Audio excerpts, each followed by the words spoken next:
We're just going to give it another few seconds, and maybe I will use that time to request you to turn your mobile phones on silent mode.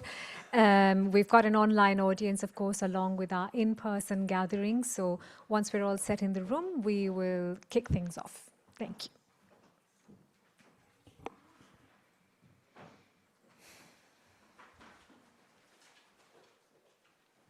Okay, well, welcome everyone to Oxford. Thanks for making the trip down. Welcome to all those who've joined us in the room and to those that have joined online. More than 3,000 people have joined online for this gathering. I think it's a personal record of sorts for the Institute, but it's also a reflection of how high interest is around this topic for journalists across the world. I'm Mitali Mukherjee. I'm director at the Reuters Institute. I'm going to take a few minutes to just talk a little bit about the why and the how of this gathering, and then we will, of course, kick proceedings off. This is our second annual conference on AI and the future of news. And around AI, I think from the start and from the time that the Institute has begun its work, we've sort of modeled everything that we do around three key priorities. One is evidence, which is, of course, looking to research, answering questions based on what the data points us towards. And we use that approach with our original reporting, as also with the projects that our journalist fellows work on around AI while they're in Oxford. The second is engagement, which doesn't sort of translate to just limiting ourselves to the borders of the small town that is Oxford. We want to reach out to journalists, editors, newsrooms from across the world. We understand that both the use of AI, the applications, and the challenges and opportunities don't look the same around the world, and we want to reflect that in the work that we do. And the third is expansion, to sort of take a broader view around AI and to question what it means for societies, what it means for how we live our lives, and what it means for where news fits in to that big smorgasbord of AI and how it's changing everything that we do. A lot of what the Institute does here at the Reuters Institute is sort of look at these global exchanges and drive the conversation around the future of news. And I think it would be impossible to look at the future without considering the big impact that AI has had over the last few years on newsrooms. Just as a short example of that, the Digital News Report, which is a survey that we conduct every year across close to 50 countries, found in 2025 that in a country like Brazil, for instance, the use of newspapers amongst audiences had gone down to 10%, and the use of AI chatbots had actually gone up to about 9%. Here in the UK, that figure is much smaller at about 3%, but it's a good indicator of how things have been changing and how fast that is moving across the world, really. So what do we want to do in this, in the course of these next few hours? We want to look at how media practitioners are thinking about AI. We want to know more about what's changing in the newsroom, and we want to understand how audiences are responding to these changes. One big benefit that we have is that we bring to this conversation around news and journalism everything that academia is looking at as well. And on that note, I'm so delighted that the day is going to be filled with expert voices from the Bureau of Investigative Journalism, the Pulitzer Center, Guardian, The Economist, Bloomberg, as also the AI and Ethics Institute at Oxford, the University of Amsterdam, the Oxford Internet Institute, and of course, most importantly, my colleagues at the Reuters Institute for Journalism. As you listen and watch proceedings through the day, I would encourage you to visit our website. It is filled with examples, not just of the research that we've done, but the kind of projects that we've worked on with journalists. Laura Gratry from Australia, Sanuta Raghu from India, Carla Miranda from Brazil, Katja Schell from Austria. This is really worldwide in terms of how journalists take back what they work on into their newsrooms, as also original reporting on how journalists and newsrooms are using AI. And yes, that does include a story about the Epstein files and all 18,000 images or 180,000 images and 3 million pages of it. So take a look at everything that we've been working on if you find that interesting. Finally, to say, a large part of our work is driven by our research component, as I mentioned. How is generative AI impacting news audiences? How do they think about the news in the context of AI? And how is it changing, especially for young audiences, their approach and journey into the news? I am very delighted now to invite on stage my colleague, Dr. Richard Fletcher, who is Head of Research and also Deputy Director, to talk you through a little bit of what the Institute has been up to around research. I will close by saying I hope you enjoy the day. Feel free to dip in, feel free to keep popping questions if you're online, and we'll try and make space for it as best as is possible. Thank you.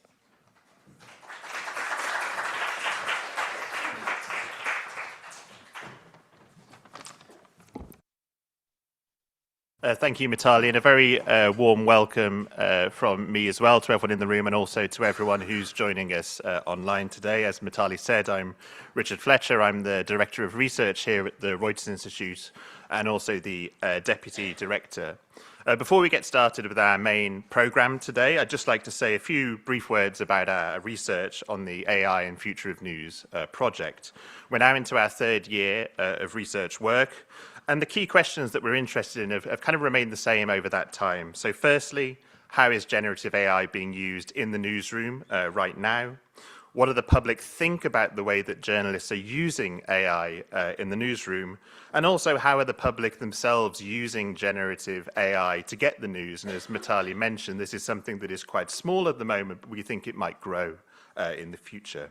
And we're also starting to think about some broader questions, so also how AI might be used to address some of the challenges that we've documented in our other research, in particular the digital news report.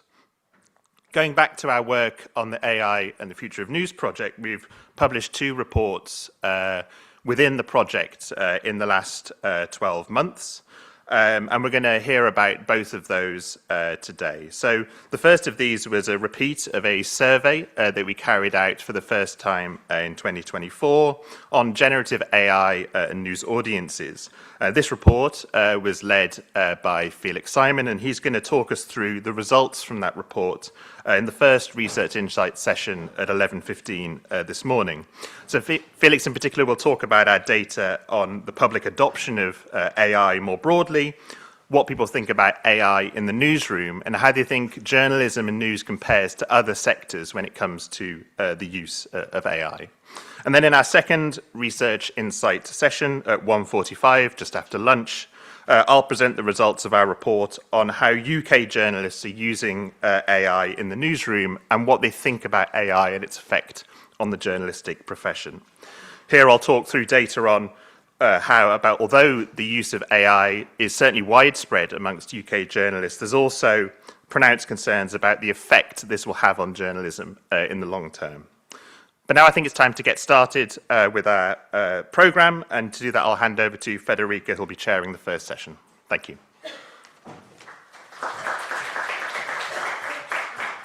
Thank you, Richard. Can I invite my panelists here? And we also have one of our panelists joining online, so I expect it's going to appear on the screen very soon.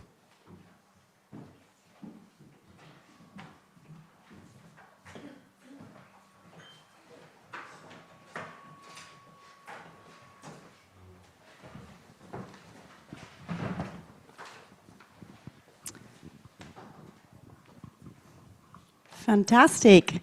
Hello, everyone is connected and here in person.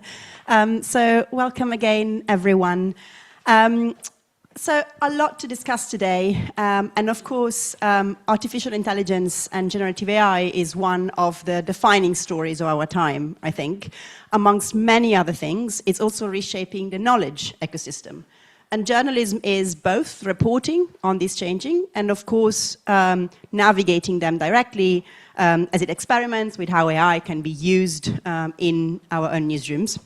We'll hear about how these tools and uses affect newsroom and work from some of the sessions later today. But for this first session, we really want to take a step back and examine how the media is framing AI and how those narratives are shaping the public understanding. Which angles is dominate coverage? Which structural questions are receiving less attention? are we asking enough about power and accountability, about infrastructure and labor, about climate impact? So we will explore what rigorous and evidence-based coverage could look like in practice and what it's needed to get this story right. To unpack these questions, I have a fantastic panel of experts today. Joanna Gao is a senior information and artificial intelligence editor at the Pulitzer Center. Joanna leads the Pulitzer Center AI Accountability Network, where she oversees a portfolio of AI and machine learning reporting projects. She was previously the tech lead of the Financial Times visual and data journalist team, and a multimedia reporter and interactive developer in Al Jazeera America. Niamh McIntyre is a reporter on a big tech team at the Bureau for Investigative Journalism, where she investigates powerful technology companies. Before joining TBIJ, Niamh spent 4 years as a data journalist at The Guardian, where she covered political advertising and dark money, local councils' secretive use of algorithm, and online misinformation, amongst other things. Joining us online, and thank you so much also for being here, is Akshar Thrathi, senior reporter for Bloomberg News, where he writes about energy and climate change and helps shape the coverage of this area by working with many other reporters around the world. Akshar has a PhD in chemistry from Oxford University and a BTech in chemical engineering, and his first book, Climate Capitalism, has been named one of the best books of the year by the Times and Economic Times. So thank you so much for joining us today and helping us unpack these questions. So to get to our discussion, AI is, of course, not simply a technology issue that is covered over the technology beat, but it's a deeply societal one. And it's a world that is often a bit hard to understand for outsiders, full of jargon and implicit meanings, involves big, powerful global companies with many interests at play. So we want to understand what rigorous reporting on AI look like for audiences to help audiences navigate this and understand. Before we go to the panel, we have the possibility of posting some questions and some poll questions for our online audience to get you a bit in the room as well as much as possible. So I'm going to ask my colleague Matt to post the question online. We'll leave it open for a bit and then we'll read the results later. And we want to know, how would you characterize most of the AI coverage you are seeing in the media today? To focus on hype and breakthroughs, to focus on risks and fears, balance and appropriately critical, or you're not sure yet. We'll read the results later. But finally, back to our panel. I want to start with a round for each of you, of course, from your own perspective, from what you see in your own work.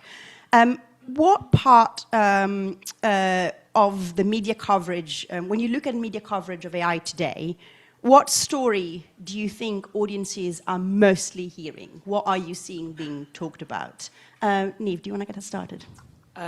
Yeah, sure. I enjoyed the opportunity to sort of take a bit of a step back from day-to-day reporting and think about what the kind of big meta-narratives are. And I think they are, that AI is a very powerful and transformative technology. There's like a lot of optimism about how it can rapidly increase the efficiency of certain tasks, but also a feeling that it's going to be massively disruptive, it's going to take a lot of jobs, and so I think there's quite a lot of fear around it too. And I think sometimes it gets written about in almost a kind of like magical way, as if it's quite like inexplicable. And these systems are very complex, but I think they are systems at the end of the day. And so I think as journalists, it's our job to kind of ask like the mundane questions. And as you were saying in your introduction, there's often a lot of jargon, a lot of mystification. I think it can be quite intimidating maybe for journalists who aren't tech reporters to try and get started reporting in this area. And a lot of that mystification sort of serves the interests of the companies producing that technology. So I think it's basically just about approaching AI as if it were any other kind of system. You know, it was built by human beings who made a series of design choices. It was trained on certain data sets. It was probably developed with the help of kind of low-paid outsourced data workers, which is what a lot of our work has focused on. It produces certain outputs. They have certain clients. They're backed by certain investors. I think it's just, about keeping the focus on all of those areas and not treating it as something like kind of ultimately unknowable. Absolutely, thank you. Joanna, what are you seeing? Of course, through your network, you see a lot of reporters publishing in different outlets, and you're really building a community around those who are reporting on these beat. What are you seeing? What stories do you think audiences are seeing the most? Yeah, I mean, I completely agree with what Niamh is saying, that a lot of what we see currently in terms of volume is actually a lot of big tech narratives, a lot of stories that make AI seem really scary, really complicated, using a lot of big words. It kind of intimidates people from asking more questions about how the technology actually works. I think we're also seeing a lot of stories where people use AI as a word a lot without describing what the AI is. At the Pulitzer Center, we have this training called the AI Spotlight series, developed by Karen Howe, who wrote the book Empire of AI. And in it, she talks about how AI as a concept was coined in 1956. And obviously in 1956, what we think of as AI right now is probably not what people thought of as AI in 1956. And I think we still see that in the stories that we read today, where people will say, oh, AI is curing cancer, or AI is doing protein folding, or AI is doing whatnot. And we're not actually describing what the technology is. I think like the other thing that I love that I'm going to borrow this from Karen Howe again, is that she kind of talks about AI as this term that it's a little bit like transportation.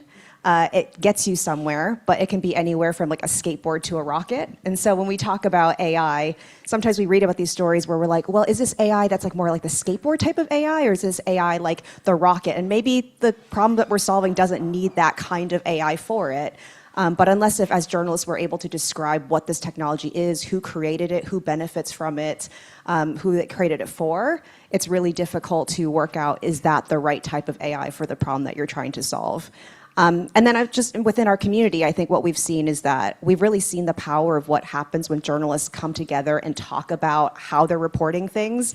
I think especially for really complicated topics, nothing is better than being able to talk it through with somebody else of like, how did you describe this to your readers? Sometimes this is really complicated. Like, is there like some kind of metaphor that you use that I could use in my story? Or especially when you're talking about big tech, there's huge amounts of money and power behind that. How do you get around some of those blocks that people will give to you when you're a reporter trying to get information that they might not want people to know because it might make them look more vulnerable, or maybe the system will look less powerful than they portray it to be. And so I think from what we're seeing within our community is that people are sharing methodologies of how they're getting around those things. They're realizing a lot of tactics that you see happening in one country or one community is happening in another as well. And so having that shared space for people to have conversations, I think, has really helped with just that demystifying of what AI is and how do you explain something that I think has this appearance of being complicated to people in a simple way. Thank you so much. Akshat, I think and hear a lot of similarity actually with the climate beat, right? A beat that shouldn't just sit in climate coverage, but cuts across so many aspects of society. A topic that is complicated to understand for outsiders, with a lot of implications. From your perspective, what are you seeing as the AI stories that you see coming through, again, through your eyes and from your perspective as a climate expert? Yeah, it's a really interesting point. In a way, climate science has progressed far too slowly compared to AI.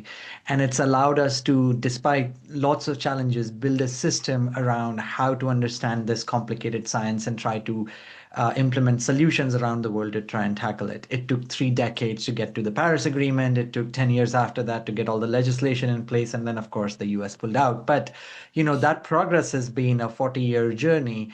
And now we are seeing, given just the scale of AI's implication on rest of society, just like climate's implication on rest of society, all of that play out in a much more compressed time frame, without the ability to have a global body like the Intergovernmental Panel on Climate Change or the UN body on climate that hosts an annual conference on how to manage the problem.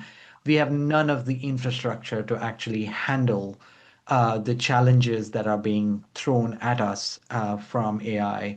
Um, and to me, the climate parallel still is a very interesting one because, we got into the climate problem as a result of uh, a very beneficial source of energy that contributed to human progress, which was fossil fuels. And there is clearly a promise in AI that it will help provide progress in some form to humans through productivity gains or through things that we've not been able to do, to be able to spread those across a bigger boundary of people, make it more accessible. But that promise comes at a cost, as we've realized with fossil fuels, those emissions are causing the problems. With AI, what kind of problems is it going to create for society? We are not grappling with it. So I can speak specifically about sort of the climate stories that we haven't discussed about AI. But to me, just as a climate and energy journalist, it's looking at what's happened with climate is a real warning for how we should be thinking about AI. Yes, it might have benefits, but at what cost? And can I follow up on that and actually asking you what part of this story is media missing, or what are our blind spots? You hinted to it, but tell us a bit more about what's missing. So, I mean, I'll speak to a little bit of my expertise on what's missing in more detail, but on a broader scale, I believe what we're missing is a framework globally to handle a global technology that is coming to the fore. Um, you know, I- Creating something like the UNFCCC is a massive challenge, given we are living in a world where things are fragmenting rather than actually coalescing to try and deal with a collaborative problem. So, you know, if in an ideal world, that is the kind of process that we would follow, where we would have all countries collaborate, realize that this is a technology that has great potential, but also dangers, and we'll find a way to regulate it, to put guardrails around it. Now, on the environmental side, and maybe this is worthy just from the perspective of covering climate change and energy, that as people in newsrooms cover the AI story, it is important to ask the climate and energy question from AI use. So let me give you the perspective in two different buckets. Um, One probably the easiest to handle, which is, there is all this promise of how AI could help tackle climate change, to reduce energy use, to bring in efficiencies. And those are valid views, but we haven't seen the applications at scale. So I think we can put them in the hype bucket till we actually really see the use of AI towards, finding new materials that might solve breakthroughs. None of that is yet proven to work at scale. So I think that's very clearly to be put in the hype bucket. So AI as a climate solution story currently remains in the hype bucket, even though there might be early indications that some types of AI through machine learning, etc., might be useful. Now, the bucket that has been explored and still is underexplored in a way is AI's impact on environment. So the challenge with that is most of the AI companies do not disclose information in any level of detail to be able to distinguish between what is AI use, what is non-AI use. I've done some analysis on my own that we've published on Bloomberg News that I can talk through, but just to make sure that we are, in the most recent understanding of this, I looked at reports published in January and February of 2026, peer-reviewed papers, which had completely different estimates for the kind of impact that AI will have. So, January report in Cell Press said that in 2025, if we can account for what we are able to measure, AI's impact might be 80 million tons of carbon dioxide emissions just in that year in 2025. That is roughly, equivalent to Belgium. So we're getting to a place where it's a small European country-sized emissions. But a February 2026 report said between 24 and 2030, they estimate all of AI's emissions from the US, which is the largest place where the data centers exist, would be as much as 44 million tons. So it's a tiny fraction compared to the estimate from a different report. So that is the level of error margin that we have on estimating what kind of impact AI is having on emissions. And then when it comes to why this is a challenge, it's because it turns out it was these tech companies that were at the forefront of the sustainability story of trying to say we will be net zero by 2030, that we will have all our data centers or all our operations powered by renewable energy.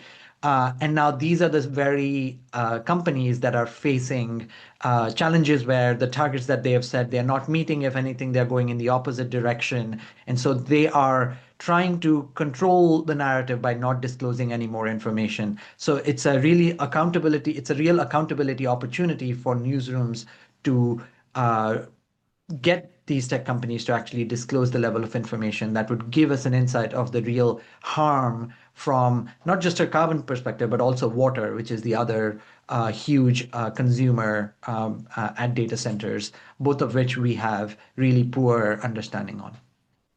Thank you so much.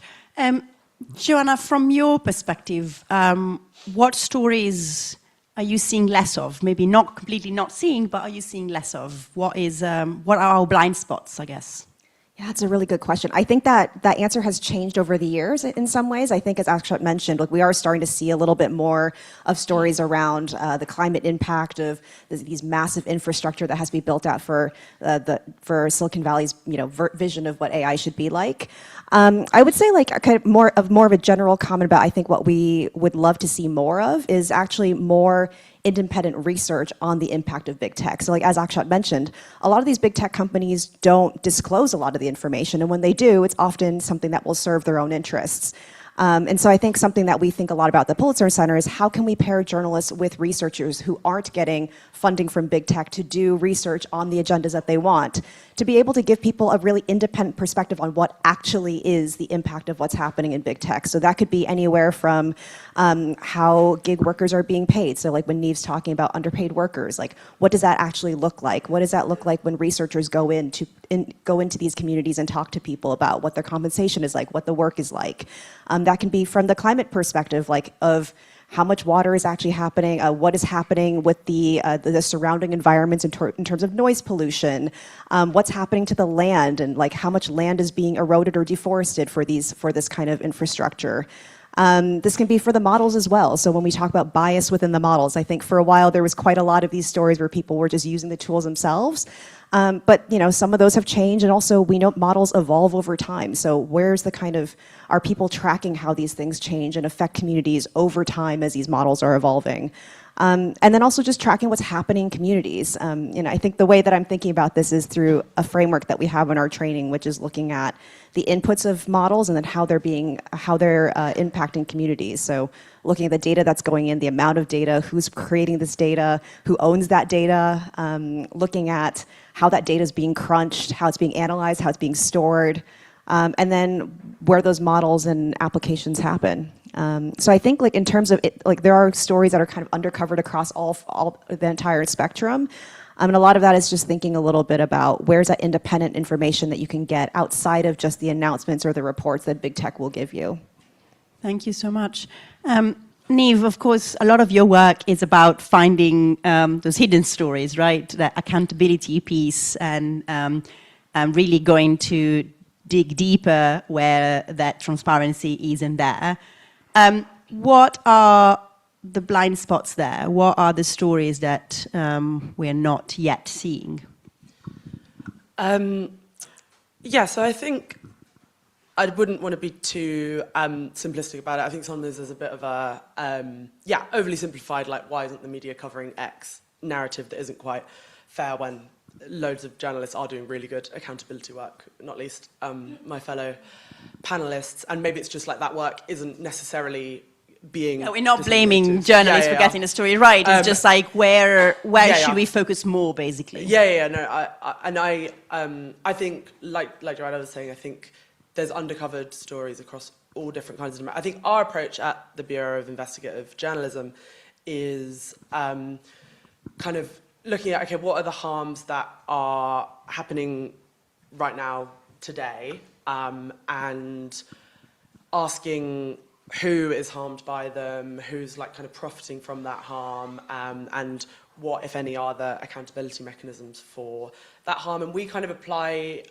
when my reporting, I apply that to a few different domains. So it might be like, how is AI kind of increasing the usage of surveillance technology? How is it eroding privacy rights? How is AI being used in like really kind of high-risk defense settings where it could be making literally kind of life and death decisions? How is it being used to kind of supercharge like influence operations, which also just completely degrade the information environment online? And, you know, also as journalists, I think part of the challenge for us in getting our work, in getting the uncovered stories out there, is from some of the structural changes that AI is having. You know, people might be seeking out news more through AI, or they might be, you know, reading a Google AI overview and not clicking through to a news link or whatever, or just in general having their sort of trust in media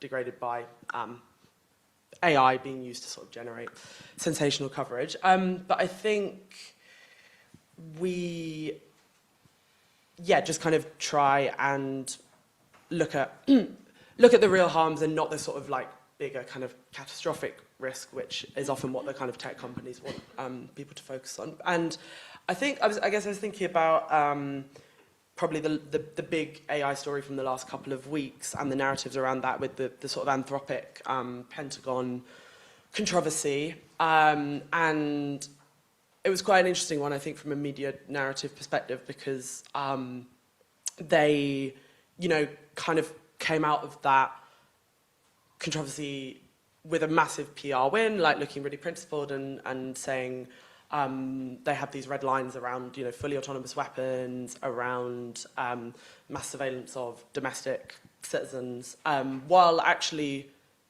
still being, you know, fine with like most of really what the military would want to use AI for. And, you know, we know that to some degree, some of their models were used in recent US military operations abroad.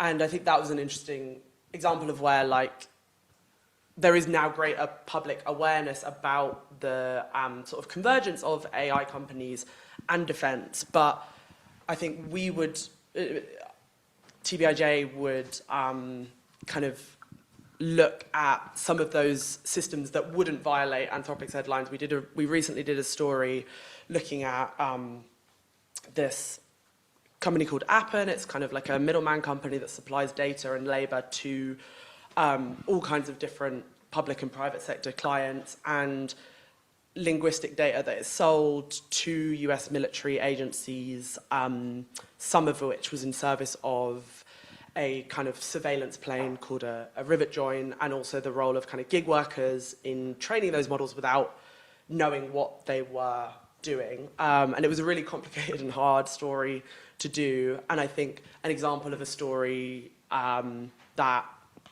is, or a kind of military AI that hasn't really sort of reached wider public awareness in the way that the sort of Anthropic story has brought it out. And I think also, just to pick up on some of Akshat's points about like frameworks, I think that applies in the defense arena quite a lot too. Like, there really is no kind of universally agreed benchmark for like what makes a system safe to use in a military setting. And I think there's like a lot more accountability work that could be done in that area.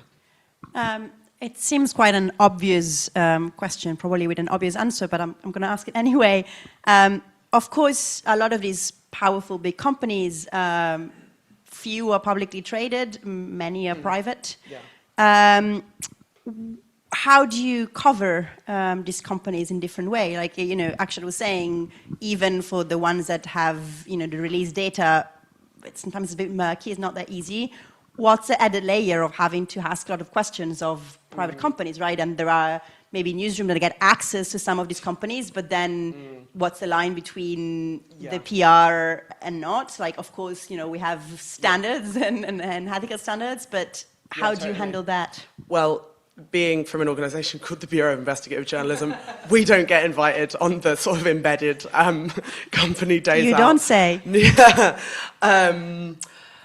Yeah, no, with difficulty, like you said, yeah, particularly because a lot of the companies making this technology are private, so they don't even have to do the sort of basic reporting that public companies have to do. I think through a lot of quite laborious source development work that can take a long time, because obviously, you know, most tech companies, not just those producing AI, like, it's very standard. Everybody signed like an NDA. There's a lot of kind of fear about speaking to journalists. But I think, so yeah, I think like perseverance. I think actually like what Joanna was saying, there's a lot of power in journalists kind of sharing methodologies and techniques when you do hit roadblocks. And I think actually what I've in my own work found quite useful is actually going to the lowest paid workers in a tech company, like the data workers, the labelers, the moderators, etc. Because I think people often forget about them, and they have a really useful and important perspective on the functioning of a company or a model, because they're the ones kind of trying to align it to certain use cases. And they are, you know, not the really well-paid and well-treated workers, so they might be more kind of inclined to speak. So that's been kind of useful. But yeah, it's certainly very difficult, and it's definitely really useful for journalists and researchers to get together and kind of share techniques. Thank you. Actually, I want to come back to you and ask you, for a room of non-climate experts, what are the fundamental basic climate questions that we should be asking when looking at big AI stories? Where do we start? I think the big questions are hard because the information that we have to answer them is limited. So you would like to start with companies that have these AI tools and ask them to disclose more information, because without that information, you cannot actually estimate what impacts AI has. So on the climate front, there are really two big metrics that need to be dealt with. One is carbon dioxide emissions. Now, we know that AI consumes much more electricity than a normal Google search would, and the numbers vary on how many times more depending on the type of question you ask, but 10 to 100 times is not a crazy multiplier. But that doesn't always mean more emissions, because the electricity used may come from clean sources, but we also don't know whether it is coming from clean sources or not. And so most of our work at Bloomberg trying to assess the climate impact of AI has been to try and disentangle what the AI companies like Amazon and Google and Meta and Microsoft are telling us about electricity use and where they are getting their electricity from versus what we can estimate based on their disclosures, the emissions might look like. And again, you know, the numbers vary. Google seems to be a better disclosure of their carbon emissions relative to their electricity use, whereas Amazon seems to be pretty bad because of the types of tools that they use. So if a company is making a claim about we are 100% renewable energy powered, then a question to ask them is, how can you prove it? What type of tools do you use to claim this green credential? If you're using something called renewable energy credits, which is a big red flag, if that terms comes up in any reporting, to know that that is often used as a greenwashing tool by companies. And then the second layer is water, which is a climate impact story from two different ways, which is there is, in general, water stress levels around the world are growing. Many of the data centers that are being built in water-stressed areas. So Arizona has been a real flashpoint for many of the stories, trying to tell the story of how water-intensive these data centers are. Now companies come back and they talk about, no, we've really improved on this. We've actually used AI to reduce our water use, but how much, how exactly, what are the steps? It's a question that needs to be asked continuously and regularly. And then the final one, which I've been reporting more recently, is the type of technologies they are putting into the data centers. So in the US, for example, there are restrictions on what kind of equipment can come on the grid from China.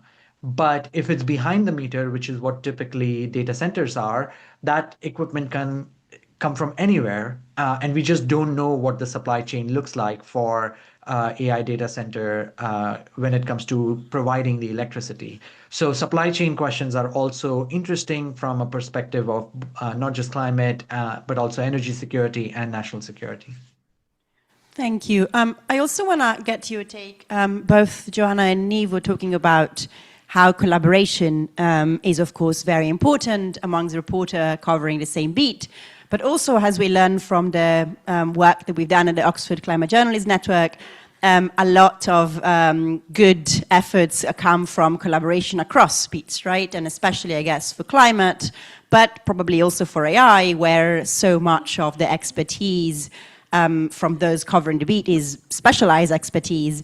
Can you tell us a bit more about how you work or what you've learned about working across beats with climate and what is that intersection between either with other beats or specifically with AI? How does that collaboration work in practice? Yeah, it's a very good question. Again, I've been a journalist covering climate for nearly 10 years now, and it's evolved how the newsroom covers climate in that period. One of the things that has been the most powerful for newsroom evolution on climate has been this idea where the climate desk and the environment desk don't just sit on a desk and do their own stories, but actually work with desks across the newsroom that will touch on the climate story or the energy story or the environment story in one form or the other. So part of our role here in Bloomberg Green is to be a consultant in a way for the story. If somebody has a question that they want to understand, how can we proceed and how can we explore it?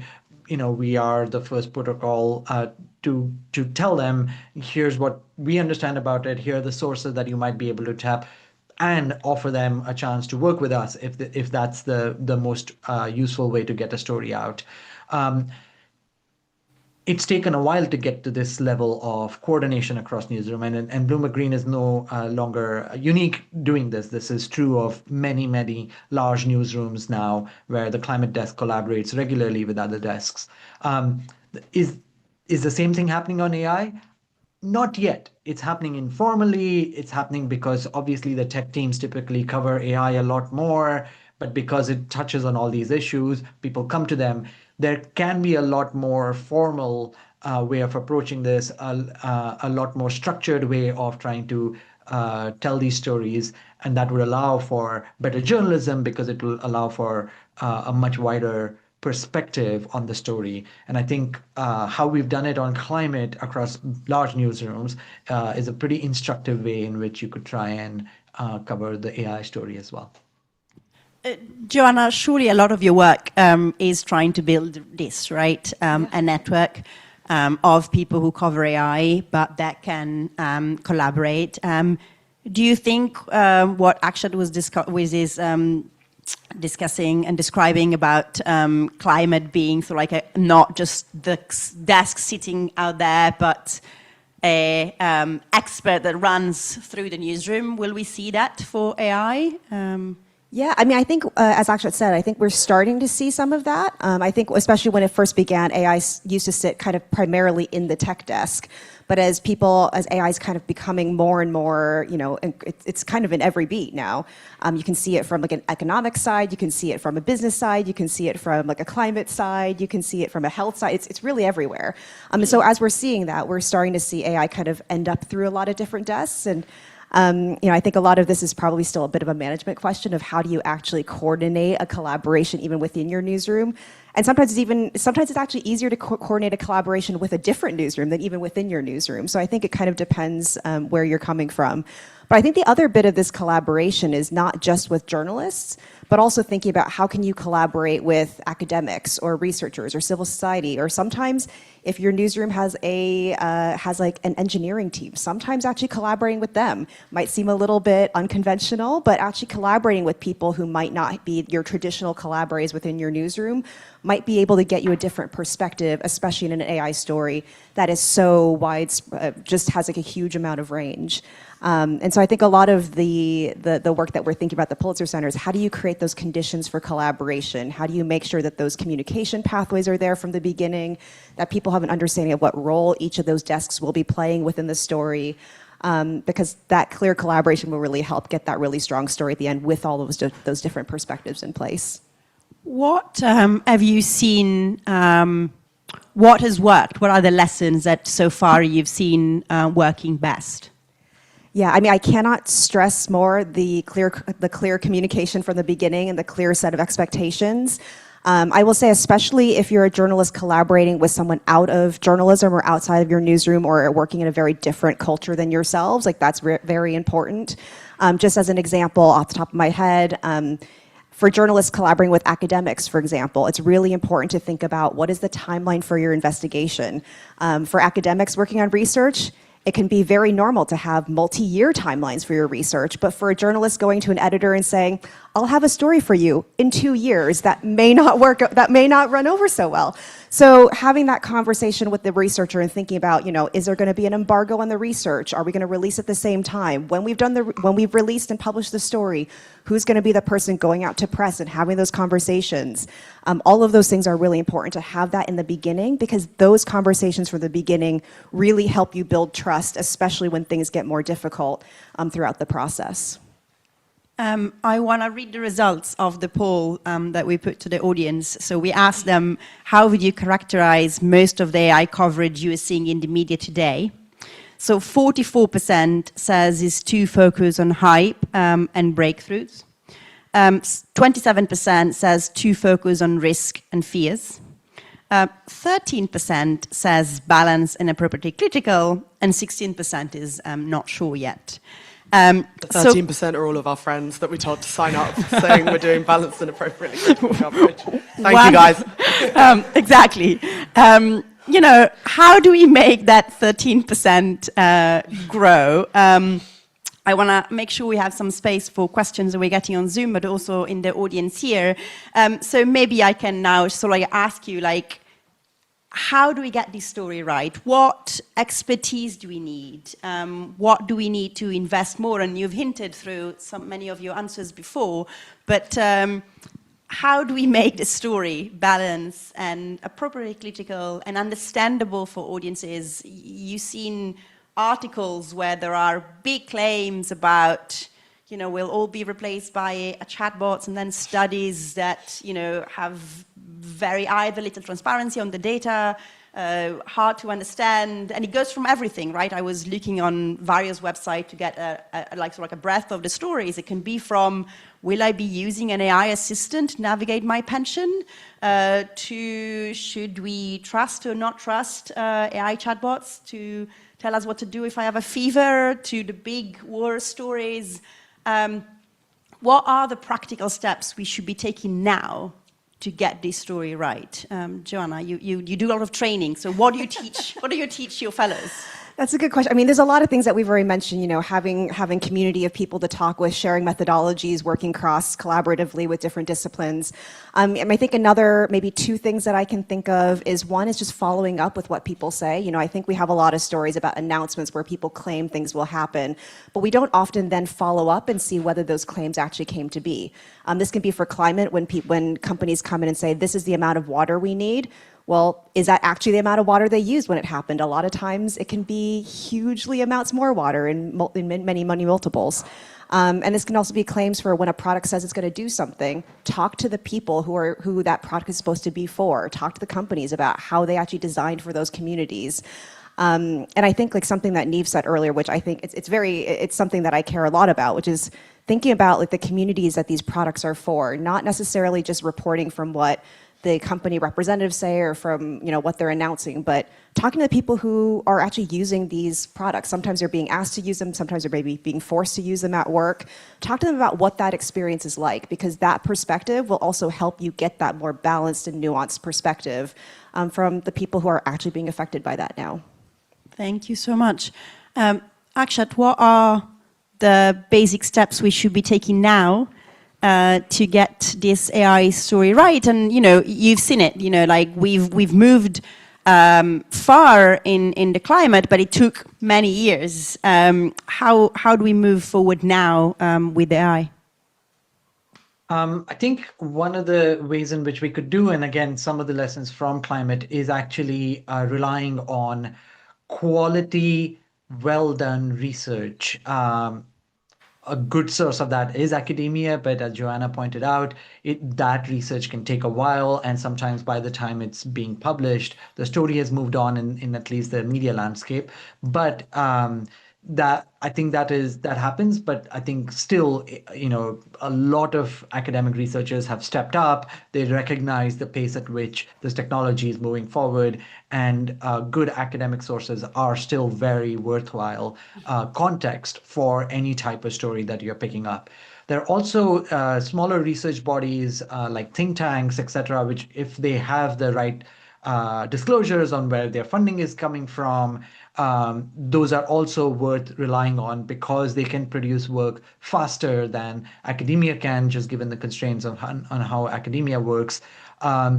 Using those experts who, AI is, as Joanna was pointing out, is not new. The expertise around machine learning and AI has been there for a long time. Those experts are now highly valued, but they are also people who deeply care about the proper use of this technology. So going out and reaching out to experts. I mean, a lot of the media coverage about AI these days shows up without any experts being noted. And that, I think that's a real red flag for how coverage is happening. And I think climate change tells you that, because if you don't rely on expertise that is backed by evidence, it is very easy to create narratives that would, be fed into whoever is the actor wants to direct it in that direction. We saw that happen in the 90s with sowing doubt about climate science because the right experts were not being tapped and the wrong experts were giving, or wrong experts, I should say, were being given the space in the media. And so I think it's climate coverage is a real warning for how we should look out for AI coverage, and also a solution, because to some extent we have solved that problem for climate, and we should try and do that for AI too. Absolutely. Niv, not only, of course, you being like investigative focused makes you a bit different from many other like generalistic newsroom, but you're also a smaller newsroom compared to many others. What is the expertise that we need to invest on? Is just like good old school investigative reporting? Does it need any additional layers? How do we get ready for this story? Yeah, I think fundamentally it is, like I was saying at the start, just applying the tried and tested techniques to AI without fear or kind of being too mystified by some of the pronouncements and jargon. But I think, you know, there's a sort of bigger structural problem that I do think leads to a lot of bad coverage, which is obviously the fact that media is not as well funded as it used to be. Media outlets don't have as many reporters as they used to have. You know, we're a small outlet that relies on philanthropic funding, and that allows us more time and more space to do really thorough accountability work that does just take like a long time, and it costs a lot of money. And you know, I'm working on a story at the moment that involves some kind of wildly outlandish claims about a data center development, and it got quite a lot of really uncritical coverage, this data center development, that by making like these absolutely insane claims that if you'd just taken a couple of hours to sort of think about, anyone, not even just a tech reporter, would have realized they were nonsense. But like, I know because in previous jobs, I have sometimes had to, you know, write 5 stories in a day or whatever, and that's what a lot of reporters have to do nowadays, because they're told to do that, so they don't have the time to check anything, and it does lead to this sort of like regurgitation of just press releases and industry narratives. So I think, yeah, there is a much bigger kind of issue around journalists having the time and resource that they need to get into proper accountability reporting, and that's why, you know, the Pulitzer Center does such great work in this area, because they do provide like really necessary funding. So yeah, please support independent media. That's what I would say. Thank you. We have a couple of questions coming in from online, but I want to get to the audience here. Paul with the mic, and we have a question at the back. Hi, thank you. My name is Vince Chedrick. I'm a fellow at the Reuters Institute. My question is whether media companies should take money from big tech companies. Ooh, easy one. Who wants to get this? Yeah, very spicy. I'm just a lowly reporter. I don't make these kind of decisions, but I would be, yeah, relatively skeptical about the usefulness of them for media companies relative to the usefulness of them for AI companies in general. I can see why they've been struck. And you know, there's kind of a cascade effect where like a couple of media companies have done them, so it sort of feels like, you know, there's a consensus building around that. But yeah, I think they serve AI companies much more than media companies, to be honest. Yeah, I mean, I would agree with that. I don't want to like pass judgment on people who do, because as we said, we talked about how difficult it is to get funding for your work. I mean, I think the one thing I would say also to media companies thinking about this is like, think about the mass and vast value of your own work too. So is what you're getting actually commensurate with what you're able to give them? Because actually the value that you're giving them is original work, original analysis. That's incredibly valuable. So when you're thinking about making those kinds of deals, are you getting what you're actually giving them? Akshat, do you want to comment on this? Or? Yeah, I mean, it's in a way easier for me to answer this question because Bloomberg is a tech company as much as it's a newsroom inside it, and has not made any deals with any AI tech companies as a result, because it has its own information ecosystem that is highly valued, that is behind paywalls, that it, you know, gets readers to pay for because it considers it that valuable. So in a way, simple way to answer. But again, as Joanna was saying, not possible for every newsroom to make that choice. Bloomberg can. Yeah, and we also specifically talking about coverage in this panel, and of course, a lot of the deals have other implications. You know, there are deals, but there are many other factors that sort of like play in. So there are difficult questions, I think, for media companies to answer. There is one more question here. Hello, I'm Barbara. I'm also a fellow at Reuters Institute. I was wondering, we all agree that AI is this big thing that is changing the whole world. Did we, as a journalist, maybe fail to push harder for better education about AI? Because I don't think that we still are getting, the kids are not getting this in schools.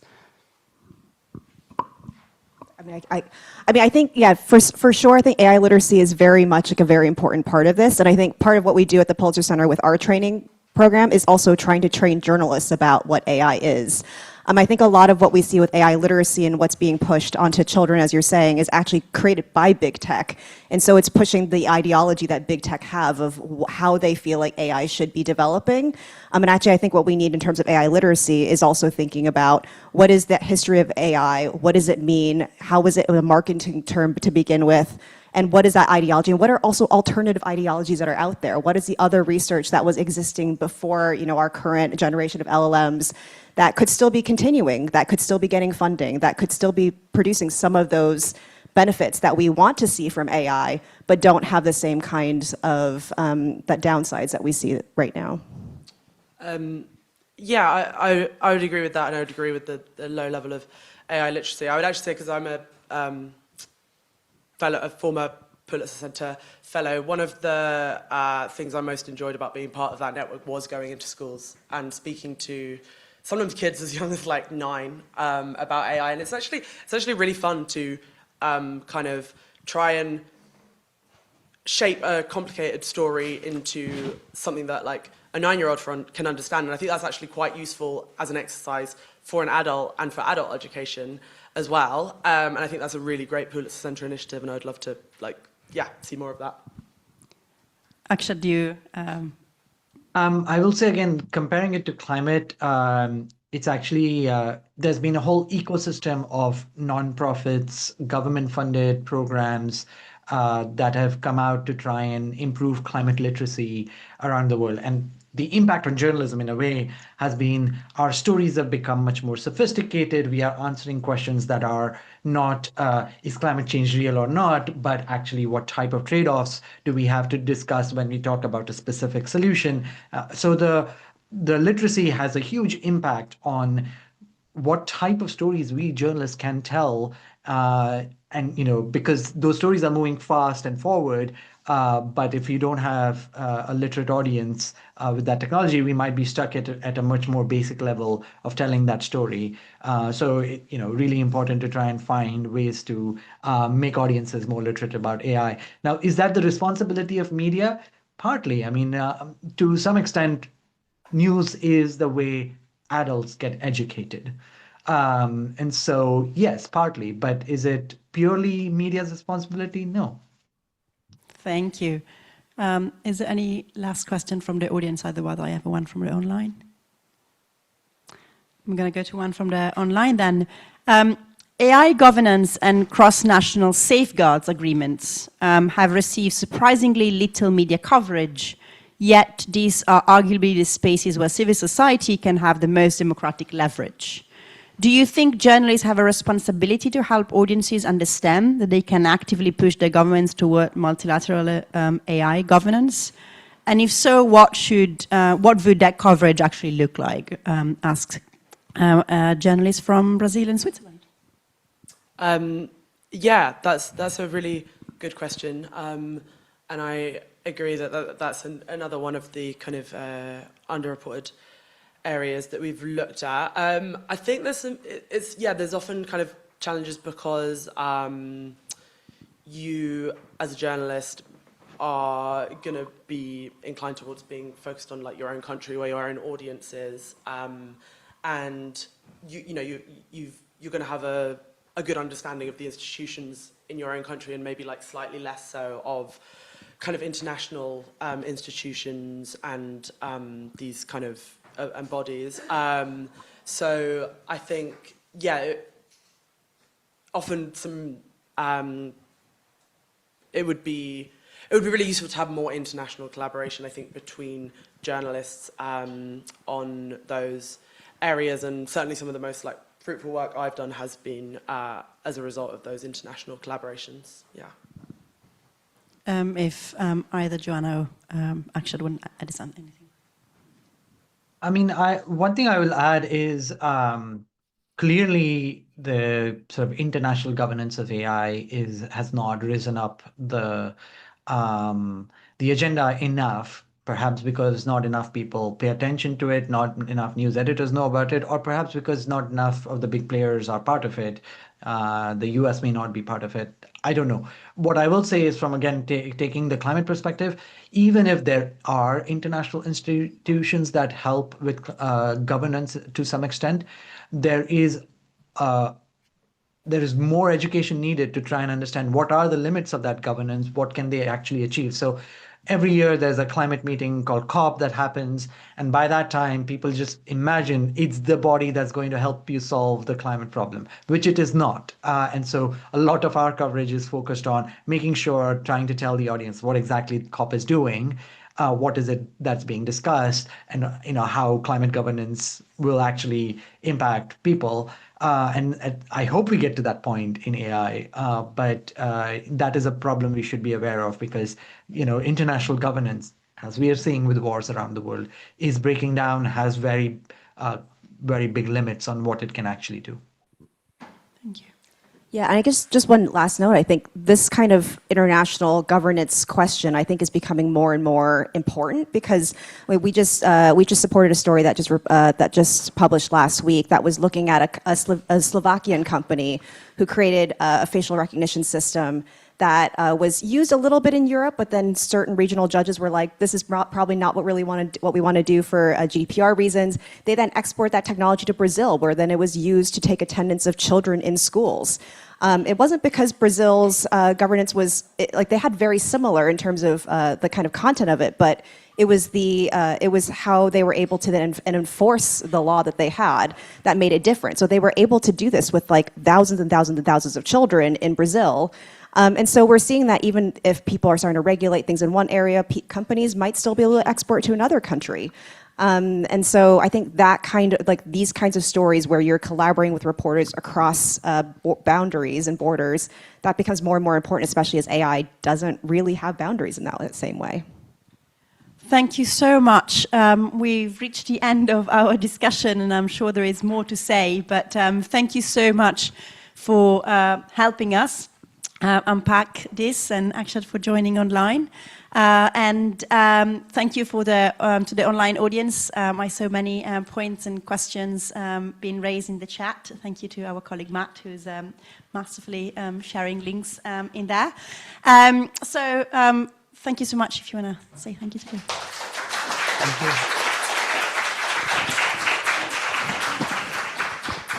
Thank you. We've talked a lot about the impact on audiences, and now we have one of our research insight session. So Generative AI and News Report 2025, how people think about the AI roles in news and society. And my colleague Felix Simon will take us through that. Thank you. Amazing. Thank you so much. It's wonderful to see you all here today. And does this work? Great. Today I will quickly walk you through some of our work on how audience behavior and news consumption are shifting in what we can call the AI age. I will anchor this in the research that I conducted with Richard Fletcher, our Director of Research, who's here in the room, and Rasmus Kleis-Nielsen, who's now based at the University of Copenhagen. And basically, we'll look at how people use generative AI in general, what they think of its use in different sectors, and what they make of it in the context of news and journalism. I won't spend too long on the methodology, but in short, we conducted nationally representative online surveys in 6 countries for the second year in a row now. The results for 2025 are from June and July last year. If you're interested in the full breakdown and the methods, you can find the report on our website, and there will be a link at the end. As a general note, survey-based research can have issues with recall, and what people say they do might not always match 100% what they actually do, which I always find useful to sort of keep in mind when we think about that kind of work and research. Also, at the top, that was meant to be little flags, but for some reason we only get acronyms. Let's start with the findings on how the public uses generative AI in general. The short answer here is use is up quite considerably across those countries. 61% across countries say they have ever used Gen AI, 34% in the last week, which is up from 40% and 18% respectively in the year before. So basically almost everyone has now heard of generative AI. So these systems really have arrived in the public's sort of imagination and use, and the technology really is no longer niche. If we look at which tools and systems people say they are using, ChatGPT perhaps unsurprisingly leads. Around 1 in 5 use it on a weekly basis. Google's Gemini systems and the AI from Meta see around 1 in 10 weekly users, which is platform integrated systems, also doubling in use in the year as well. Interestingly, tools from smaller dedicated AI companies like Anthropic or Perplexity are only used by sort of 2% or less on a weekly basis. So fairly marginal so far, which might come a bit as a surprise to some people in this room because professionals are quite likely to use them, but that's not necessarily the case for the general public who seem to have had less exposure to these, at least according to our data. While ChatGPT is the most widely used system overall, a quarter to a third of people say they have tried it. Frequent use is actually a much smaller subset of people. So many have some experience of it, but far fewer people rely on it on a daily basis. But this sort of differs between countries. So if you look, for example, at the UK, only 5% use it on a daily basis, but this number is a lot higher, for example, in Argentina. We do see, and again, not necessarily very surprising, that younger people are almost twice as likely as the oldest group to have used any AI tool or system. Although when we break this down by generative AI system, we see that these age gaps are primarily driven by large differences in the use of ChatGPT, with younger people more likely to be early adopters, while platform-integrated AI likely have sort of more distributed user bases already, so you see a bit of sort of more uniform picture there in terms of age. Most tools and systems are actually more trusted than distrusted if you ask people. So ChatGPT here, again, for us in the data, topped the rankings, whereas DeepSeek and Meta's AI systems were more distrusted than trusted by most people. It's important to say that this trust, again, isn't uniform.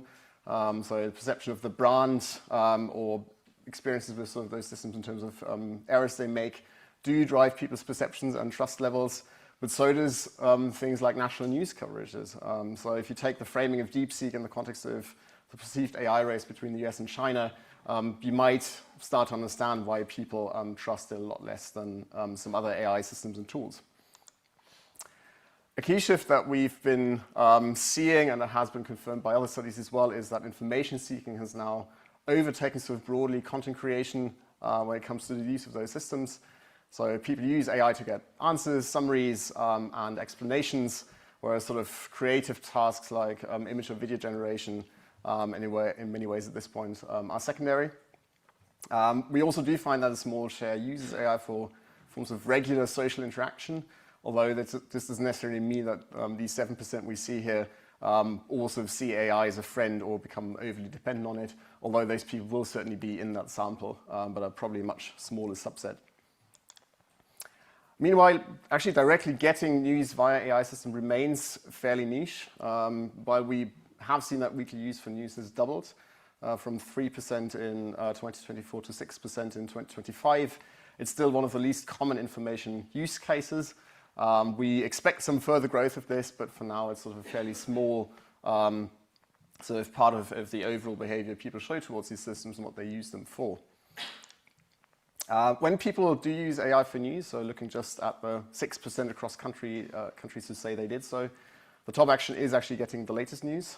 They also ask follow-up questions, they request summaries, and they use AI to make complex stories easier to understand. So AI seems to come in here as a comprehension aid for some people. And again, younger audiences use AI differently. If we break this group of people using AI systems for news down by age, we find that younger people use these systems more for navigation and explanation across the news cycle, which sort of aligns with the broader trend we've seen. Some younger users avoid news, partly because they find it hard to understand, and AI seems to be used by some as a way to help with that. But again, we should remember that these are very small subsets, which you can sort of see if you look at the sample size. So directly using AI for news remains fairly niche still. Which leads us to search. You will have sort of seen this if you've used any search engine at this point, AI overviews of some sort in the case of Google or similar things at other search engines. And last summer, over half reported seeing AI-generated search responses in the last week, making this the most common encounter with forms of generative AI for most people. It should be said that the fairly high no answer in this case is largely driven by the results from France, where at the time AI overviews had not yet been rolled out within Google, even though Google accounts for about 80% of the French search market. So in many ways, the big no number you see here sort of is driven by this. And at least when we asked them, and note again that stated behavior isn't necessarily the same as actual behavior, only about a third say they often always click the source links. Just 8% say they always do, with younger users slightly more likely to say they click through. But again, it's sort of one thing that people say this, it's a different thing what you would see in actual sort of behavior if you sort of measure this directly. Roughly half say they trust those AI search results, which is a higher level than for many standalone AI tools. Again, this skews a bit higher among younger people. And when we asked people about the reasons for that trust in those answers, our respondents basically emphasized the speed, the convenience of AI answers, and the fact that AI aggregates vast amounts of information, which led them to sort of see this as a really useful sort of product feature. But in many ways, such trust in AI answers is conditional. We also heard from people that many say they do verify answers, especially for topics like health and politics, where more is at stake, and that they treat AI in many ways as a first pass before checking non-AI sources. I think it makes sense to briefly widen the lens even further and look at AI sort of beyond search and in the context of different sectors in society. In general, people expect a large impact on most sectors of society, but the highest around social media companies, search engine companies, science, and the news. But the picture suddenly looks very different when we ask which sectors people actually trust to use generative AI responsibly. So scientists and healthcare professionals remain at the top here in terms of very high trust, but the news media, government, social media, and politics are seen as least trustworthy in terms of how they will use these systems responsibly. Looking specifically at the news media's use of AI, people think AI is widely used in the news, here denoted by the x-axis, but they also think it will make news worse, sort of the y-axis, which is a view likely sort of tied to low trust in media in some of those countries and cynicism about the media's incentives and behavior. And it's interesting if you compare that, for example, with how people rank search engines in this context, where they think AI gets used in the context of search engines a lot, but they also think it will make the experience of search engines better. And I think it's quite interesting to sort of see that contrast. To close, let's drill down further into how people perceive generative AI, especially in the news and media context. One of the key discussion points of the last years was transparency about the use of AI. We have sort of an emerging scientific consensus that almost everyone wants at least some forms of content and use of AI needs to be labeled, or at least so they say. So there's sometimes sort of this idea that if we label things, if we label AI use in news context, things will just be fine. But that's sort of a bit of a dubious question, because while many news organizations have started to do this and also state this in their AI guidelines, it doesn't necessarily mean this will have an effect on people's perceptions. And one bottleneck here is that people need to see these labels in the first place, and they need to pay attention to them. And on the question of do people actually do this and do they see them, the answer seems to be not as much as one would think. Only about 1 in 5 people say they see labeled AI made sort of news on a daily basis, despite 77% saying they actually use news daily. So it seems that actually the perception of those AI labels is fairly small, and that lots of people don't really sort of recognize them in their media use. What about AI features that many news organizations have built? Here, for example, AI summaries at The Economist, as well as the FT's internal chatbot called Ask FT. Again, we find fairly low levels of visibility. Few people are actually seeing or using those AI features in news products. Summaries are still the most common, but things like format conversion, so for instance, turning a text into an AI video, is fairly rare. In many ways, there is sort of an opportunity here, but also a communication gap about what exists and why it might help news consumers if a news organization has something like this and provides it to their audiences. And what do people make of AI being used more generally? This is, again, something we asked in both years. And we find that people say they are least comfortable with news made entirely by AI, and comfort has declined slightly since 2024, so this attitude has in many ways hardened. But conversely, they are more comfortable when humans make the news with some help from AI, and then most comfortable for news media made entirely by a human.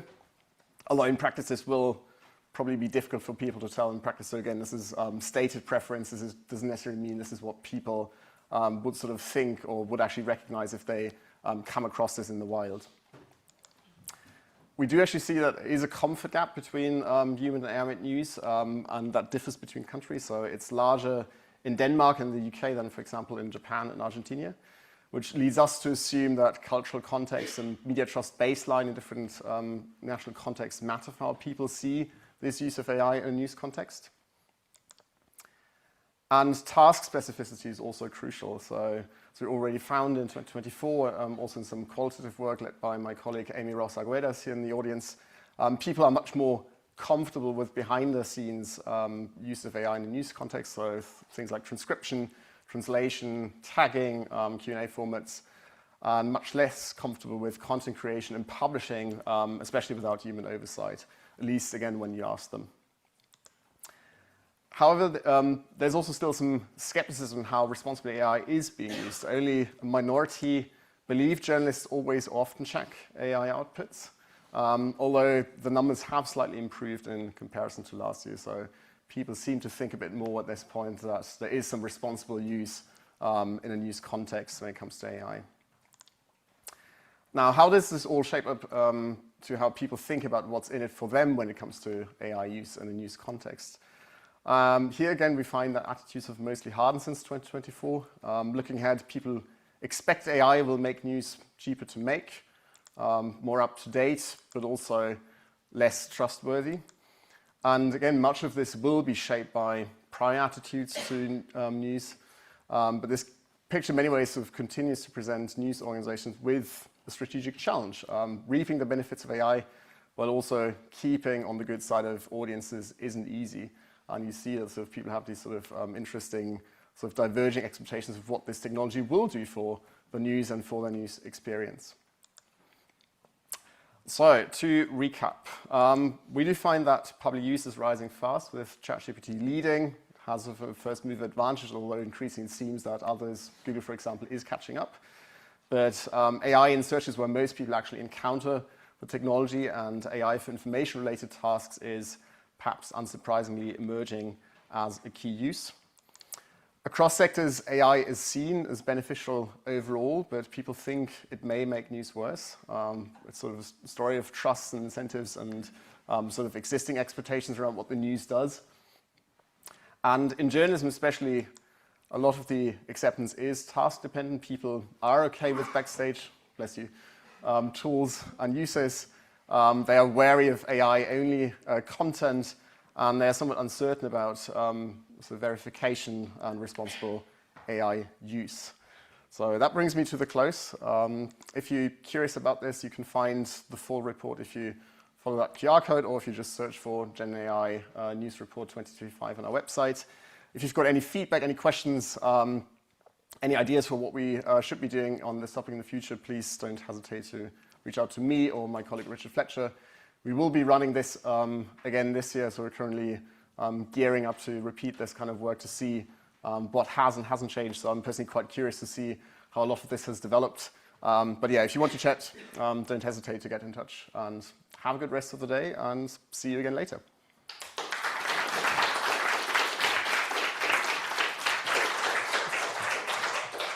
Thank you so much, Felix. We're taking a short break, so there is coffee for those in the audience, and for those online, we'll be back in 15 minutes. Thank you.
Welcome back. Welcome back, everyone.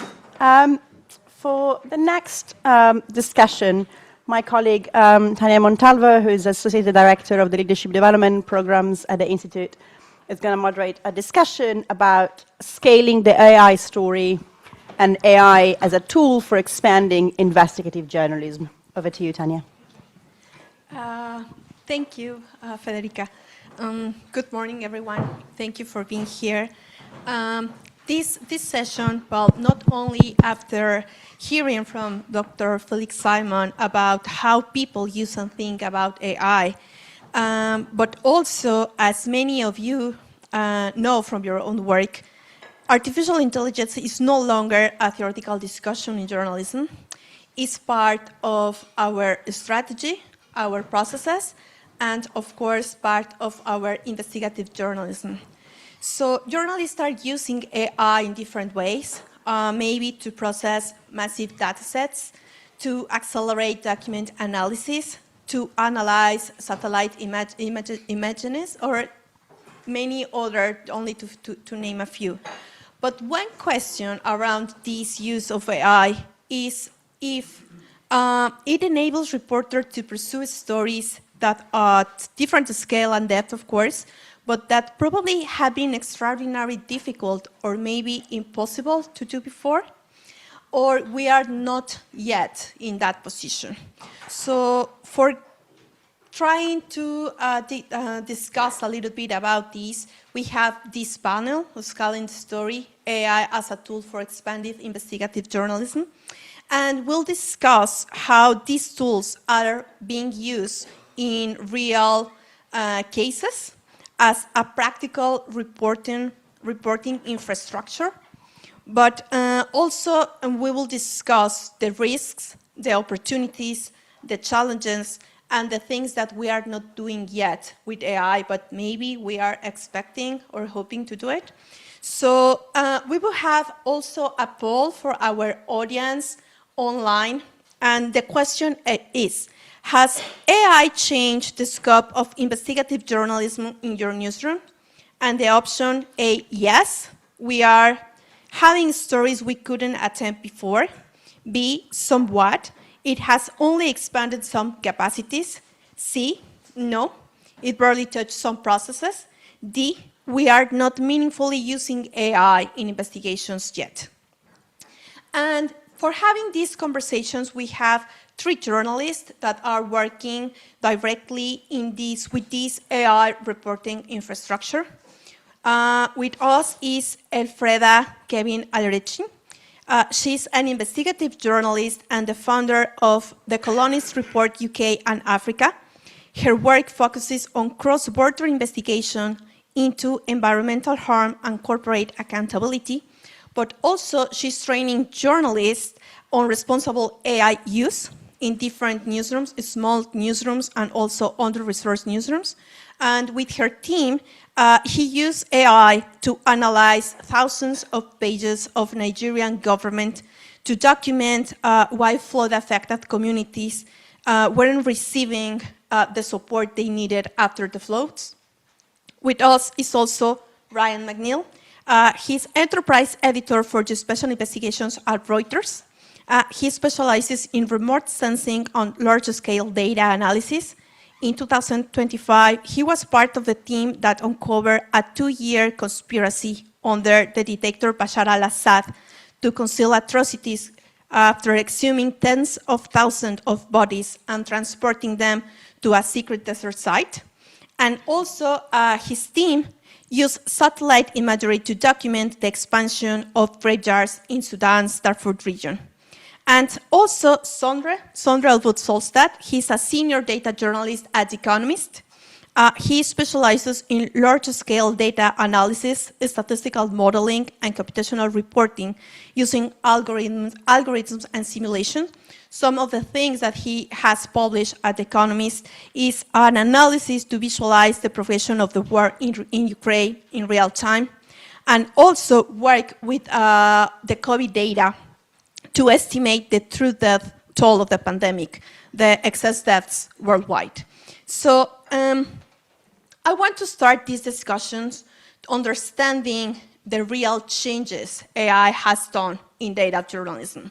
If it's something that it's happening right now, it happens actually long before all the hype that we are just now pursuing of maybe some of the changes are still, we are waiting for those changes to actually being seen in our investigations. So, Elfreda, let's start with you. You mentioned to me the value you see when to small newsrooms to start using AI to do investigations. So I think if you can tell us a little bit more about your newsroom, but also when you started working with your team, analyzing huge amounts of data and using AI, what was your editorial call to decide that your stories needed AI to be told or to obtain specific results that you were pursuing? Yeah, thank you for that question. So when we talk about AI, so my team, we are small newsroom, yeah, and we have like full staff, like 3, and the other was like full freelancers. So that you could imagine the level when I say small newsroom. And then we actually self-funded by me, and sometimes we receive grants too. So that means that we don't have the big resources like Reuters or economists they have. And when AI came in, AI is not new, but then when the journalism aspect, because it's due to us for the journalism aspect, like for small newsrooms. So before now, when we have been doing investigations, so when we started in 2024, early 2024, we take a lot of time to do, and we are more of investigation. We don't do regular reporting. We do more of in-depth investigation. Sometimes our work takes like 6-7 months, sometimes 1 year before we release kind of stories. And majority of the time that we delay this story because we need to review a lot of data. Like the story I'm reviewing now, it will take, I should publish it next month, 1 year, because a lot of data have been involved, even though we are using AI too. So when AI came, we started seeing how journalists are started learning about AI, understanding it better. And I told my team, I think then I did a training with utilizing AI then too. Then my knowledge then became expanded beyond, or in addition to what I already know. I told my team, I think let's use AI, let's try and see AI. And that was when we are doing the investigation around the Nigerian flood, humanitarian issues. We have flood victims, we are giving millions of naira, but then they didn't see it. It was on the government budget. We look at state budget, we comprises so many from state, from federal level to state, and then look at it from different, more than 3 years of each of the government. I know budget sometimes takes like more than 3,000 pages.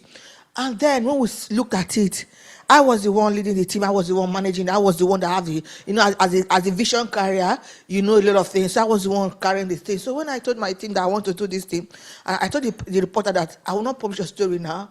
There are a lot of things I need to do. So you have to wait. Just give me some time. When I got time, I will do it. So because I want to use AI. And then we use 3 major AI. That's how we came around. We use ChatGPT, we use Gemini, we use Microsoft Pilot. But Microsoft Pilot was not, we didn't use it in depth because we are not paying for it. It's just a minor one. But we are paying for Gemini and ChatGPT. So it helped us to, first of all, it brought out thousands of documents. So from there, we sieve it and took the most important humanitarian budget where we start see flood victims, and then we now went further to start sieving down to the state. We went to the state level, brought out the budget, and now looking at it from flood victims, what they got, just like that. Then by the time we brought out, and AI was going to help us to bring out. We didn't do this at our own. We went there and I was the one that sat down. So when we got this information, now we have known the data we want to use. Now we need to clean the data. For you to get this data, you need to clean it and use it before know what you are reporting out on. That's when I have to use the AI. I now have to sit down quietly with ChatGPT and Gemini simultaneously working on that document. So now I was using inline, I call it inline prompt. That is to say, each time I want a particular page, I'll just say, okay, I want the particular, can you check in this particular year, this budget that you have? So I will upload, when you're paying for Gemini ChatGPT, you can do so many things. So I will upload the documents, sometimes more than 3 pages, sometimes it will just upload, and it will tell me, I'll now tell you, okay, please, this is what I'm looking for in a particular company. How much admin of the community I need? That can you find out if there is anything concerning flood payment or flood allocation or flood budget, anything? Let's see. They should not bring it out for me. Then when he brings it out, that's where for checking comes in. It was not even easy as I'm talking about. It looked like it's easy, right? Yeah, but it's easier because it was bringing it. The time I was supposed to go and be doing manually, I'm using AI to bring it out for me. Then to bring me out, I'll not tell, okay, show me where the page is for me to go and verify it. Because I need to verify what you're telling. You're telling me that a total number of amount was released in a particular year for a particular community or for a particular state. Where can I see it? So it will not tell me, okay, you can go to a certain page number and see it. And when you go to the page, there are so many things to read. Okay, which line or which paragraph in this particular page can I see what you're telling me to read? Now it will not tell me, go to page, go to line 4 or line 3 or paragraph 4, for instance. Then I will not go there and verify whether it is there. Now I tell you once something happened. Why I was doing it. Now one of the particular documents, I don't know if you are, I know both of us have seen our budget. It's sometimes, sometimes they convert, they use a image document, like a PEG, JPEG or whatever, image file, convert into PDF. Now, one of these files, we are PDF, JPEG, converted into PDF. ChatGPT could not analyze it. 24 hours, ChatGPT could not analyze to get me what I want. It was Gemini that I used 3 minutes. Because ChatGPT told me that this question and this document I'm telling you to analyze now, that you cannot scrap, you cannot analyze because it was a JPEG file that was converted into PDF. That should give you some time.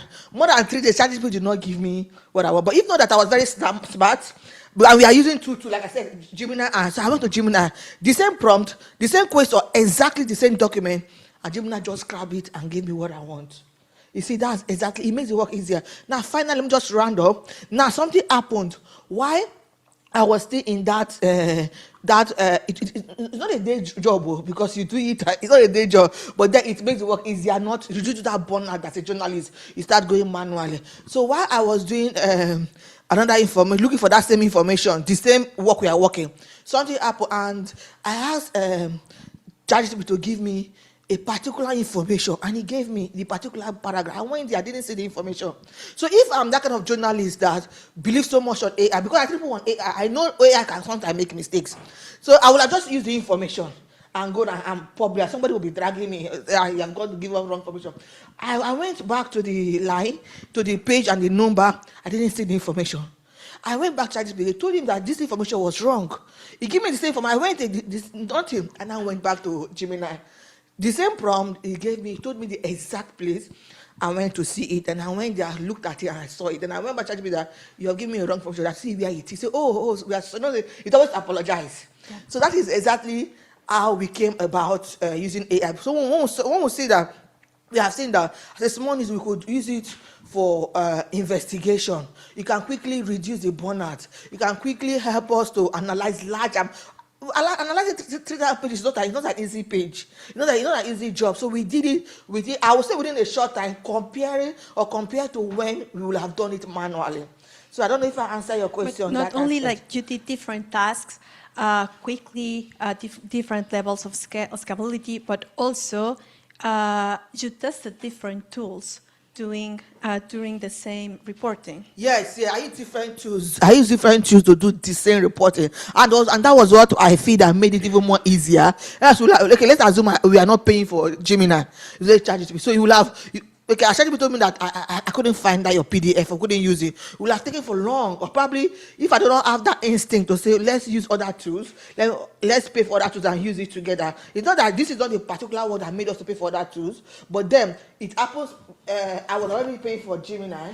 When it's Apple, I said, okay, let's pay for ChatGPT and get it accurate to see how it goes. Because these are two different companies, so we know that their data set, what they use to train their model will be something too different, and their technology and their techniques also be too different. So that's how we use it. Thank you. Thank you, Sandra. Let me go with you at this point.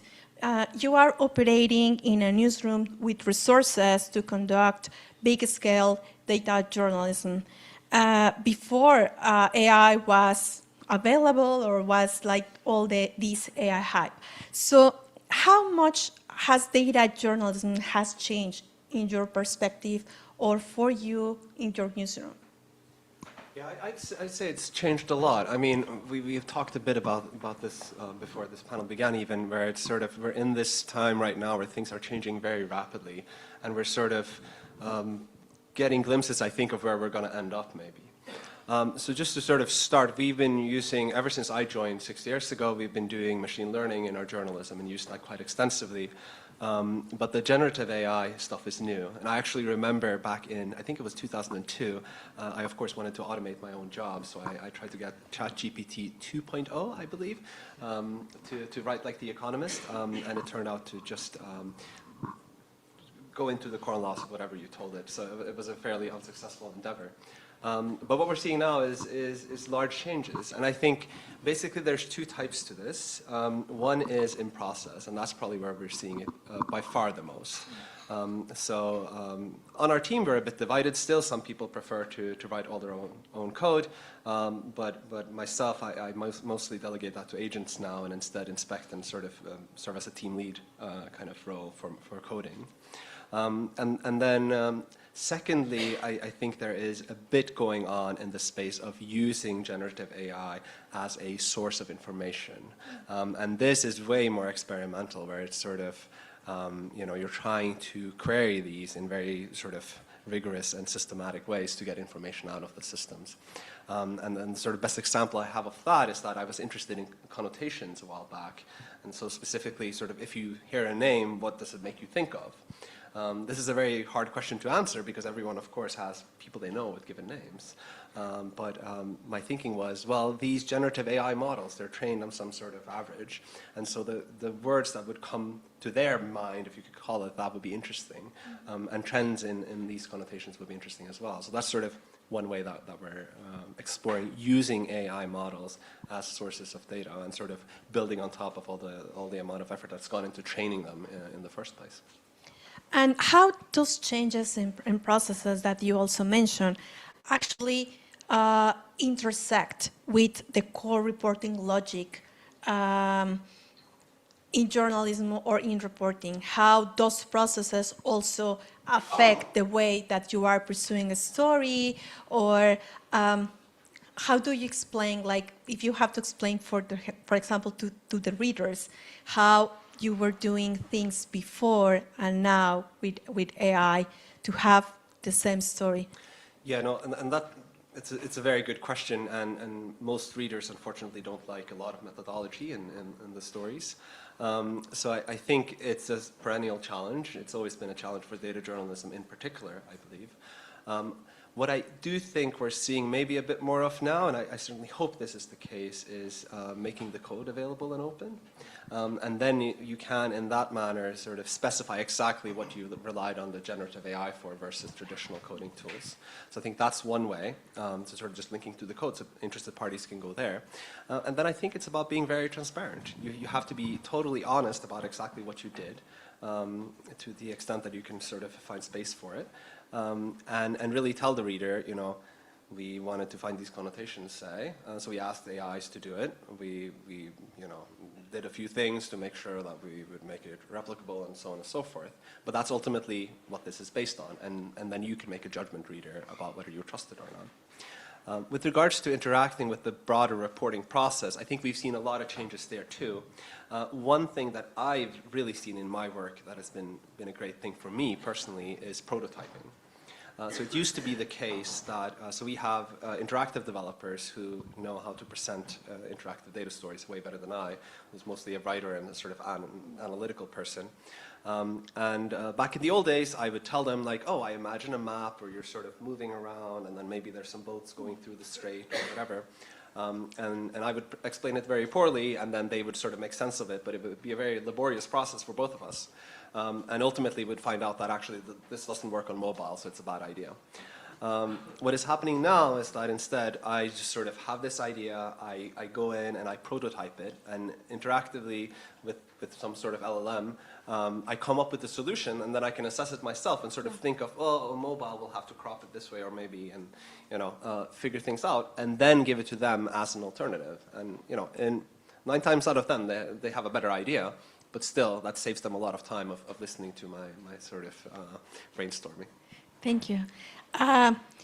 Ryan, I also want to know your thoughts on how your job has changed with AI, and if you can tell us what are you able to do now that you didn't before?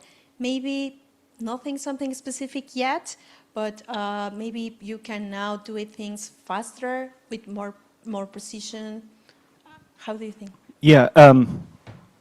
So if we just kind of focus on what I do in my day job, I work with a lot of remote sensing data, satellite imagery, right? And the first time I saw satellite imagery used in a news story, it was in the early 2000s. A guy named Matt Waite, who's now a professor at the University of Nebraska, used Landsat imagery in the state of Florida at the St. Petersburg Times to show the federal government's no net loss policy of wetlands in Florida was BS. There was this idea that if you developed a wetland, you were supposed to replace it somewhere, and they were able to show. And back then, I think Matt talks about, the first time he processed a Landsat image, it took something like a day or two, right? And now, if you've ever been to Google Earth Engine, which is different than the Google Earth that you all probably know, it's a scientific computing platform for satellite data. You can process the entire Landsat archive going back to the 80s or 70s in minutes or seconds, right? And so I think, one of the things that AI and machine learning and I think it's important that we remember, this isn't just large language models, it's computer vision, it's, I guess, machine learning, just regular old statistics sometimes. And so we can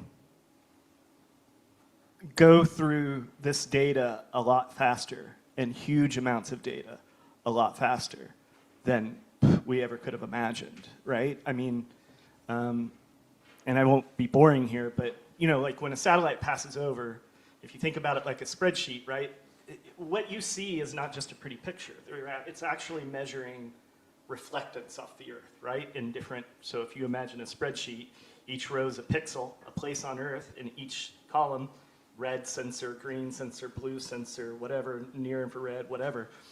And so by analyzing, like using machine learning, there are certain things that have very distinct, like roads, new urban development, vegetation health, whatever.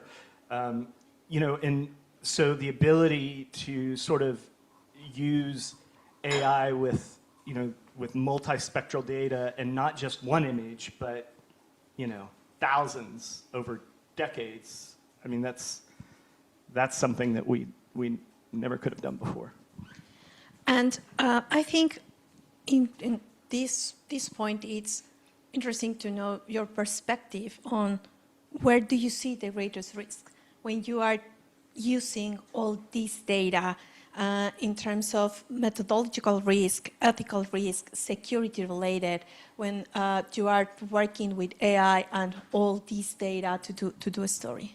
I think it's huge, right? I mean, I think, and maybe this will change, when I was in 7th grade in the early 90s, my dad, an aerospace engineer, said the internet was just a fad, and I don't want to be that guy.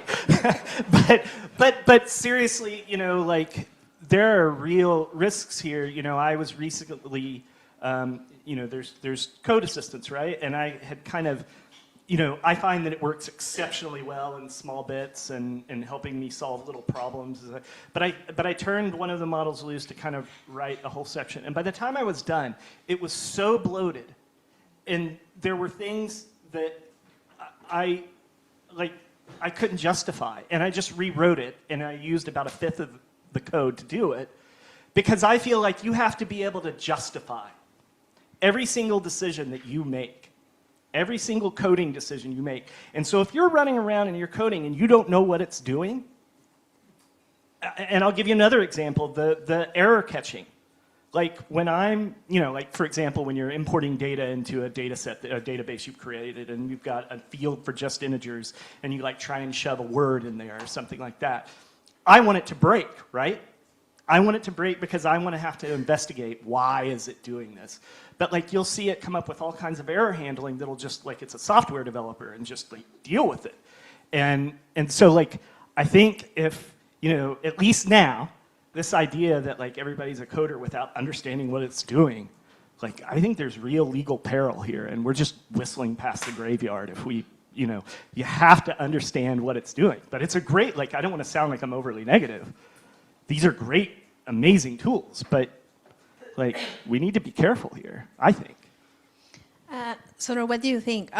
When you are doing big research using data, what are the steps that you follow, like to avoid risk and also to be transparent? You mentioned like to publish.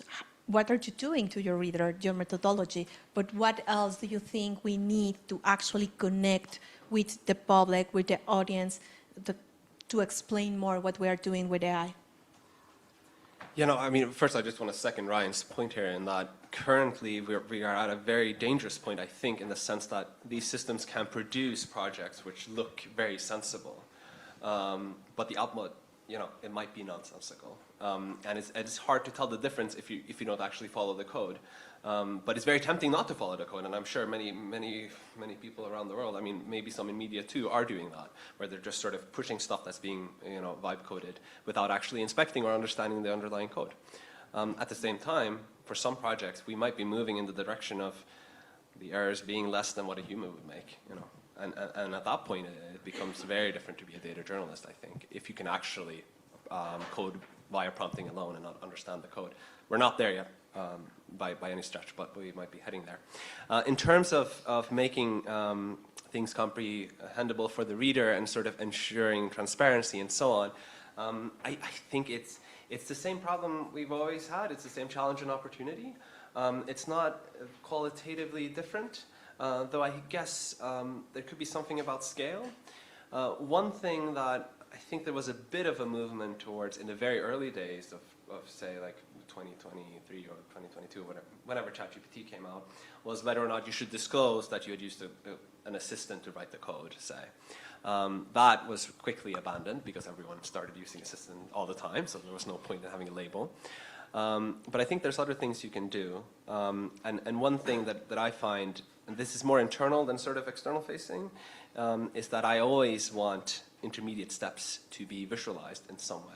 I want to see the output after every step of the code, and I find the most effective way and efficient way, I guess I should say, for doing that to be some sort of visual that I can process as a human and tell sort of, oh, this is what is happening as this sort of process is taking place. So I think that's one part, and then the second part is just sort of to be very skeptical about choices that the AI makes, because as you say, they will do these things like a software engineer, like, oh, if I put in this thing where like, oh, I couldn't find the actual estimate, so I'll just make up a sensible number, and it won't tell you that.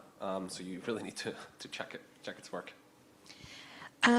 Elfreda, how is for you as an independent small newsroom, like to work with, when you decide to work with AI, where were the risks that you think that were the most important?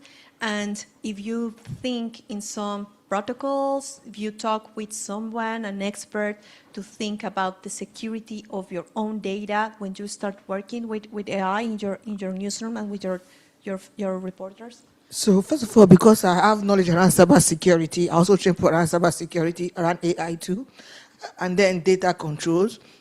So I know the risk. I know the risk that has to do with AI when it comes to using your sensitive data. So like when we are doing our AI platform, so when we are using our investigation, I was able to lock out ChatGPT from actually using our data to train this model. Like I've trained people feel how to use that, to stop ChatGPT for using data to train your, so, I mean, for using your data to train this model. And someone asked me, if I stop the model, if I stop ChatGPT for using my data to train its model, will I get, or will I be able to get what I want? And I said, yeah, let me show you. Now I did a practical section, and that was recently with research, legal practitioners, and I showed them. And I gave them step by step, and so they look at it, that the ChatGPT is telling you that this data, they want to use the data to train their model, not that it is for you, for your own good. For their own journey, anybody can use it. That is it. Now, so I know how it is, so I already logged that aspect off, shut it down, so nobody will use my data to train model. I understand the risk already, so it makes it easier for us. Now, coming down to, sorry, what was the second question? If you talk, for example, with experts and or follow some protocols in terms of security, or where were the risks that you think about it when you start working with AI? Okay, that aspect I talked about, the risk is the data, exposing your own data, that's number one, and then shutting it down. And then talking about with what I also, another risk that I saw personally, that I know around this all my team, is the aspect of hallucination. So that's where the fact checking comes in. So that I say that when we ask AI to give us what we want, you have to go back and verify the exact line. So the risk of your data using it to train this model, and then the hallucination. So in order for us to boycott this aspect, we have to pay more attention, block this aspect that they carry our data to train this model, and then pay more attention to what we can actually, that has to do with our end. If anything goes wrong, that comes from our end, which is the fact checking. Like I'll give you an instance. We recently, we use Excel, we use Gemini inside Excel. It has made our work very easier recently now. The new pattern we've learned with Gemini, Excel inside Gemini. So before now, we have to go through different sheets, but now we can merge as many sheets as they are inside it. It doesn't matter how many documents are inside that sheet. With Excel, you can get everything into one and then get the exact information we need. So when I was doing a particular work around pollution and trying to understand the different states and different countries, not countries, different states, then AI was able to I insert all the sheets, different states I need, different time and everything, different companies.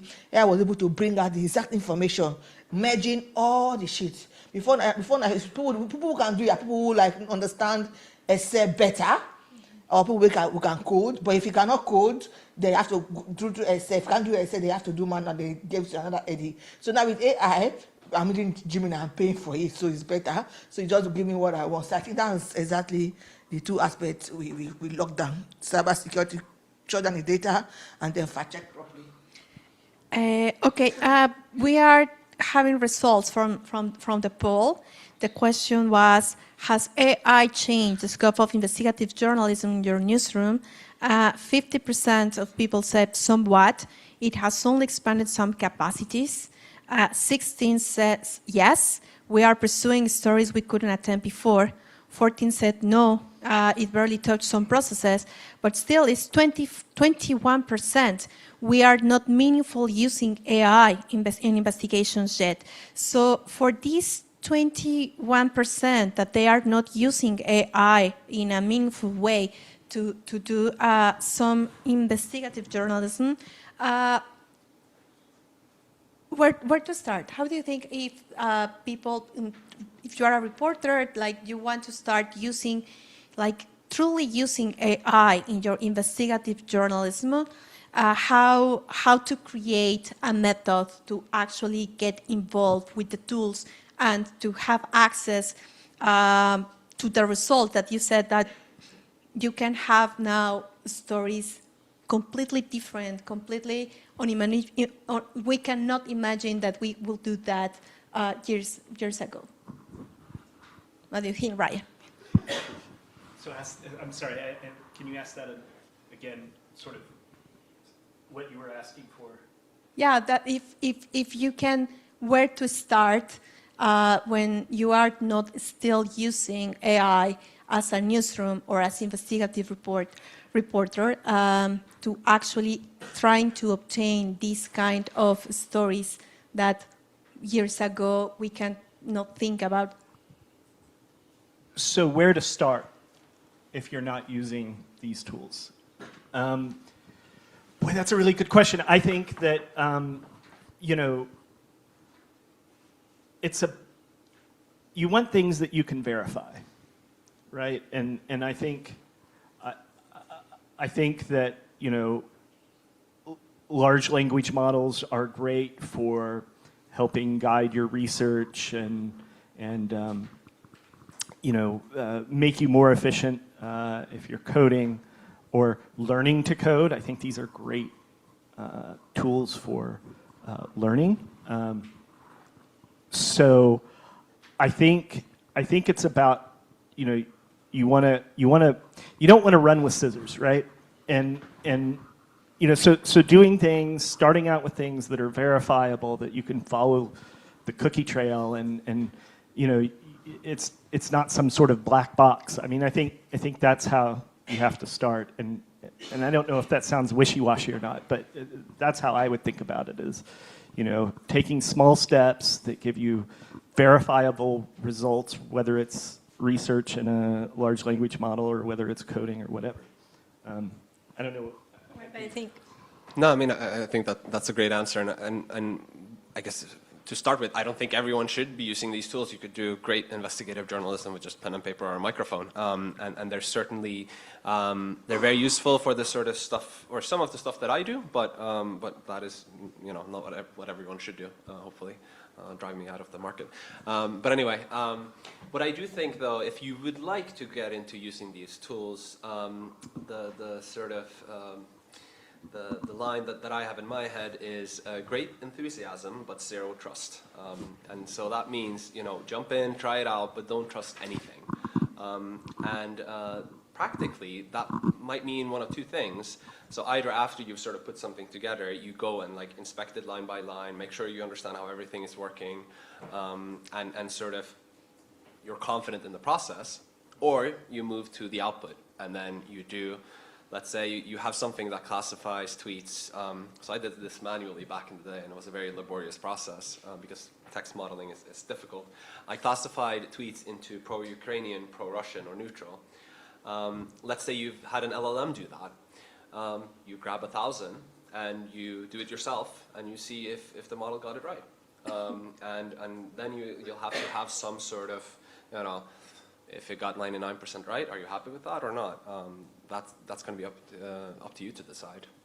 What we have found, though, when I've done this in the past, is that we'll have, you know, an LLM do something, and then we'll have a human do something. And where they disagree, a third human actually sides with the LLM most of the time, even most of the time. So they're pretty good at some things, but then terrible, you know, as we've said at other things. So great enthusiasm, zero trust is my tagline. Okay, thank you. That's a good lesson. Let's go for some questions. I have a couple from the online, but I want to see if there is some questions in the room. Any questions? Yeah, here we have one.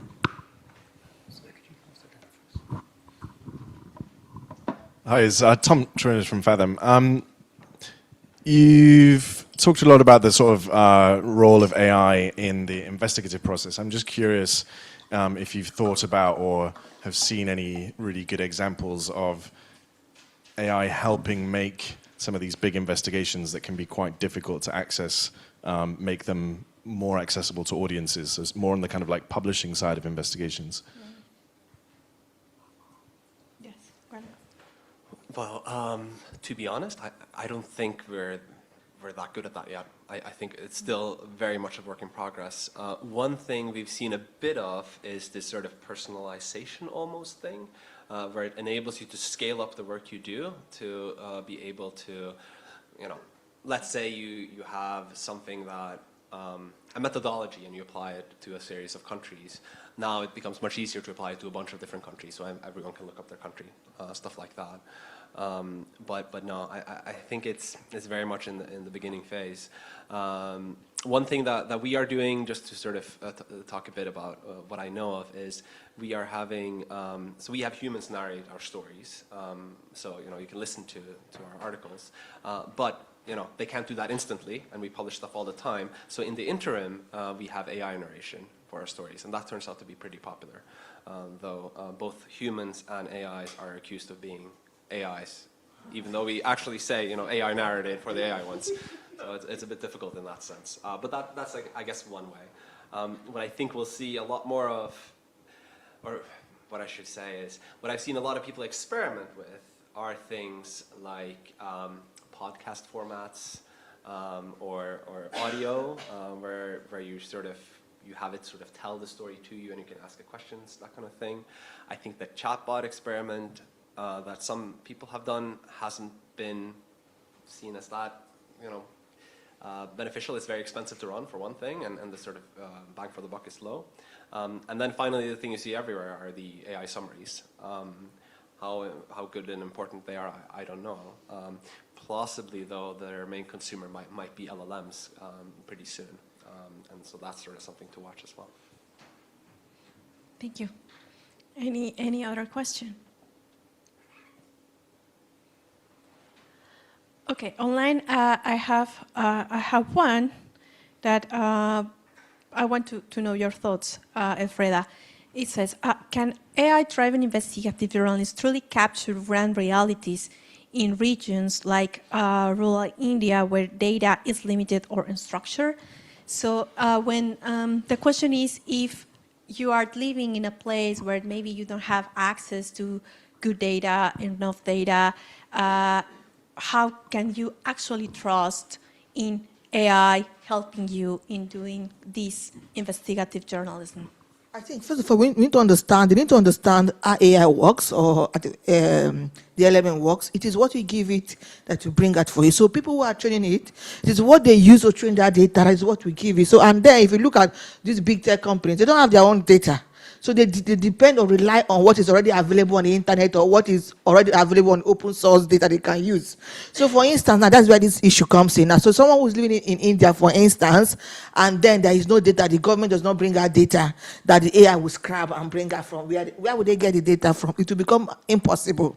That's why I don't know if they have their own thought. For me, I think it's very impossible because AI gives you what they've used to train you, or what they actually build it for, or what they've actually given it for, or giving it to do. So if you put data from East Indian, and there is, if you give it a prompt and ask it to give it data from East India, and by the time it scrub, you couldn't get all the open source information that are giving it, or you couldn't get the exact, it will go and hallucinate. That's where the hallucination comes to. That's what I think. So no, AI cannot give you data that is not already available.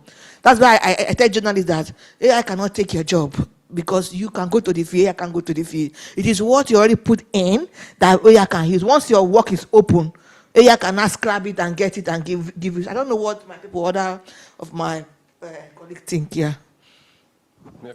I have some thoughts about that.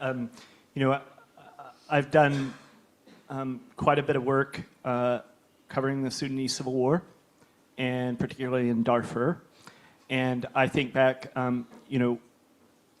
one thing that we did was, for multiple reasons, we assembled what I think is probably, we haven't used it all, but we assembled what's probably like the largest database of cemeteries in Darfur. And we did a lot of that manually, right? And this was several years ago. And, ultimately, if we could train models to identify graveyards, like what AI can do is help us build data where it doesn't, where it doesn't exist. And so, I think about use cases like that. Like, we weren't really ready for that in 2023 in that way, and I think now we are. And so, like, it gives you the opportunity, I think, to create empirical data in places that, are, it doesn't exist because of conflict or whatever else. Yeah, I just second that. I think sort of we're seeing kind of a revolution in the use of satellite imagery and remote sensing that is extremely beneficial in the sense of us getting data on places where we previously didn't have that much. So I think that's one big area where this is helping, be it through detecting things in all this data or helping systematize it and analyze it from a programmatic point of view.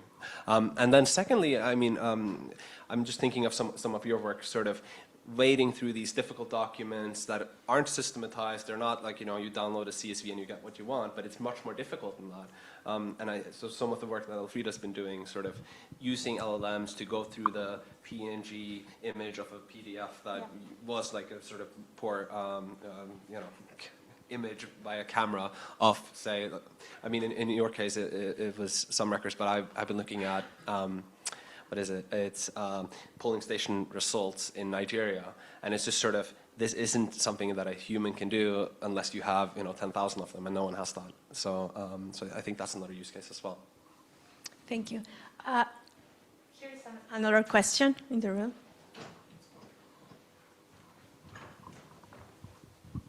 Thanks, Paul.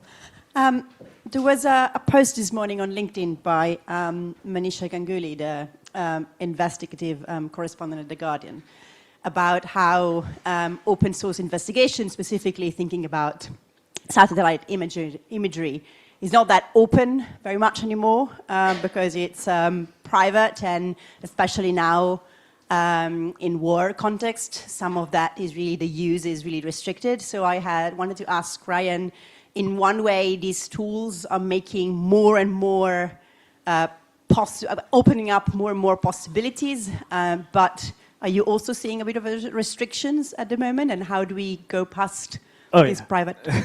Yeah, I mean, you're touching the third rail here, right? Like this is a big,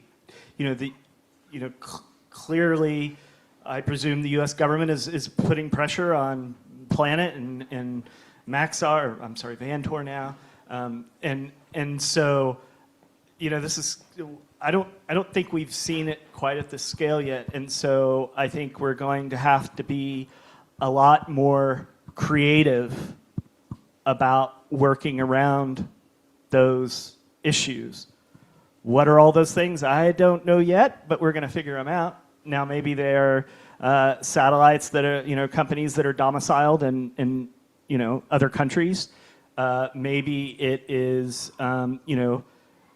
being smarter about. I mean, look, I had breakfast one day with a high up at a commercial satellite company, and he said PlanetScope is the most underused resource in all of remote sensing. Now, PlanetScope is 3.5 meters, right? It's not 30 centimeters, right? But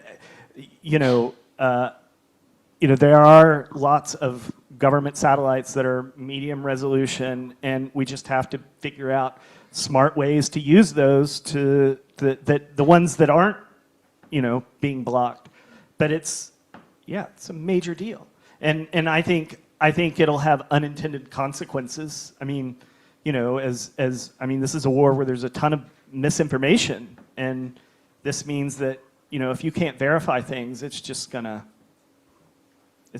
percolate. And so what's the limit now? 14 days that the companies seem to have settled on?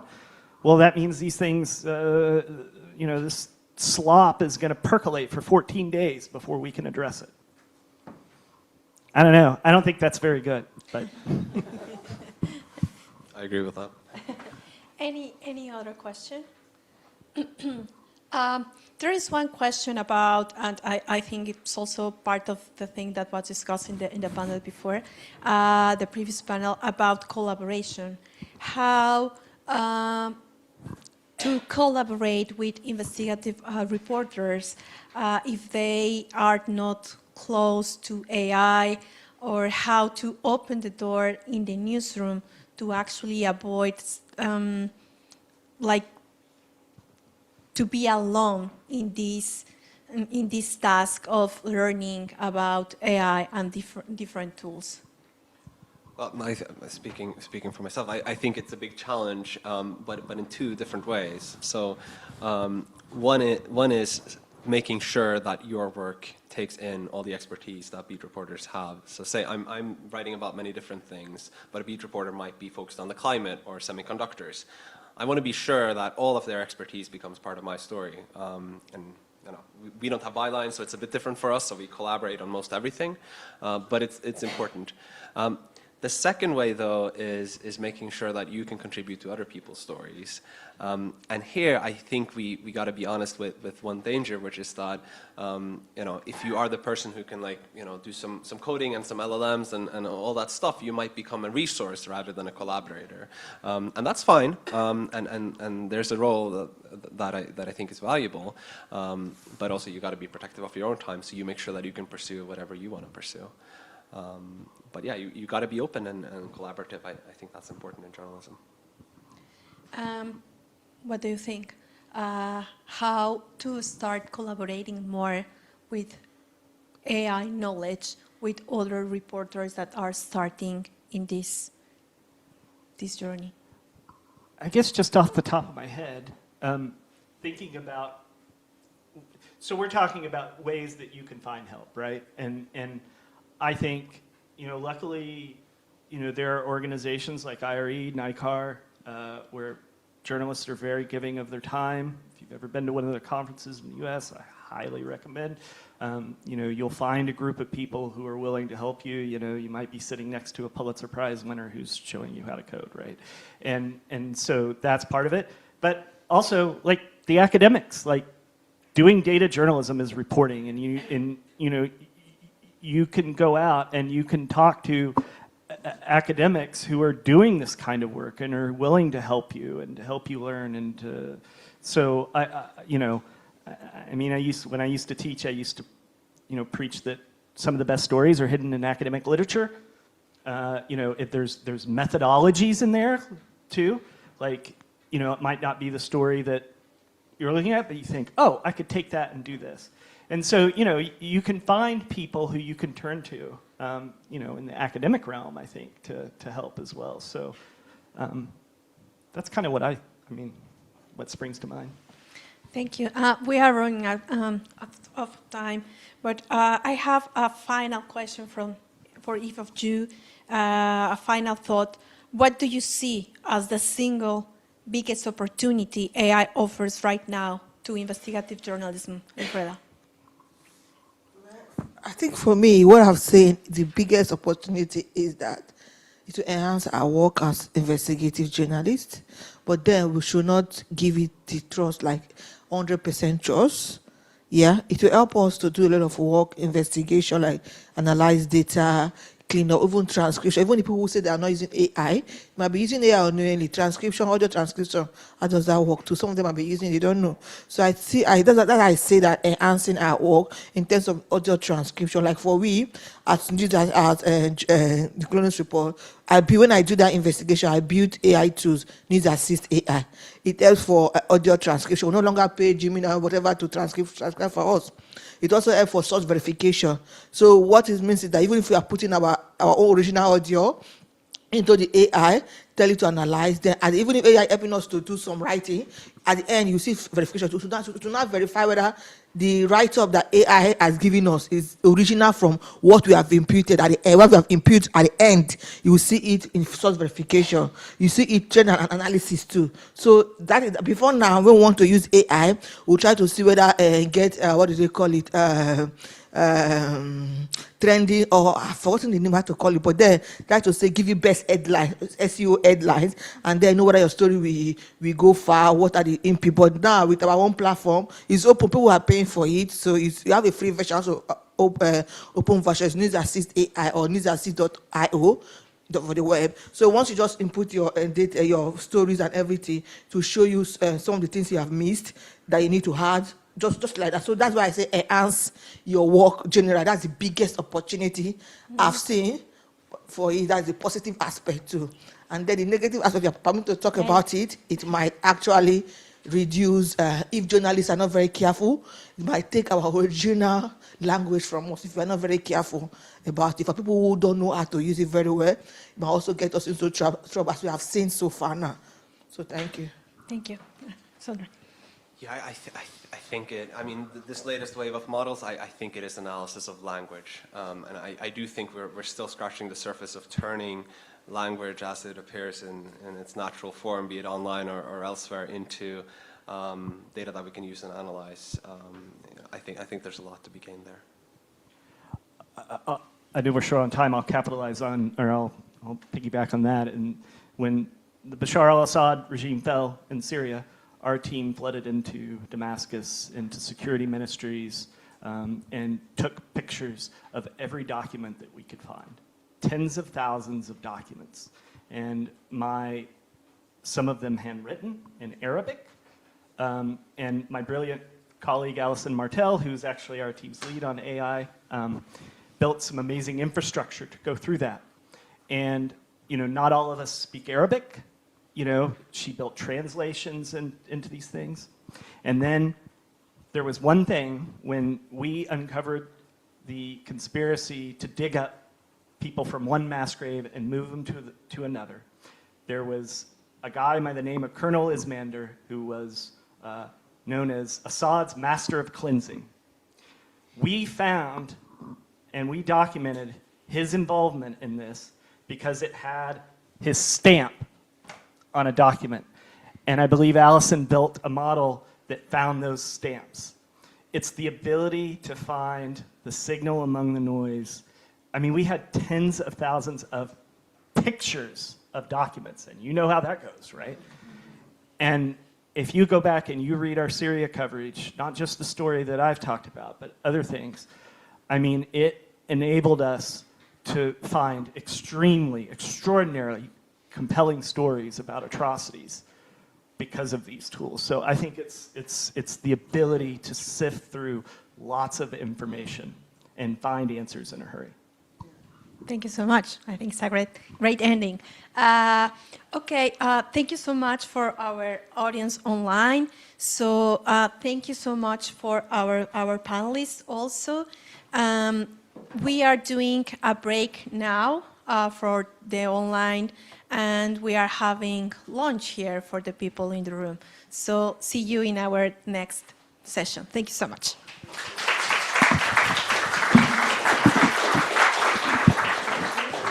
That was fun.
welcome back to those in the room and those online.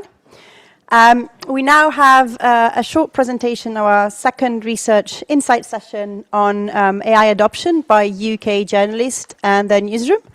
And my colleague Richard Fletcher will take us through it. Thank you. Thank you very much.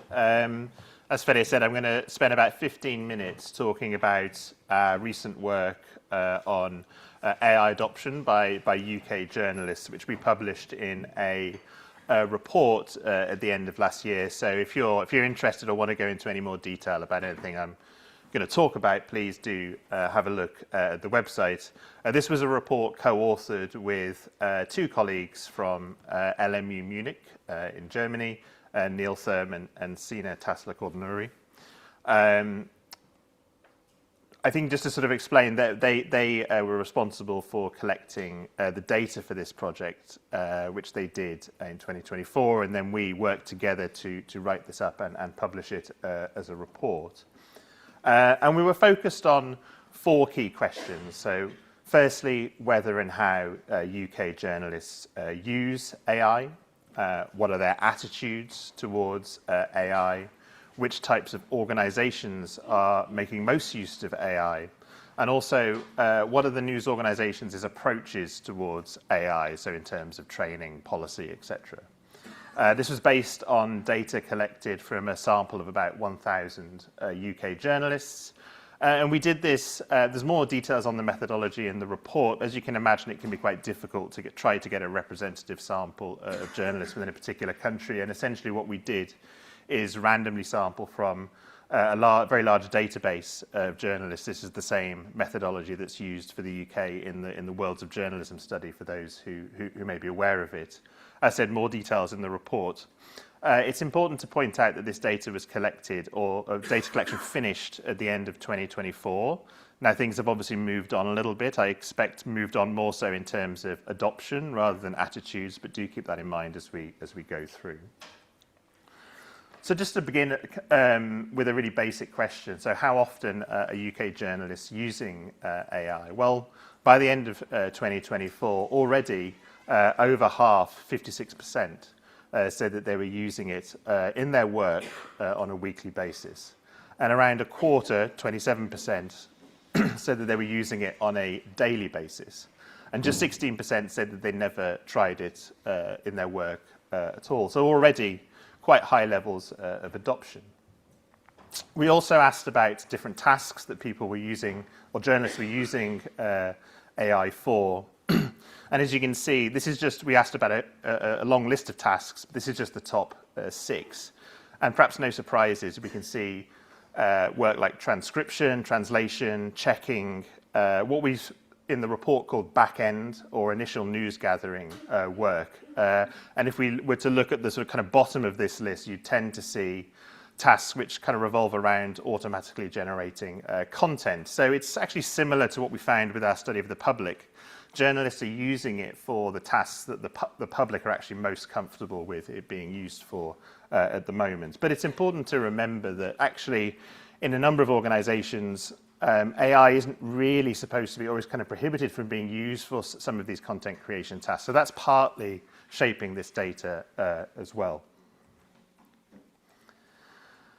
In terms of what groups of journalists are more likely to be using AI, we see that men are slightly more likely to say they're using AI in their work, journalists under 30 as opposed to journalists over 30 years of age, and those working on beats like business as opposed to lifestyle are more likely to be using generative AI in their work. And another group, which I think is slightly separate from those characteristics that I just outlined, if we break the data down in terms of editorial responsibility, which normally maps onto seniority, we can actually see that AI is being used more by those with the strategic authority to make long-term decisions within the media organization, so bosses, in other words, are more likely to be using AI on a regular basis. And this is a theme we touch on in multiple ways in the report, and I'll come back to it in a second. So that's the basic data on use. We also asked about attitudes, and here we see a kind of different picture. So in contrast, well, it's not in contrast necessarily, but Interesting to note that in the sort of at the same time as widespread adoption, we actually see quite a high degree of pessimism amongst UK journalists about what it might do to the profession in the future. So we can see, for example, that when we asked about whether journalists think AI is an opportunity, relatively small numbers say that they see it as a large or a very large opportunity, just 15%. And in contrast, we can see that if we ask a follow-up question, well, do you see it as a threat to journalism? 62% say that they see it as a large or a very large threat. These were separate questions, but the data does kind of mirror itself to some degree. There is a small proportion of people, journalists in the data who say that they see it as both a threat and an opportunity. But for the most part, we do see this split between those who primarily see it as a threat and a relatively small number seeing it as an opportunity. Again, we do start to see differences if we break the data down in different ways. Going back to the issue of seniority, we can see that more senior journalists with more editorial responsibility are a bit more likely to see it as an opportunity, but nonetheless, the balance is still towards threat. And also AI use, unsurprisingly, is something that is linked to these attitudes. And if we look at those who say they use AI for journalistic tasks on a daily basis, that's the only group in the data that we found where the kind of balance of opinion is almost split. So 45% say they see it as a large or very large opportunity for journalism compared to 48% who see it as a threat. So I think it's fair to say that on balance, if we look across the data, we do see a degree of pessimism.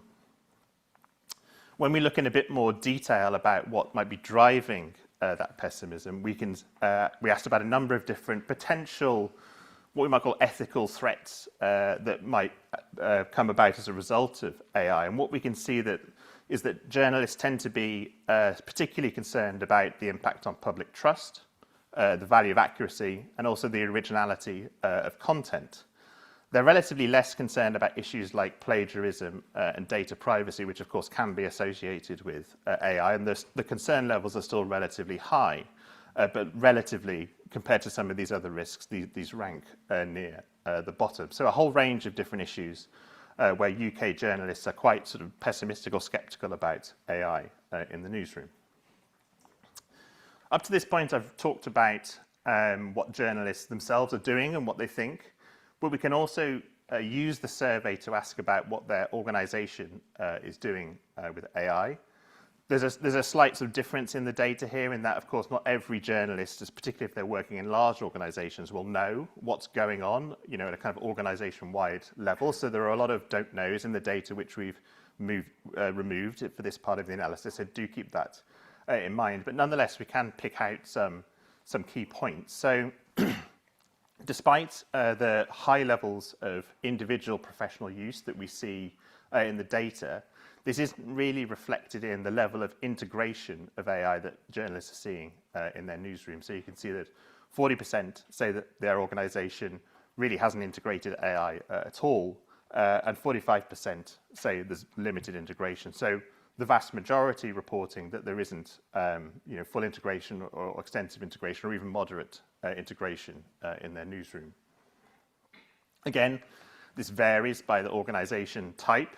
And one of the themes that we bring out in the report is this difference between small independents. Our sample contains a lot of journalists who work for very small B2B newsrooms, for example.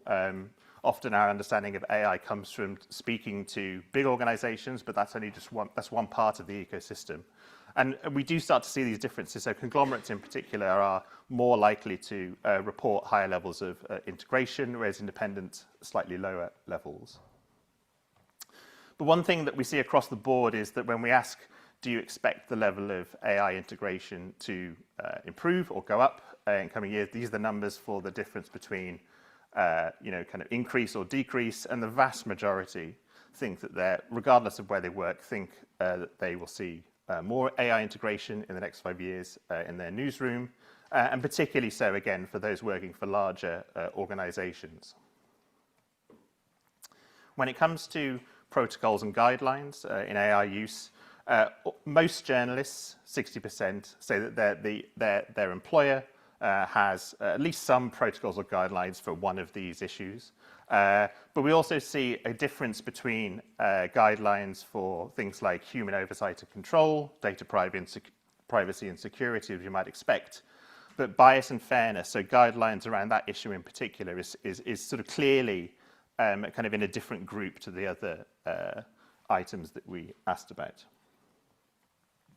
Then we also asked a question about whether their employer was offered AI training. This is something that I expect will perhaps have gone up since we asked this question. But again, we see this quite large difference between training being offered within large conglomerates and smaller independents.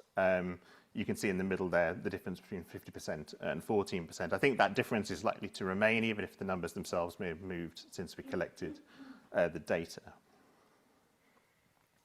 And then, just as a final slide on tools, obviously this is a really important question. What tools should journalists, can journalists use in the newsroom around AI? And there's a lot of numbers on this chart, but I'll draw your attention to, again, this middle set of bars where we see that journalists who work for an independent, 76% say that they're only using third-party tools in their work at the moment, and just 6% are using in-house developed tools. That's still sort of true when we look at conglomerates, but we can see that actually the proportion that are only using third-party tools is much lower. They're typically using a combination of both and are developing some of their own tools in-house. And again, this just highlights the difference between larger and smaller organizations, which I personally think is going to become more important over time. You've probably seen on some of these slides there are also differences between publicly owned media and private media. These tend to be a bit smaller, but nonetheless we can see it when it comes to the issue of guidelines, for example, more likely to exist for those journalists working in publicly owned media. So just to wrap up some of these key points, when it comes to the individual level, what individual journalists are doing, we can clearly see that professional AI use amongst UK journalists is already widespread, or was widespread in 2024, even more so now, I expect. But we might think of it as a kind of grudging acceptance for some, given that many worry about the negative effects of the use of AI might have on journalism in the long term. And I think this difference between seniority within the profession and the attitudes towards AI, it'll be interesting to see how that plays out in the coming years. Then, if we think about organizations, despite the high levels of professional use, integration in newsrooms from the point of view of journalists working in them is typically limited. We might wonder how long this will be true for, but that is what we saw in the data. Again, those large differences between conglomerates and smaller independents in terms of integration, training, and types of tool use. I personally think that's going to be an important distinction, but there is a question mark about whether it will grow or shrink as the whole ecosystem develops in the coming years. Thank you for listening. Again, much more in the report on our website, and if you have any feedback, please do get in touch. Thank you.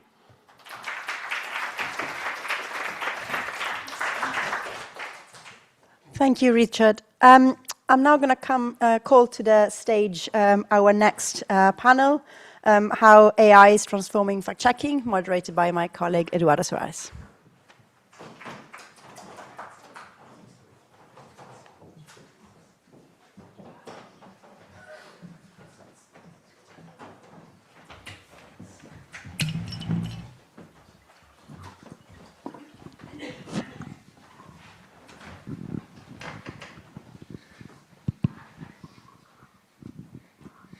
Well, thank you so much, Federica. Thank you, everyone, for following the panel online and here in the room.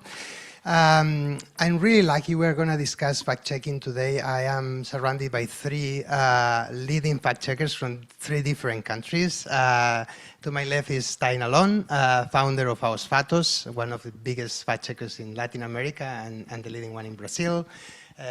Clara Jimenez Cruz, a good friend of mine. She is the CEO and founder of Maldita, and also the chair of the European Fact-Checking Standards Network. And then Chris Morris, who is based here in Oxford, and is the CEO of Full Fight. Thank you, everyone, for being with us today.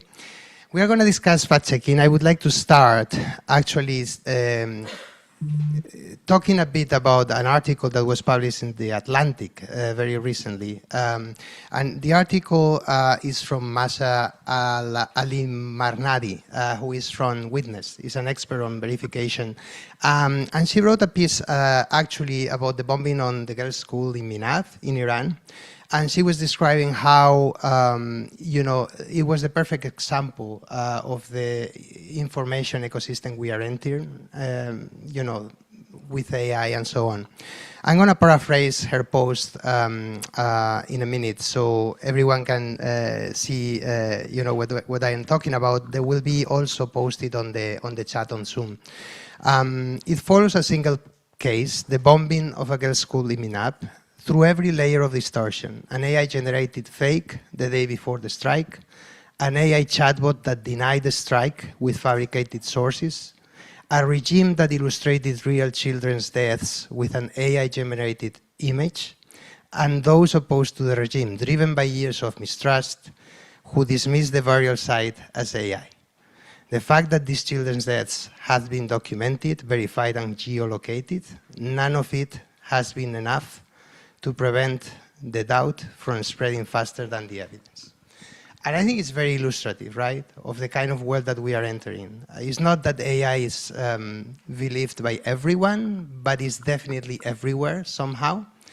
And I wanted to start you discussing this a little bit, how generative AI has changed the work that you and your organizations are doing as fact-checkers, as teams fighting this and misinformation as well, and also trying to survive in this kind of world, which is kind of weird in a way, but we are all living in.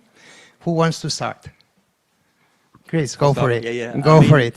I think the example you've given is a good one because it shows the size of the challenge. But I think we all know that what this extraordinary technology is doing is producing huge challenges, but also massive opportunities. And there is a bit of an arms race going on at the moment. I think we have to admit that probably the bad guys are winning. So it is becoming more difficult to deal in this. Again. Again. I mean, the kind of Steve Bannon motto of flooding the field with shit is being turbocharged. And it's kind of easier now. It's kind of easier now than it was before, right? Yeah, but at the same time, you know, taking a big step back, every great technological revolution is massively disruptive. And, you know, I think the launch of generative AI is a bigger moment than the launch of the internet because of its ability to create new content at speed and scale. This is something we haven't seen before. And we're still figuring out, as some of Richard's slides just showed, the best way to use it. But what it does do, for certain, is allow really small teams of people to deal with misinformation at internet scale.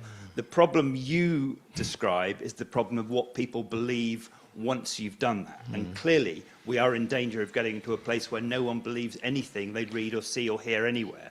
That's a separate issue, but I do think there are things that this technology can do to us, to do for us, which allow us to address this problem at huge scale in ways that even a newsroom of 100 people couldn't do. Yeah, that's a great point and a more optimistic one, and we'll get to that. I want, before passing on to Clara perhaps, or to Tai, to say that we are polling our audience online with a very simple question. Do you think AI is making it easier or more difficult to combat political disinformation and misinformation? So the question is about political disinformation and misinformation. Let's see at the end what our audience says. Go, Clara. So I think there are several things to take into account here. I agree with Chris on what he was saying about the AI slope and how everything is being filled by very shitty content and very obvious AI, but again, not to every eye. I think one of the things that fact checkers have done over time is answer the queries from their audience, and we still get queries on videos that everyone in this room might say they're obviously AI generated, and we still need to spend time answering those queries and hence not putting our time to other more important work. I think the general disbelief that this is created among the public is going to be problematic over time, and that's going to affect trust in media as well, which worries me. And then about 5 years ago, we started saying that the internet was going to become more clustered, that people were going to go to more closed circuits of information. That, which did happen 5 years ago, and we saw, at least in the Global South, much more WhatsApp news consumption and those kinds of things, is also happening with generative AI, especially with chatbots. And we saw some of the results that Felix presented today, which are very interesting and sort of scary as well, is if we're seeing that that consumption in news is yet small, but still doubling year by year. Because whenever someone asks Grok, is this real? There's a lot of people that can get out and say, actually, Grok just messed up. But that does not happen when you go on ChatGPT, on when you're consuming your news in those closed AI chatbots that we know are giving misleading answers. So that is going to be problematic as well. And the last thing, I'm sorry, I'm not the optimistic one in this roundtable, as you can see. The last thing, and I know we're going to be talking more about this afterwards, but that I think is also very challenging, is that we're not only entering the AI internet, we're also entering an internet in which tech companies are not willing to fight for trustworthy information and are actually willing to fight for the opposite and not protecting the public. And that is going to make it way more challenging for the work that we do, but for the work that most of us do here. Yeah, and this, in a way, you can make the argument this is also kind of a new world. Like for some time, big tech companies were at least playing the game of trust and safety teams, and trying to engage with fact checkers and so on. And that kind of things, those kinds of things have been reversed, especially after Trump's election, with impacts obviously inside, but also more importantly outside the U.S. How is that playing out in Brazil? Well, no, it's working, right? Okay. Actually, I brought some numbers because it can paint a more concrete picture of what Chris and Clara are saying, which is AI-generated disinformation, and it's from data from Os Fatos. So it's basically all the things that we've fact-checked during 2024 and 2025. AI-generated disinformation increased by 70% in 2025 compared to the previous year. So out of 619 fact-checked false claims, 1989 used AI, representing 16% of the total. It's not like the majority, but and those were mostly visuals, or which kind of, image-driven overall, but there are audios too, but image-driven. In 2024, this figure was only 7.6%. And this growth is directly linked to advance in generative AI tools, especially hyper-realistic video generation. So, and it might, and I also brought numbers regarding spread of disinformation, of AI-driven disinformation, because Clara was saying that in more closed apps and platforms, we can't seem to understand what's going on. But if we see that AI-generated false content reached over 32.6 million views across TikTok, Quai, Threads, and X only in Brazil, you can get a sense of how things are going on YouTube, which is an open platform as well, but doesn't disclose numbers as specifically, and WhatsApp and Telegram, which are basically the most vast and most popular apps for consuming news, according to the Reuters Institute. And there were 2.1 million interactions, likes and share on Facebook and Instagram regarding disinformation, AI-powered disinformation. So these are overall numbers. You know, it's for us to get a sense on what's going on and what we are dealing with at the moment. And to be clear, it's not that all the other forms of disinformation or misinformation disappear. This is basically additive. This is things that you're starting to see more often, but the other kind of stuff doesn't disappear. And from your experience, Thay, in Brazil, what you are seeing is mostly about politics, or not necessarily. There are also like things about health or about other issues. Until 2024 and 2023, we've seen our focus on Aos Fatos specifically is covering politics. So we have a bias towards this thing. But in previous years, at the beginning of the AI hype, let's put it this way, scams were pretty common. I mean, like a proliferation of financial scams. I mean, they were more popular. But in 2025, it shifted primarily to political topics. So the most frequent targets, 53% of AI-driven falsehoods were towards Lula, Brazil's president, Bolsonaro, Brazil's past president, and Donald Trump. And there's a very impressive coordination amongst what is AI generated in the US, for instance, and what gets into our digital ecosystem in Brazil. So it has also a continental influence as well. Chris. And I was going to say, there's another danger in politics is that you start to look so hard for the fake stuff that you forget to check the real things that real people actually say, which are also bullshit. And I remember in the last election here in 2024, people may remember, there was just this ream of articles about this was going to be the election in which AI was going to dominate and destroy democracy, and it didn't happen. And we kept saying in interviews, don't forget to actually listen to what the actual politicians really say, because there's an awful lot of misinformation there as well. And that's one of the dangers of assuming that if everything is, and the whole conversation is about the AI-generated stuff, don't miss out on the real stuff as well. That's a very good point. But I also have to say that I saw Clara nodding when Thay mentioned, narratives basically changing countries and used by other people in other countries. I think you have done some work on that and have probably some insights to share on that. Well, that's actually what we use AI for, right? We extract narratives with AI from all the disinformation content that we monitor to understand how those narratives are being put up by different false claims, but also to understand how those narratives travel from one country to another. And we have some international projects in which we see how Russian narratives that might start in Eastern Europe actually go through Spain and translate into Spanish and then go into Latin American countries. I think that's... Can you give an example, like of one of those? For example, one of the narratives that we've seen doing that has had a huge impact in South America and in Latin America is the one of soldiers going from Colombia to fight in Ukraine and actually not being supported by the Ukrainian army and being left to die in the field.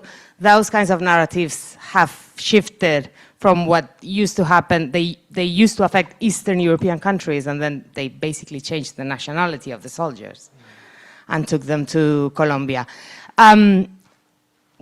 That's basically what narratives do, right? Like they're the same exact narrative with slight changes might appear on different countries, and for languages like Spanish, which are spoken in 3 different continents, that there's a very clear path that you can draw there. And I'm guessing that between the UK and the US happens similar, and Brazilian connections to the US have been obvious over the last years. And I think the point about narratives is really important. So we're actually doing some work together on narratives. And, I think fact-checking 1.0 was about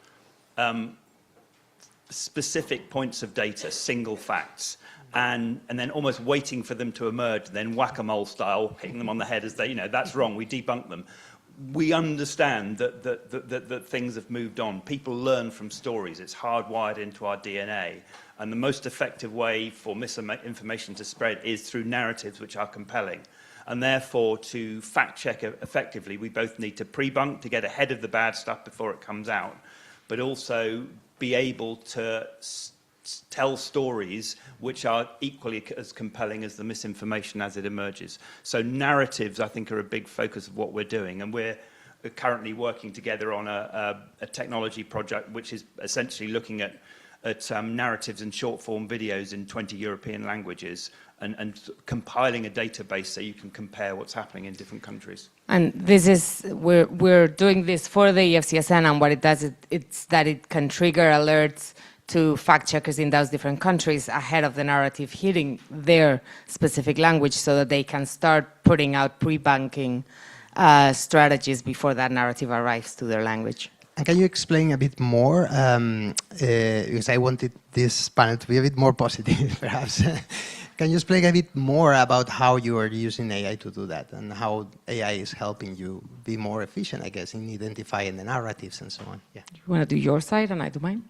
You go first. No, you go first, because you guys Okay, scratch. So we do a lot of the monitoring work. So we can use AI. I mean, our original tool, basically, we trained a large language model to recognize the language in which claims are made.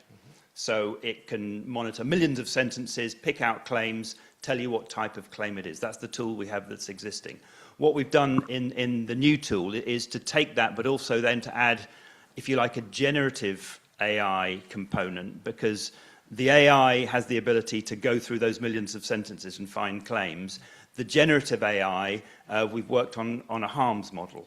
And so what the generative AI is doing is trying to start assessing which of the claims that have been found may be the most harmful. We do that by asking the AI to think about whether a claim is misleading in the first instance. If it is misleading, whether it is believable. And if it is believable, whether somebody can take any action as a result of having that belief, which might be harmful either to themselves or to somebody else. I'm sure we'll come on to this, and we've heard this, always with humans in the loop. But you know, the machines have the ability to do this at scale and produce material, if you like, taking the million bits of hay. The first iteration of our tools can then give you 1,000 claims. The second iteration of our tools hopefully can then give you 100 of the more serious claims, and then give the humans the ability to add the caveat, the context, and the nuance, and make the editorial decisions about what might be harmful. And the other part of the system extracts the narratives from there and triggers alert to the different fact checkers in different countries on whether that is getting to them, whether any of the monitoring words that they've added to their monitoring tool is appearing in those claims so that they can keep track of those narratives and be ahead of the story. Any leading narratives that you are finding with that in Europe? It's interesting to know. Yeah. So we're seeing a lot around NATO and the typically pushed by Russia claims of NATO being against you, NATO not being efficient, not trying to protect citizens, that kind of thing. We're seeing some climate misinformation as well around the European political climate measures. Let me think if we're seeing anything else. We're seeing a lot about migration. But those are, I mean, these are like the typical topics that we will see in the European Union, only that now we can see more specific granular narratives around them and see where they're going, right? So some of them might start in the south of Europe and then go up. Some of them go the other way around. But it's easier to see the coordination overall. Yeah, it's great to know that Spanish and British fact checkers are working together as if Brexit never happened. Tai, an AI project that Ausfatus is doing. Can you walk us through something that you have done recently using this technology?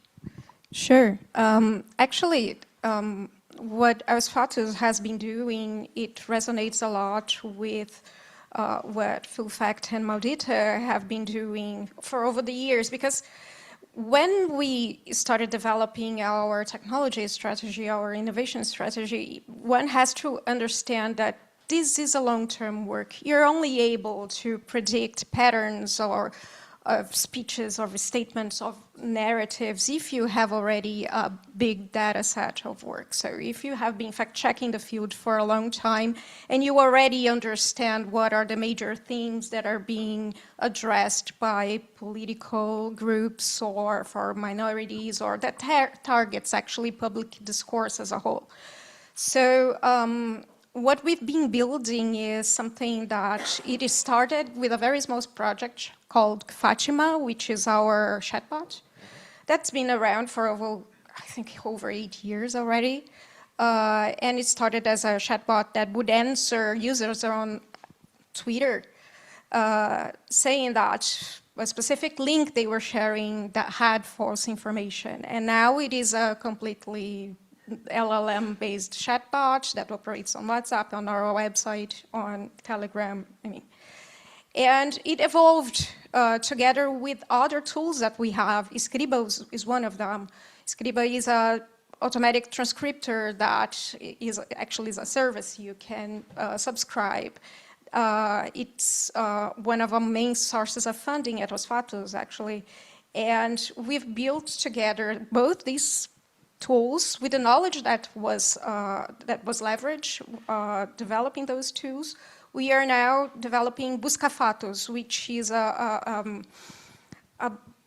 built-in tool for newsrooms, fact-checkers mostly, but other newsrooms that want to fact-check live coverages or provide context to spectators, to readers and users in real time.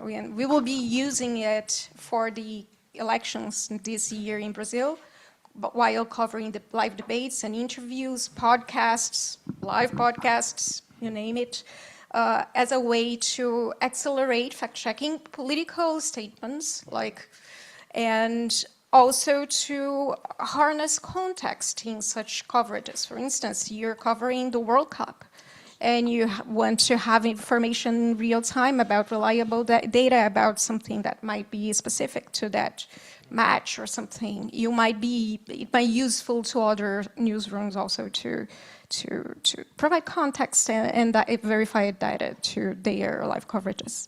Maybe it's a good moment now for us to talk a little bit about politics and how politicians are increasingly using this technology, sometimes for satire, sometimes to illustrate a point. They're using their free expression to do that. But, at the same time, they are polluting the ecosystem, sometimes with lies, sometimes with funny stuff. You guys have an election this year in the fall in Brazil. We probably have one in Spain in the next year or so. And you just, a couple of years ago, you had one. And the local elections in a couple of weeks, of course, or in a few weeks, yeah. So how are your teams dealing with this? Because there seems to be a change, right? I don't know if there's fundamental change or is kind of a slight change, but how your teams are evolving with this kind of new way of doing politics? Well, I think that there are two different ways to see political misinformation, which are narratives. They evolve slowly. Basically, they are there already for a long time, and we have been covering them for a while, so we kind of know what to expect subject-wise, in which what are the main themes that will be covered, the main things that throughout the past years have been targeting policymaking, and so there's that. But there's also, of course, the challenges of escalating fact-checking, not only in real time, like we are dedicating ourselves to, because we've been around to know that live coverages are quite essential to combat misinformation from political figures while they are broadcasting. And also a way to scale in time fact-checking, because one of the things, and we've been hearing this in the morning, was how to accelerate our efforts when we don't have reliable data available, either official but also from platforms, and how to actually fact-check in time.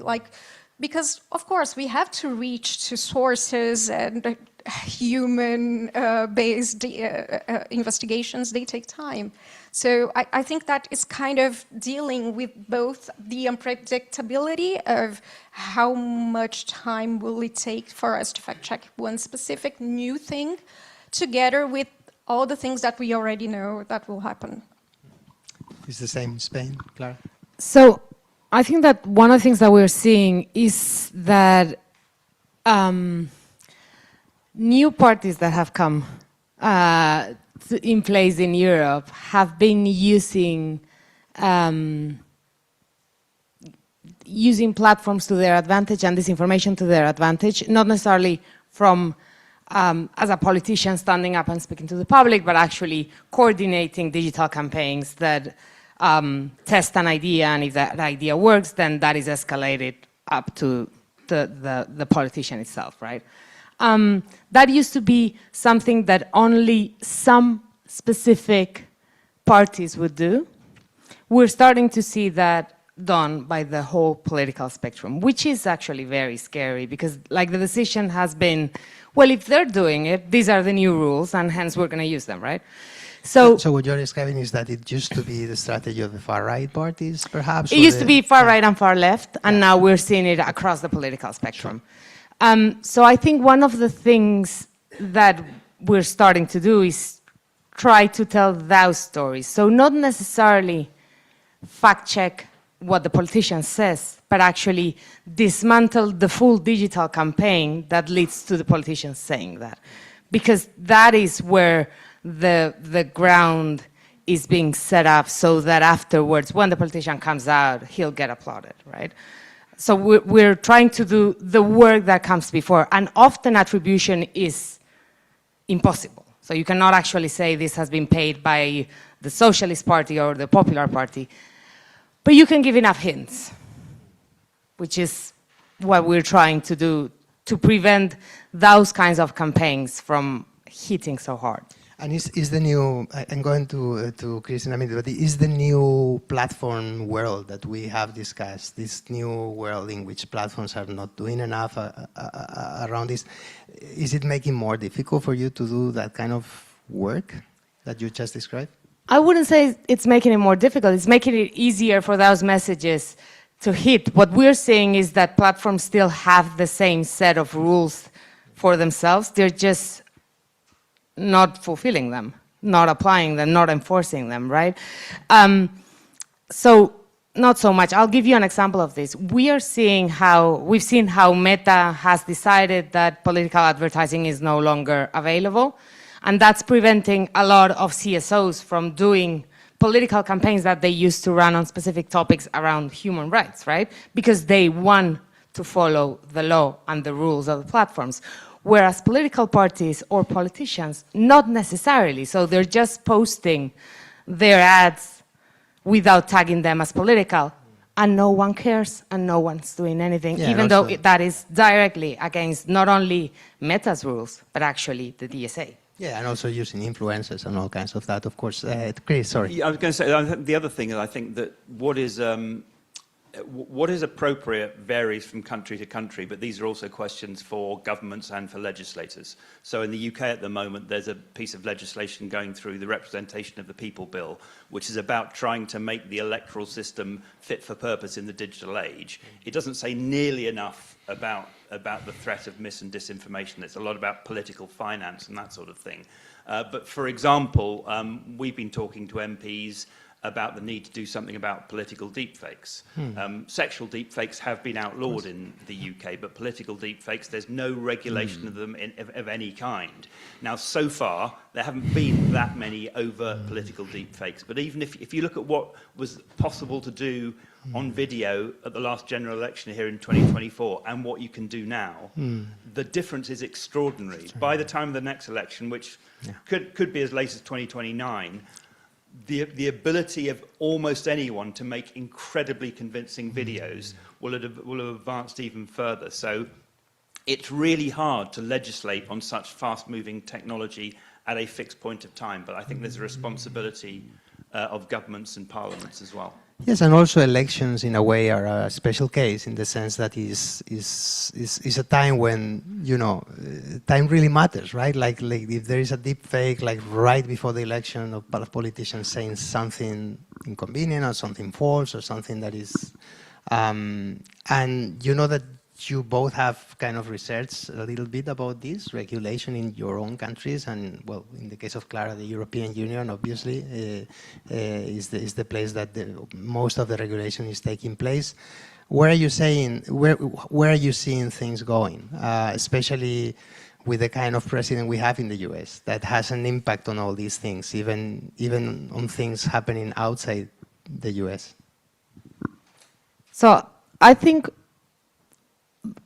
good news here is that the DSA is being enforced. Can you explain what the DSA is? The for Digital audience? Services Act, which is the piece of legislation that the European Union agreed and put out to combat basically illegal content online, but also partly harmful disinformation, and most importantly, risk mitigation among platforms for illegal content, but also for harmful content, including disinformation, right?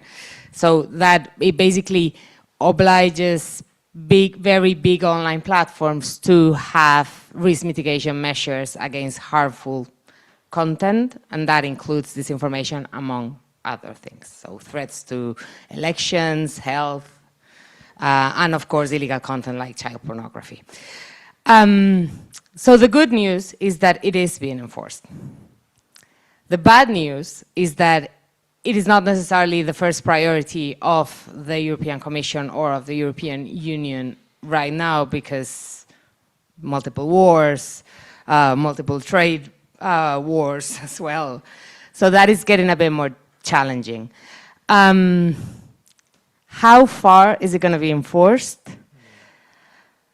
That's yet to be seen. That would be my guess. But I think it is important to know, and that is something that Maldita is doing on a daily basis, that because that piece of legislation exists, we can actually conduct platform accountability investigations that provide evidence towards that law being enforced, which is sort of the way that we are taking, not as a shift from fact-checking, but actually as something that has to be hand in hand. So we have our fact-checking team that provides evidence of the false content circulating, and then we have our investigations team that will connect that content to coordinated campaigns, to infringements of the norms of the platforms or of the legislation, and then put out that corpus of investigation that can be used and is being used by enforcement teams to provide evidence to find them, basically. I think Chris wanted to complement. Well, I just want to make a broader point, and that is that, you know, regulating information is really hard. And how do you find the right balance between what we all care about, which is protecting freedom of expression, and on the other hand, protecting people from harm online? The trouble is, if you don't regulate at all, then what we have been doing is essentially subcontracting those decisions to the most powerful companies the world has ever seen. I'm reading a book at the moment by the historian Rana Dasgupta. He's a novelist, really, but it's a non-fiction book, and he makes the point, which I think is right, that the big tech companies are the most powerful new actors on the geopolitical scene since the formation of nation states in the 18th century. And that gives you some idea of the magnitude of what is happening at the moment and why this is a revolutionary moment. But I think, you know, we need as societies to think, what do we want our information environment to look like? How do we protect freedom of expression? And we should not be subcontracting those decisions to tech executives, whether they be in California or in Beijing. Absolutely. Private empires, as our friend Timothy Gartonas calls them.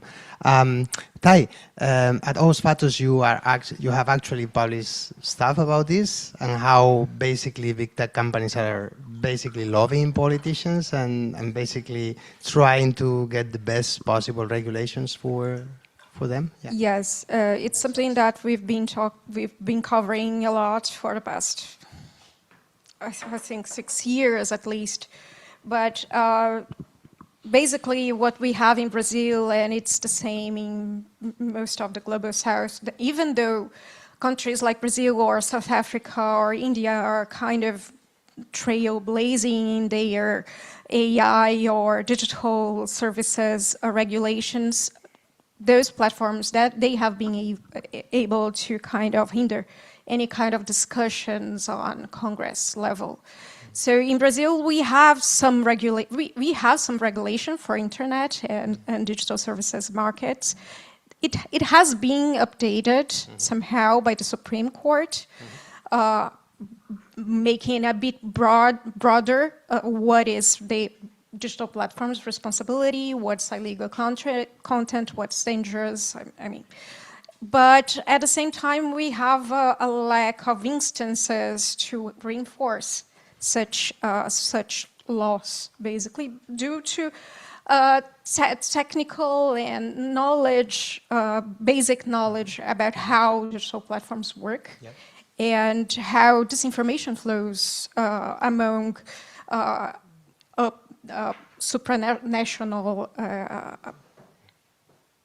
platforms. So in a sense that what we've been having, for instance, during election, we have, in Brazil, we have a judiciary court specifically to regulate elections, and every election year they set a set of rules that digital platforms have to comply with.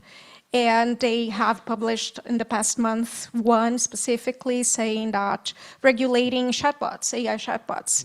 That said, specifically, a chatbot cannot rank candidates based on subjective values.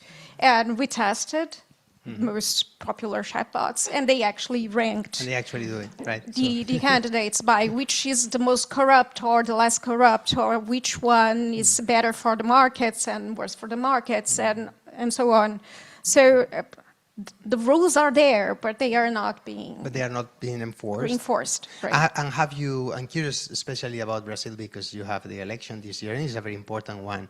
Have you found examples also of chatbots like giving misguided information about the candidates, or something that has been manipulated perhaps, or just by chance is wrong? Yeah, this is one specific example. The problem is that because chatbots are private, closed spaces, we are not able to understand which types of information or misleading information is being provided, because we run a test, a blind test in a zeroed platform for Gemini, ChatGPT, Claude, but at the same time, we don't know what will work to a specific, I don't know, far-right supporter or a leftist supporter.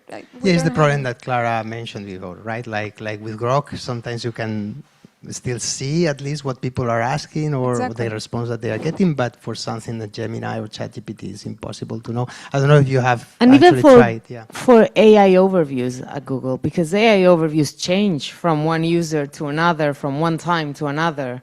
So we really have no idea what people are actually seeing on their end, and no way to know it. So one of the things we're doing at the moment, we have a pilot project where we're trying to benchmark the output of all the leading LLMs by asking them the same basic questions every day over a long period. The tech companies do their own benchmarking projects, which are primarily to show how very clever their models are. We're trying to ask them really basic questions like, who can I vote for in the next election? Who is my MP? And the variation which we sometimes see is quite extraordinary. One of the large language models has insisted at least twice that Donald Trump is not currently the president of the United States.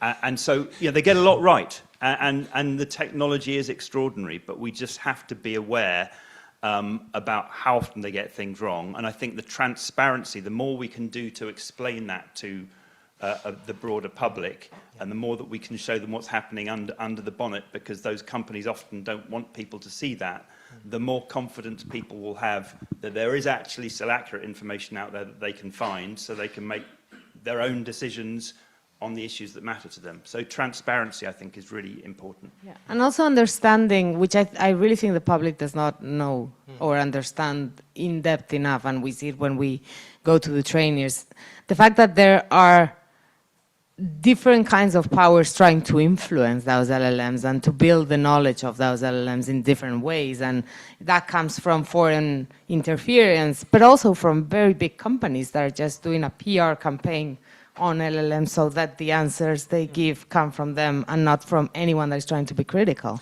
And we've seen examples of that, I think, like especially I saw one, I think, from Russia, for example, but as you say, I think it's, the question is how to investigate those and if it's even possible, right?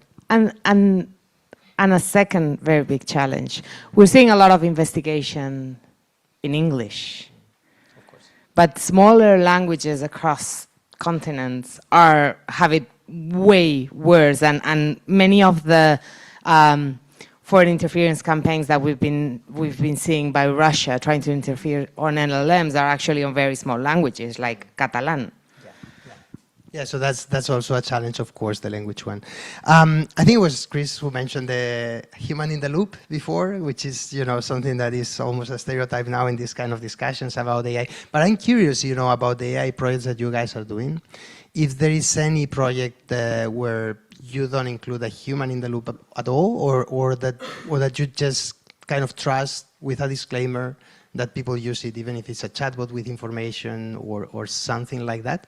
Or if there is a world in which you envision that humans could stay away from any output that you put out there from your organizations. I'd say that because of how big the challenge is and that scale, at some point it's going to be impossible to have a human in the loop throughout the whole process.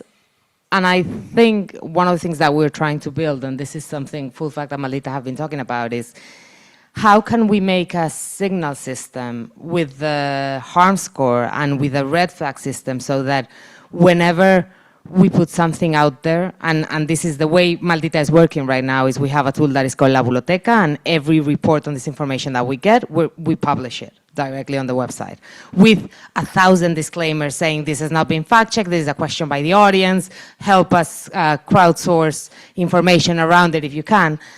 But that is, like, the corpus is super big. We get 300 queries a day on different disinformation topics. What I envision will happen over the next year and a half is we're going to have that harm score, we're going to have a red flag system, we're going to have different signals that are going to be AI generated, telling users, you might not want to believe this, and then the end user can make its own decision. But I don't think the challenge is so big, and there is so much more important stuff, to be honest, on our side that we need to be doing, conducting research and investigation and seeing coordination, that standalone claims, unless they're very impactful, very viral, or very harmful, will end up having a red flag harm score telling you, you might not want to trust this anymore.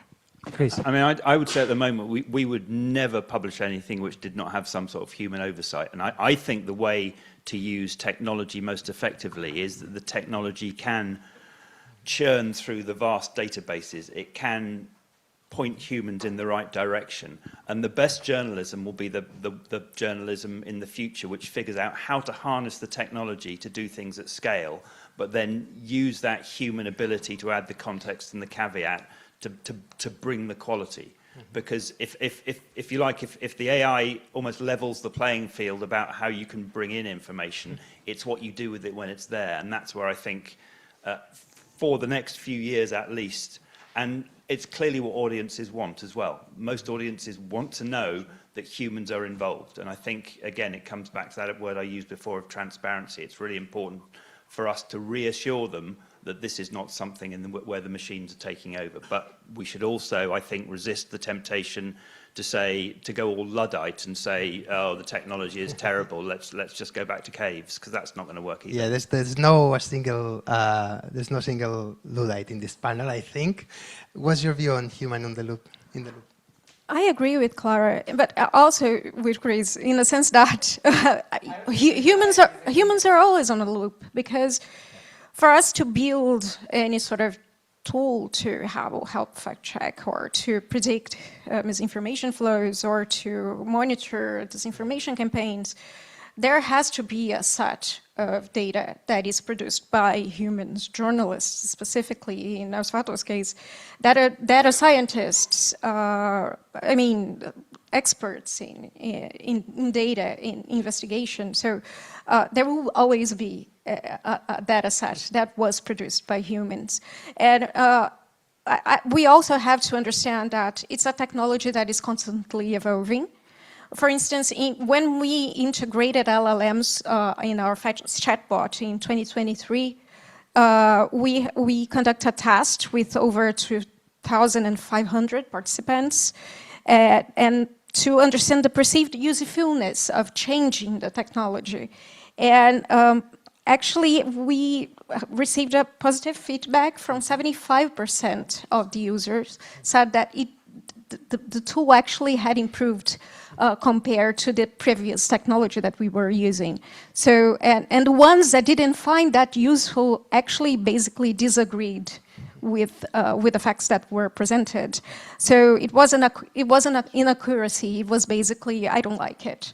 So yeah, I mean, I think that, and it was in a time that chatbots were not that popular as they are right now. So I think that it gets more natural. Of course, there are risks, but I think that the trade-offs are best. Yes, and it's a very good point, and we should keep in mind that many people find those tools useful. And in some of these discussions, because you know what we think about big tech and you know the transparency issues and all that, we tend to forget that people find those tools useful, and it's important to keep in mind.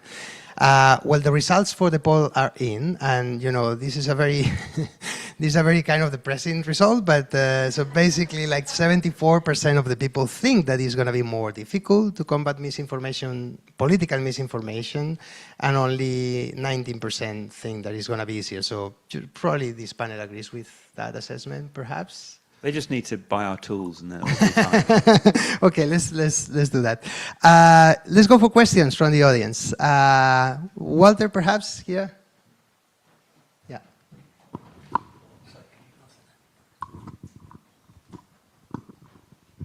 Hi, thank you so much for the discussion. It was very engaging. And Walter Sim, I'm a fellow at the Reuters Institute.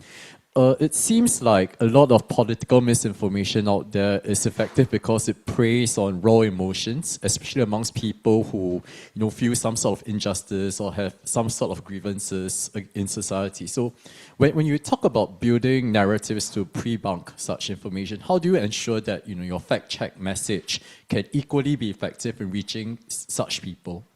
Thank you. Very good question. I mean, yeah. One thing that's really worth emphasizing is we're not trying to tell anyone what to think. We're trying to help them think for themselves. I mean, I don't really care what opinions people have, but I would like our political debates to be based on some sort of shared set of facts, because if they're not, then it's just shouting across the divide. And I think one of the, this is an all-of-society problem, and part of the answer has to be media and political literacy, which has to start in school from the age of 5. We've just had a curriculum review in this country. It's not very often that we talk about what is it that we should be teaching our children. It always seems to be, whenever these things are talked about, everyone starts talking about Scandinavia as having the best education systems in the world. So if there's anyone from Scandinavia who can tell us how you do it, please do. But I do think that the ability throughout society, and I'm actually talking from the age of 5 to the age of 95, we need to make sure that people have the critical thinking skills to be able to engage with what for many people is still a very bewildering technological environment. But I think that's a critical part of it. Clara, do you want to add? Yeah, I mean, I don't think we can construct the narratives that are as engaging with sentiments as disinformation is, or as what those people that believe them do. I do think we need to use more proxies to those people. So community figures, influencers, but people that actually already have connected with those communities that are not necessarily going to go to the national fact checkers to see whether something is true or false.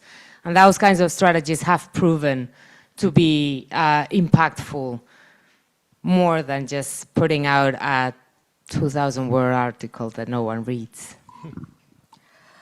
Yeah, I think fact-checking specifically, but journalism as a whole is civic infrastructure, is infrastructure to democracy.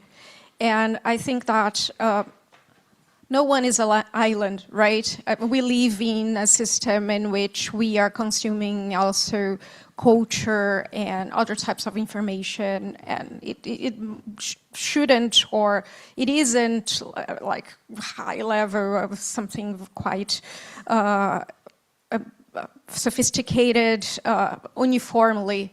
So I think that we are part of a system in which we can settle together with other major players, which are basic facts. And then whatever anyone else wants to take from it, it's their ability and their own right. And I think that it's a very realistic view to have, because we can't put on ourselves the role to change people's minds, because one, we can't. And two, I think this is unfair to journalism, to be honest, because it's a massive responsibility that not even big digital companies are actually helping to combat. So, I mean, you understand? I think that is something that it's basic civic infrastructure. That's a good point as well. Maybe Rama in there? Hi.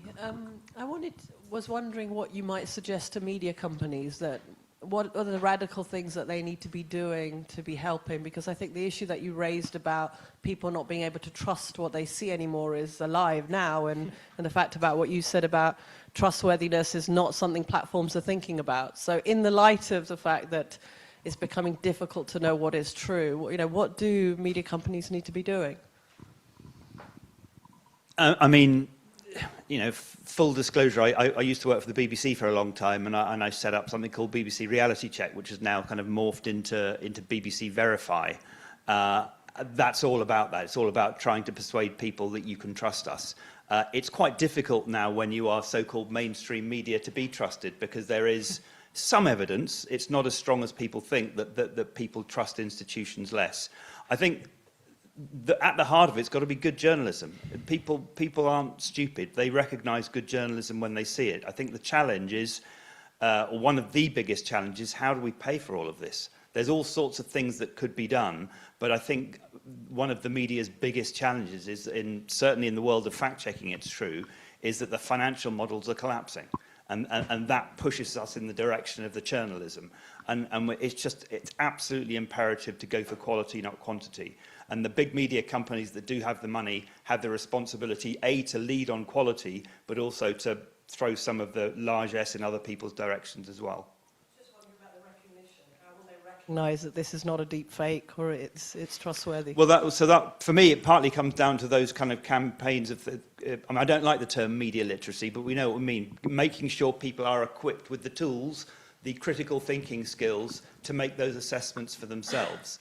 Because, you know, skepticism is good, right? It's good that people distrust what they hear. But the danger at the moment is that skepticism is just flipping over into outright cynicism. And as I said, nobody believes anything anymore. And if no one believes anything, then they don't trust anything. If they don't trust you, you do not have their consent, and that's the end of democracy. So it is a big issue, and the media is only one part of it. But I do think that that sort of fundamental building block of media literacy and giving people, each person, the confidence that they do know how to recognize good information is really important. Just very quickly to that, one of the things that you see in very polarized countries like Spain is that most big media, but in general, any big organization, big company, wants to fight its own battle and not necessarily collaborate on any kind of initiative. And at the end of the line, what disinformation does is break social consensus. If each of us has a different reality, we cannot actually act collectively. And at the end of the line, that is, we cannot actually act collectively to support the system.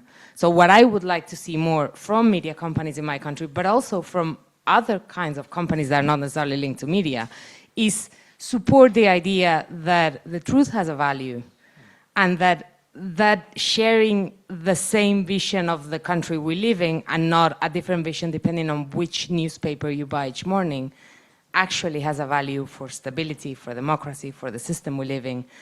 And because it feels, I don't know if Eduardo agrees with me here or not, but it feels like we're on the verge of breaking that. And that gets extremely scary. It depends a bit on the country, but yeah, in some countries like Spain, is something like that is happening. There was a question there? Yeah. For the great panel.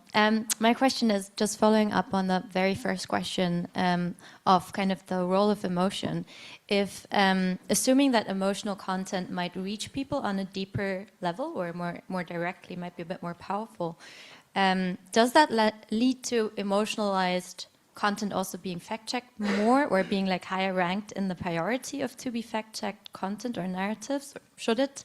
And are there certain categories of mis or disinformation that more easily lend themselves to being emotionalized in the first place? So I'm just thinking about like gender or identity-based disinformation, but yeah, so that's, yeah, just a thought, a question. I'm going to give you an answer that is not very bad coming from a data journalist because it's literally like this, but we fact check more emotional content, yes, because it goes more viral. That would be my guess. It doesn't really matter the topic. Like electoral fraud can be super emotional. Health issues are quite emotional. Scams tend to be very emotional because they try to engage with you and tell your story. So it's not, they're very good at making emotional content. It doesn't matter what the topic is, actually. Anyone want to add to that? It's fine. Yeah. Oh, actually, is that what digital platforms have been doing is basically put metrics on emotions. So we know that we are fact-checking emotional topics overall. Well, first of all, we don't have enough resources to fact-check everything, so we have to prioritize. And emotion and engagement, they go together, as Gladys said. And because we have metrics that are directly linked to emotions, we literally have hearts when we actually like something on social media. It's something that we've been doing for long, and it's part of our methodology, like engagement, how many shares, how many likes, how many people it has reached. So, yes. We did a piece of research that is actually very interesting to this that you were asking, which is we tracked how political content, so protests generated by AI on TikTok actually got way more users clicking on them and liking it and sharing it, and how professional disinformants that were doing this for money tried different things. So they tried kittens, and then they tried grandmas, and then they tried protests. And so that protests actually make those TikTok accounts grow much more and get into the monetization system. So they tried the different kinds of things, and the one that works the best, they'll go for that. Perhaps a final question from Mitali over there. Yeah. Hand up. First to say this was a great panel. Thank you for that. It's not just your country. It's 40 countries that go for national level elections in this year. And that includes countries like Hungary, Peru, Colombia, Brazil, midterm elections in the US, God help us all, Denmark, Israel. And there's a couple of sort of common features here. One is high social media usage. The other is young audiences. And the third is, in some of these countries, populist leaders. I'm just curious to know whether you're thinking about specific tools for social media first. And second, especially with young audiences, how do you think about kind of opening up that channel of participation or partnership where young audiences, much like the Wikipedia model, want to be a part of the process as opposed to sort of receiving the information? Thank you. Well, regarding specific efforts to social media platforms, we've been developing Buscafatos, that, as I said, which is something that is currently useful mostly to YouTube live transmissions. So Basically, it transcribes anything that you see online, and it is a tool that it has to be used by a newsroom, or I mean, for anyone that has a set of data regarding a specific topic that they want to cover. So basically, what the tool says is it puts in context most of what is being live transcribed. So it links to actual fact checks or to explainers or to sources that might somehow help with the fact checking operation. So it's not it's only based on YouTube because it's the technology that we can afford developing now, but it's something that would be useful also for Instagram or any video-driven platform, actually. So that's what we've been focusing on. And because YouTube is the main source of information for over a decade in Brazil consistently. So I think that is our emphasis now. Regarding young audiences, we don't have such a hard time reaching them because we have a good, we publish explainers and videos, and we are always engaging with innovative ways to approach audiences. But yeah, I think that we should engage with community a little bit more. We have these challenges in Brazil. We are a continental country with very large cities to cover. So, I mean, it's really difficult for us to do that as a small organization. And we have the problem of polarization and being targeted by authorities. So we are not exactly in a safe space to promote such activities, which is something that we've always thought about doing. So, yeah. Okay, we are almost at the end, but I want you guys to give me at least a couple of sentences of something positive, something that you perceive, something that you perceive as an opportunity, something that AI is helping you with in your organizations, or something that you perceive as positive for the ecosystem in the next few years. Who wants to start? Actually, just following on from Mitali's question, I was thinking, actually, maybe think about, you're talking about elections all over the world, I was thinking about the last Indian election, which in a way was a kind of a breakthrough moment in good and bad ways for the use of generative AI in an electoral system. And there were lots of terrible examples. But one of the good things, I mean, Mitali will tell me if I'm getting this wrong, but it seemed to me one of the good things about it was that in a country, and I've covered an Indian election, boy, it's a big place. How on earth do you persuade all that many people to try and vote over the course of several weeks? But you know, AI-generated candidates were being used as legitimate means of voter outreach. And so there are ways in which the technology that can be used to reach more people in actually quite constructive ways. There were lots of bad examples of the use of fake generative AI videos in that Indian election, but it seemed to me it was a real breakthrough moment in good and bad ways, and an election really worth studying for any other country for the good, for the bad, and you asked for the good, and the good that can come from this sort of technology revolution we're living through. Thank you, Chris. Clara? I mean, I think that once we stop the hallucinations, generative AI is going to be super useful for journalism, for life, for everything. But it's going to take a bit of time and a bit of hurting. And we still have EU regulation, at least for now. So that's also a good thing, I guess. Tai? I agree. I think that this is an overall positive technological achievement. We are more able to provide more context, to be more on point in certain situations, to personalize more our reach and engage with audiences in a more smart way.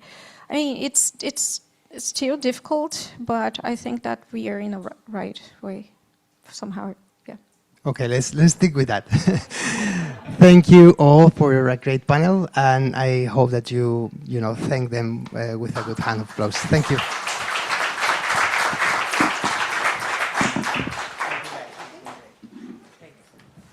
Thank you. We have a short coffee break now, and we'll be back for the last two sessions in 15 minutes.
before you anyway. But we could just plug it in and eat Yeah, yeah, yeah. isn't it?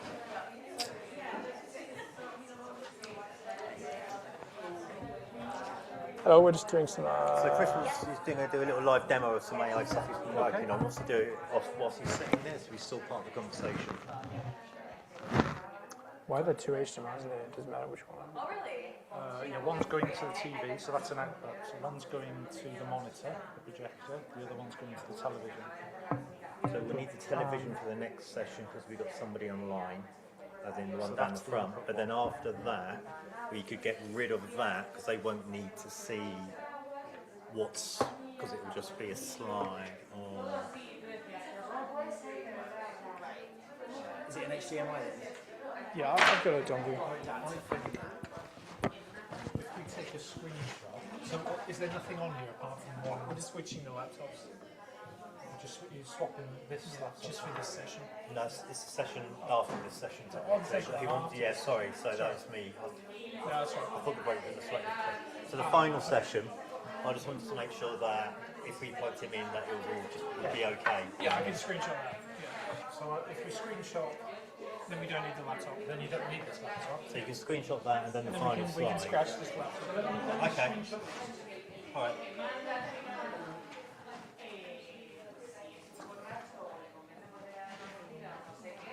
We have a cunning plan.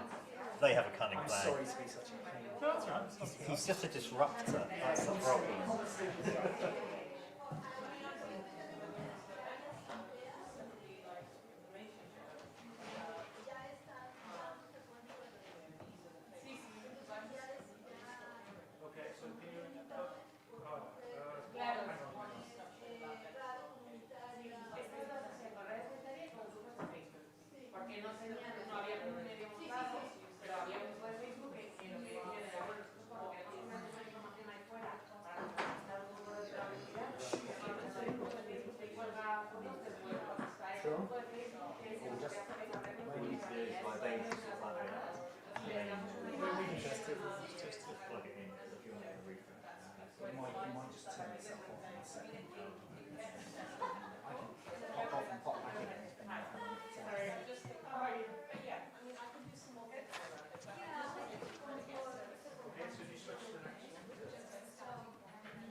Awesome, just switch it on again because after the last one.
Okay, welcome back. Sorry. We talked a lot about journalism today, of course, but we're now going to take a slightly wider view and look at AI and society, taking stock and ways forward, chaired by my colleagues Felix Simon. So Felix, over to you. Yeah, thank you so much. Thank you all for joining, both in the room and online. Welcome to the penultimate session of the day. As Federica's already said, over the last hours, we sort of talked a lot about AI news context, and basically for the next hour, we're going to try to do something different, slightly more ambitious. In some ways, we sort of want to take stock of where we actually are with AI and think seriously about where we might be going. And the question we sort of have on the tables are the ones I suspect many of you have been turning over in your work at various points, is what were the major developments of the last year and what do they tell us about the trajectory of this technology? How should we make sense of the very different ways countries are adopting and regulating AI, not just in terms of sort of different stakeholder interests, but also in terms of real impacts on real people? And in the context of a sort of wider geopolitical context in which AI is now firmly embedded. And crucially, what steps, if any, need to be taken by whom to make sure this technology is safe, but also works for the many, not just the few. So basically, these are all threads I hope we can pull on today. I keep the introductions brief, but we've got a really fantastic panel today. And you can look them all up online if you're sort of interested in what they're doing. But starting maybe in the room first with Nathalie Hellberger. She's a professor of law and digital technology at the University of Amsterdam with a special focus on AI and regulation. And she also co-leads the AI, Media and Democracy Lab. Then to her left is Professor Maximilian Kasi, who's a professor of economics and an econometrician here at Oxford, who works at the intersection of economic inequality and machine learning theory. And he's also the author of the recent book, The Means of Prediction, which you can hopefully hold into the camera. So very small plug there. If you want to buy it, can be found through the usual sellers. Then to my left is Dr. King McBride, who's the Director for Science and Technology Policy at the Tony Blair Institute in London, who has expertise in digital government and AI in the public sector, but also AI in the context of national security, and who was previously an assistant professor at the Oxford Institute. And finally, joining us online is Dr. Karina Prunkel, who is a researcher at INRIA in France and a senior research fellow here at Oxford at the Institute for Ethics in AI, and notably the author of the 2026 International AI Safety Report, which is a huge... Yes, amazing. God, you're all so good. This is fantastic. So yeah, super interesting panel. Very keen to hear what they will have to say. I hope we'll sort of get some discussion amongst ourselves going, so if this gets a bit spicy, then this is all intended.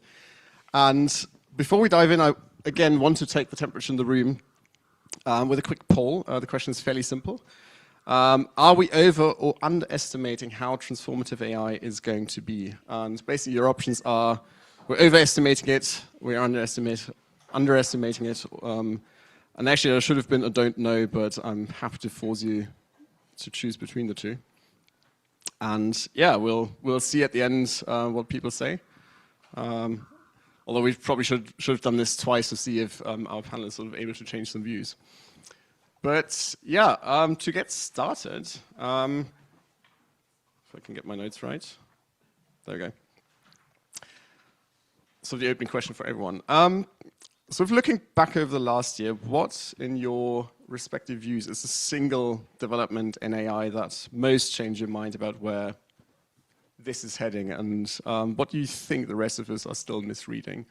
And I've kept this intentionally broad because I'm very curious to sort of hear all your views. Maybe let's start actually with Karina online and then sort of move through the room, and especially because you've sort of done quite a lot of significant research on this. Yeah, thank you. So thanks for the invitation. It's great to be here. It's really difficult for me to pick one single development, but I think I might choose one that is maybe less noisy, like less loud than some other developments, which is just the increasing uptake of general purpose AI technologies by younger folks, in particular in the context of AI companions. So now these AI companion apps, they have hundreds of millions of users.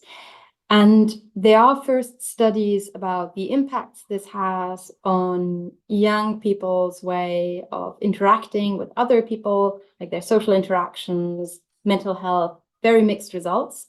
And so I think these are developments that are they're not as jarring as OpenClaw.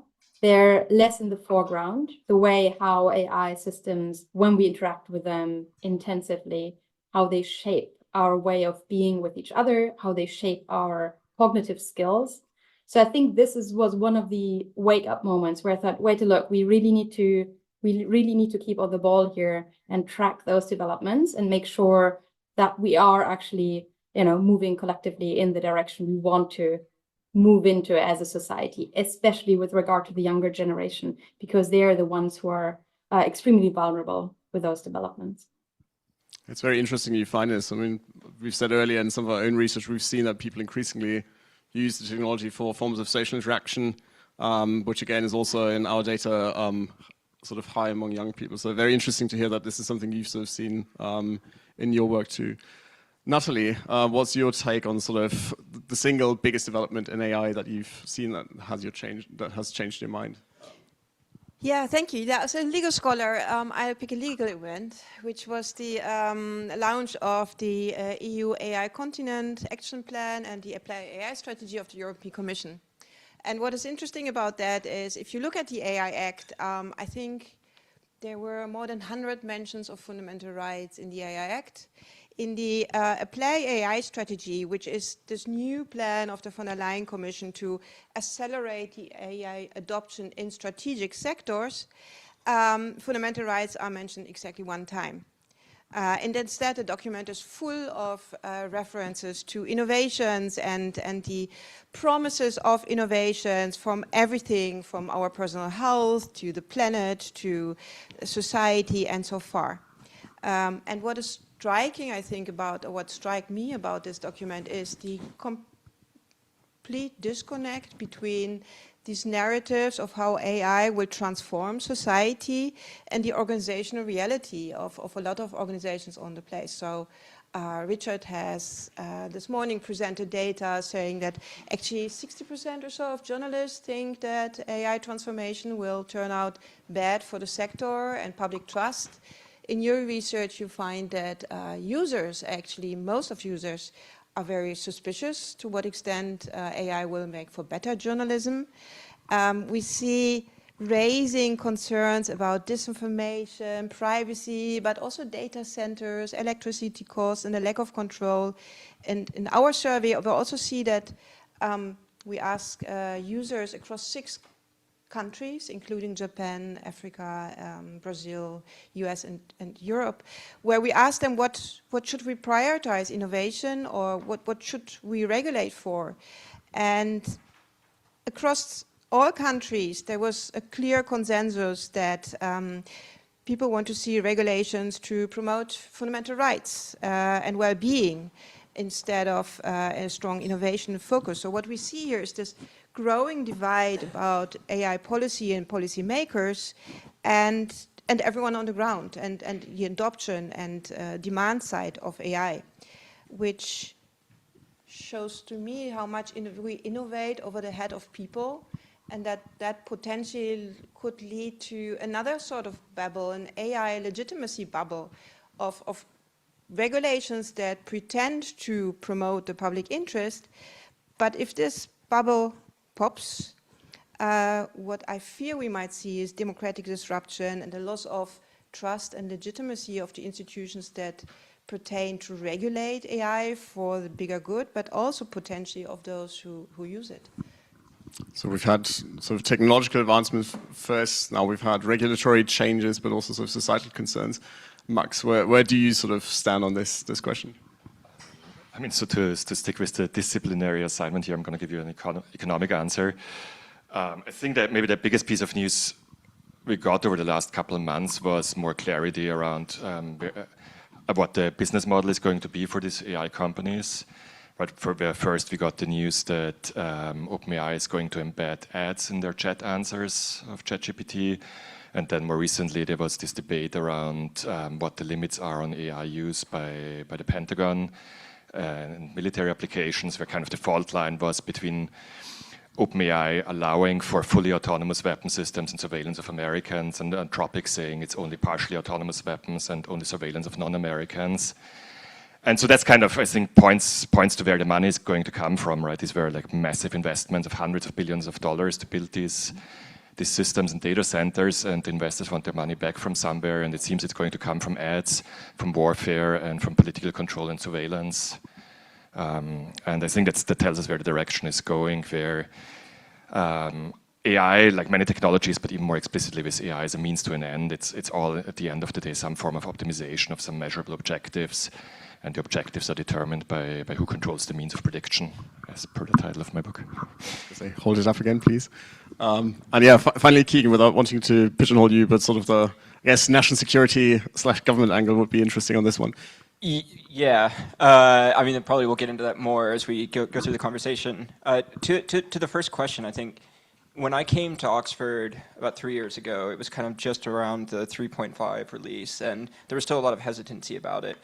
I spent a lot of time on trains going between where I live in London or Oxford, and if I think through, when I'm walking through a wagon, how many people I see on ChatGPT or some other AI type platform now versus what it was last year or the year before or the year before that, it's immense. I can guarantee you every time I get on a train, I will hear somebody talking about ChatGPT or I will see them using it. If I was training CEOs or political leaders a year ago or 2 years ago, there was a lot more hesitancy. Now I have people who are texting me saying, I had this big problem, I'm now using AI and I just fixed it myself. It's fantastic. So I think there's this real desire and there's some sort of skepticism that's still very prevalent. So in terms of like what people, you know, are maybe missing is I would say that while skepticism is fine, betting that this is a bubble or that this transformation isn't happening, to the question like, are we over underselling it? It's probably not a bet that I would be willing to make at the moment. And there really are some serious things happening at the moment, which are probably worth paying attention to. Thank you. I mean, it seems we can sort of, despite sort of different views, all agree this is a real thing. It's happening. It's happening in different ways.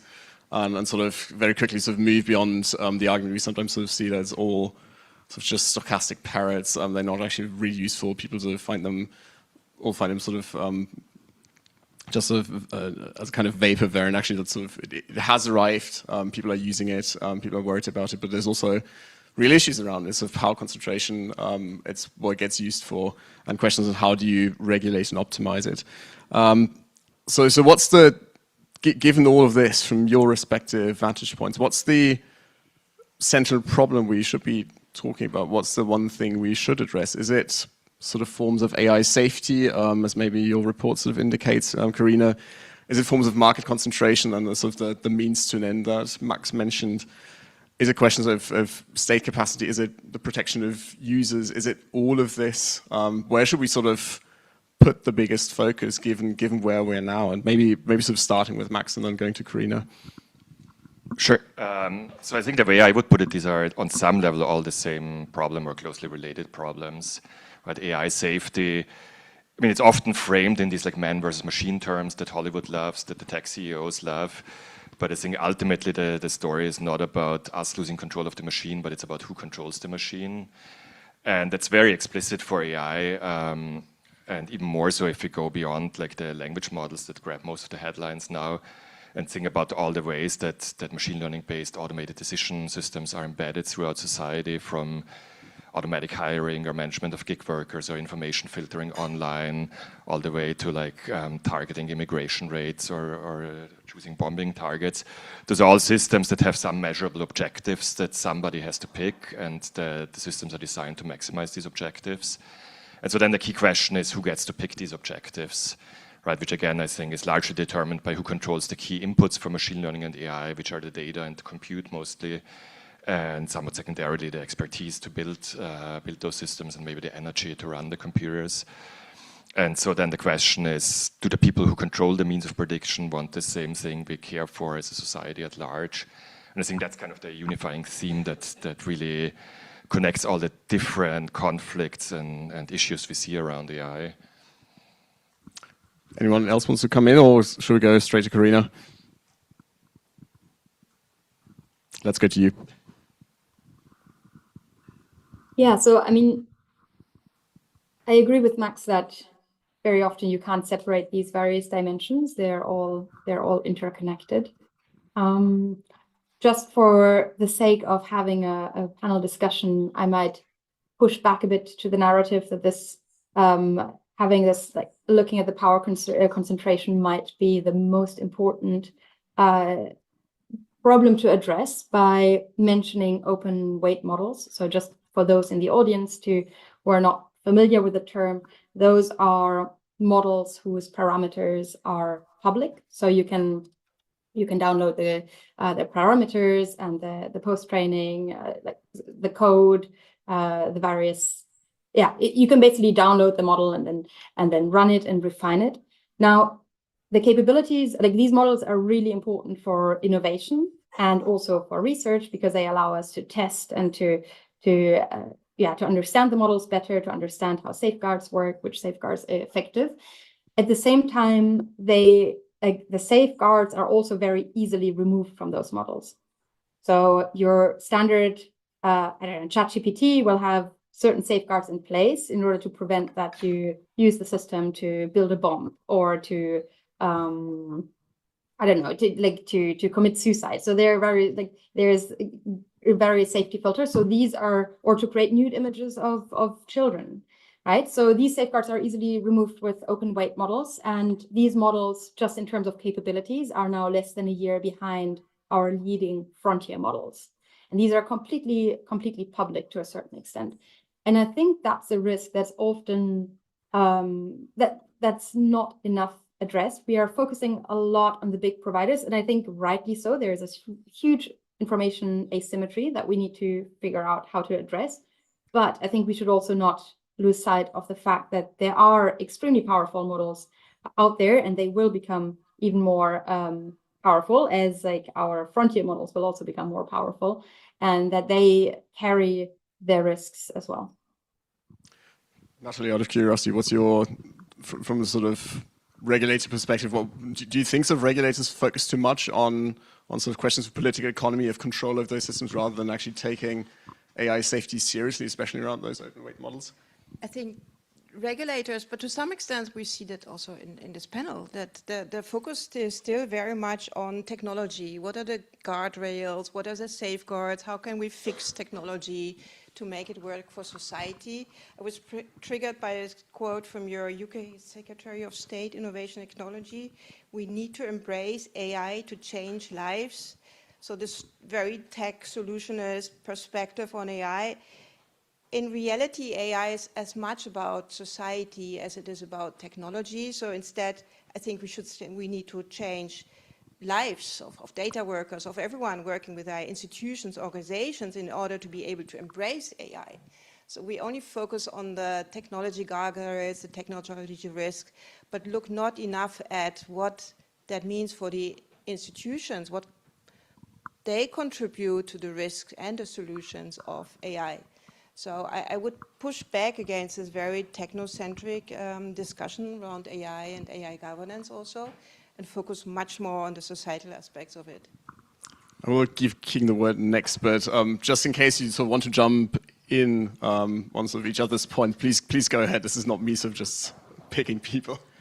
Yeah, I mean, I think kind of picking up on a few different things, like related to the point on power concentration, right? I think we have to be realistic about how many resources we're talking about here. If you look at what US companies are investing, we're talking about hundreds of billions of dollars, basically. I think there's something like $6 trillion in expected expenditure over the next couple of years on AI infrastructure alone. When you start adding in talent costs, energy costs, data center build out, everything from electricians to welders, like the amount of investment that is behind this is immense. And the reason that that's happening is people are betting that, the capabilities of the technology that they're expecting will sort of turn on. This, we don't even have to have like the AGI, it sort of takes over scenario. Already at the current level of capability, we have labs who are talking about automating science. And it's not just the labs, you have the United States, which released an executive order on called Project Genesis, which is looking at how do we automate sort of scientific discovery, research, automation. So on the one hand, it's like we can have debates around the normative sort of, is this good, is it bad? But on the other hand, it's like, you can't ignore the fact that there are so many resources rather being poured into this, that you have industry, government leaders, et cetera, who are believing and expect certain things to emerge from this technology. And that is happening. And so then the question is like, what do you lose if you don't take this seriously? And I think that's, there's quite a lot at stake actually, to be honest, if you fall behind on this, because exponential functions are quite quite scary, and even just like a couple of months behind, has pretty big implications. To the point on open weights, I mean, we've been hearing the same debate for a couple of years now. Even in the last administration, there was a lot of concern of should we buy on open weight models. And I think there's certainly a lot of things, like a lot of the risks around cyber. There's definitely things that need to be addressed on the sort of non-consensual imagery, these sorts of things. But I don't see a world in which the open weight thing goes away in the near future. And for middle powers in places like Europe, it's also one of the only ways they have to sort of like keep up at these, maybe not the frontier, but certainly sub-frontier. Maybe just for the sake of debate, I'm going to push back a little bit on the whole exponential self-improvement story that the tech industry loves, right? So there's, I mean, like the narrative they like to push is like, oh, you get to the level where AI has human level and then starts to self-improve because it's better than the human engineers, and then you get the exponential intelligence explosion. If you look a little bit under the hood, what's been happening with AI over the last 20 years or so, or even before that, it's been more or less the same technology as we've had even for 70 years. Of course, with all kinds of efficiency improvements at the margins. But the big story has been a scale-up of the inputs, meaning the training data and the compute, right? And that's been completely the bet of labs like OpenAI and Anthropic and DeepMind and others. And so very much we've seen also that that bet has kind of paid off, but has also come in some sense to its limits in terms of the foundation models, which I think industry consensus is they haven't improved much over the last 2 years. And so now it's all about pushing it into application domains and the whole agentic thing and so on. But the story has not been that the engineers got smarter and smarter and improved the thing. The story has been that the inputs have been scaled up because of the data available with the internet, because of the improvements in chip capacity and so on. And so, yeah, I think it's unlikely that this, at least within the current paradigm, anything like an exponential explosion is happening. I think Karina wants to say something. A lot of pushing back in various directions here. So pushing back on that nothing much has happened or progress has only been done on the margins. I think in the last year we've seen lots of progress especially in the sort of formal areas like like AI systems for coding, AI systems for science and for mathematics. And like those advances weren't due to at least not only due to scaling, but also due to just like vast improvements in post-training techniques like reinforcement learning, using compute during inference, so while the model generates answers. So I do think that we have seen really like great progress in the last year. But of course, I think Max's main point still stands that in the report, we talk about capabilities being jagged, and also your system might be able to, I don't know, pass medical exams and like get gold medals at the math Olympiad, but at the same time, the system might fail of just counting objects in an image, like something that seems to be quite trivial from a human point of view. But yeah, so the capabilities of these systems are just extremely uneven. So I'd also be somewhat skeptical about this narrative of this like self-accelerating use of AI in science, just because we have so many hurdles that are currently visible at the moment. But yeah, sorry, this isn't to say that we shouldn't prepare for these scenarios if they occur in the future. No, thank you for a point really well made. Because we're talking about preparing, I mean, obviously, we've touched upon this already, is of the role of governments and sort of regulations of what they should do, depending on the sort of different points people have laid out. But I think it also begs the question, like, what can governments actually do and what can they do well? And there's lots of debates in different spaces. In the US, it sort of seems mostly to be a just let it rip approach, where the government sort of steps back and sort of lets the industry sort this thing out. The European Union is a lot more hands-on. The UK, meanwhile, sort of seems to sort of try and find a model that's sort of somewhere in between, but also tries to build its own capacity. I think AC, the Air Security Institute, is a good example of actually a government institution trying to sort of build its own capacity and understanding what is happening. So what's your sort of collective take as people who work on this from sort of various ends? What are governments good at in this space? What should they be sort of focusing on? And I'm sort of keeping sort of laughing at, like, this is it's a contentious question, but I'd be curious to hear your points on this. I think one thing that's hard, if we take a step back and we look at just broader digitalization, most governments have been entering, the current sort of AI, whatever, at a significant disadvantage. So I lived in Estonia for about 10 years. A lot of the digital government stuff they built was in the sort of late 1990s, early 2000s. And now in 2026, we still have governments who are looking at trying to copy them, not realizing it's almost 3 decades old at this point. So I think there is something there in terms of, if you want to be effective and efficient and deliver, there has to be a whole lot that needs to happen in terms of not just using the technology, but there's a lot that needs to happen structurally, organizationally, regulation-wise. It's a whole host of transformations that have to happen. The problem being that governments move in sort of election and budgetary cycles, which are significantly sort of out of sync with the pace of technological change at the moment. So there's this weird disadvantage, I think, that governments have, and a lot of work needs to be done to sort of think through how do you get these cycles perhaps more in sync. And then the other side of this is, and kind of the things we've been talking about related to concentration of power, sovereignty we haven't used but will probably come up, which is that in a world that is sort of irreversibly interdependent, which I think we're in, how do states think through building the most competitive positions for their country that they can? And so I think if I was a policymaker today, that's what I'd be thinking about, which is I might not be able to build sort of frontier AI models, but what do I have? What can I offer? What sort of alliances should I be building? And I think these are the conversations that we're starting to hear more and more and more of these days. Do you just very briefly, while we're at it, explain what AI sovereignty means? No? I think that's probably a question for later on. There's different ideas on how you think about it. There are some, it basically depends on who you ask. I think the way that I think about this is that it's really, it's not a binary in the way that other sorts of things were. The truth is nobody's able to do this all by themselves. And to the point on sort of creating,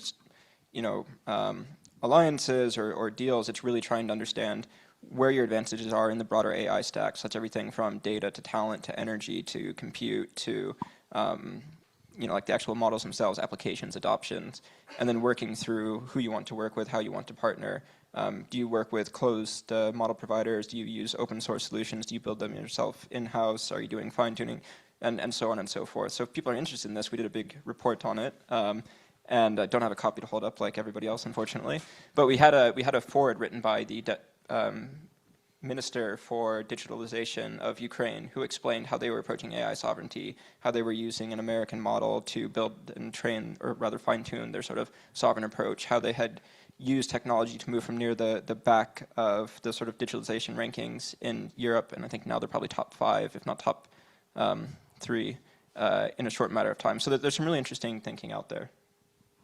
I think, Max, you wanted to come in.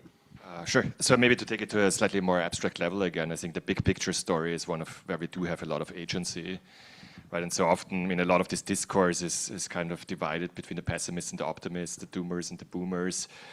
Like one set argues that somehow AI will exponentially self-improve and then kill us all. And the other side argues that AI will exponentially self-improve and then solve cancer and climate change. And I think that the reality is much more one where there's a million choices to be made along the way, both in the development and the deployment and usage of this technology. And even within the given political and economic and social constraints, there's a lot that can be done from the micro, meso, macro level.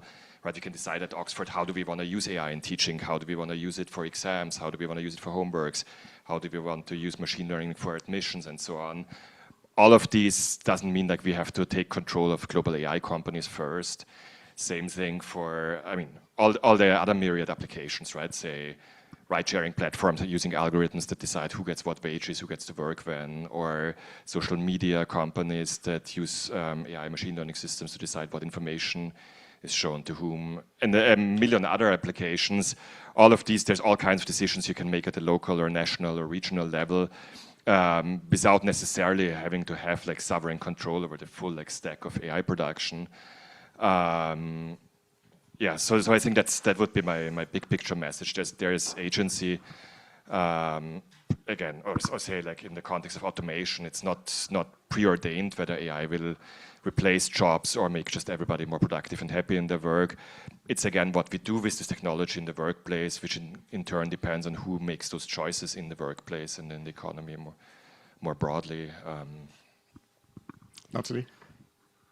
Yeah, I wish I could share your optimism about agency. So I like the agency part. AI doesn't overcome us; we make choices, and I think this is really important to highlight.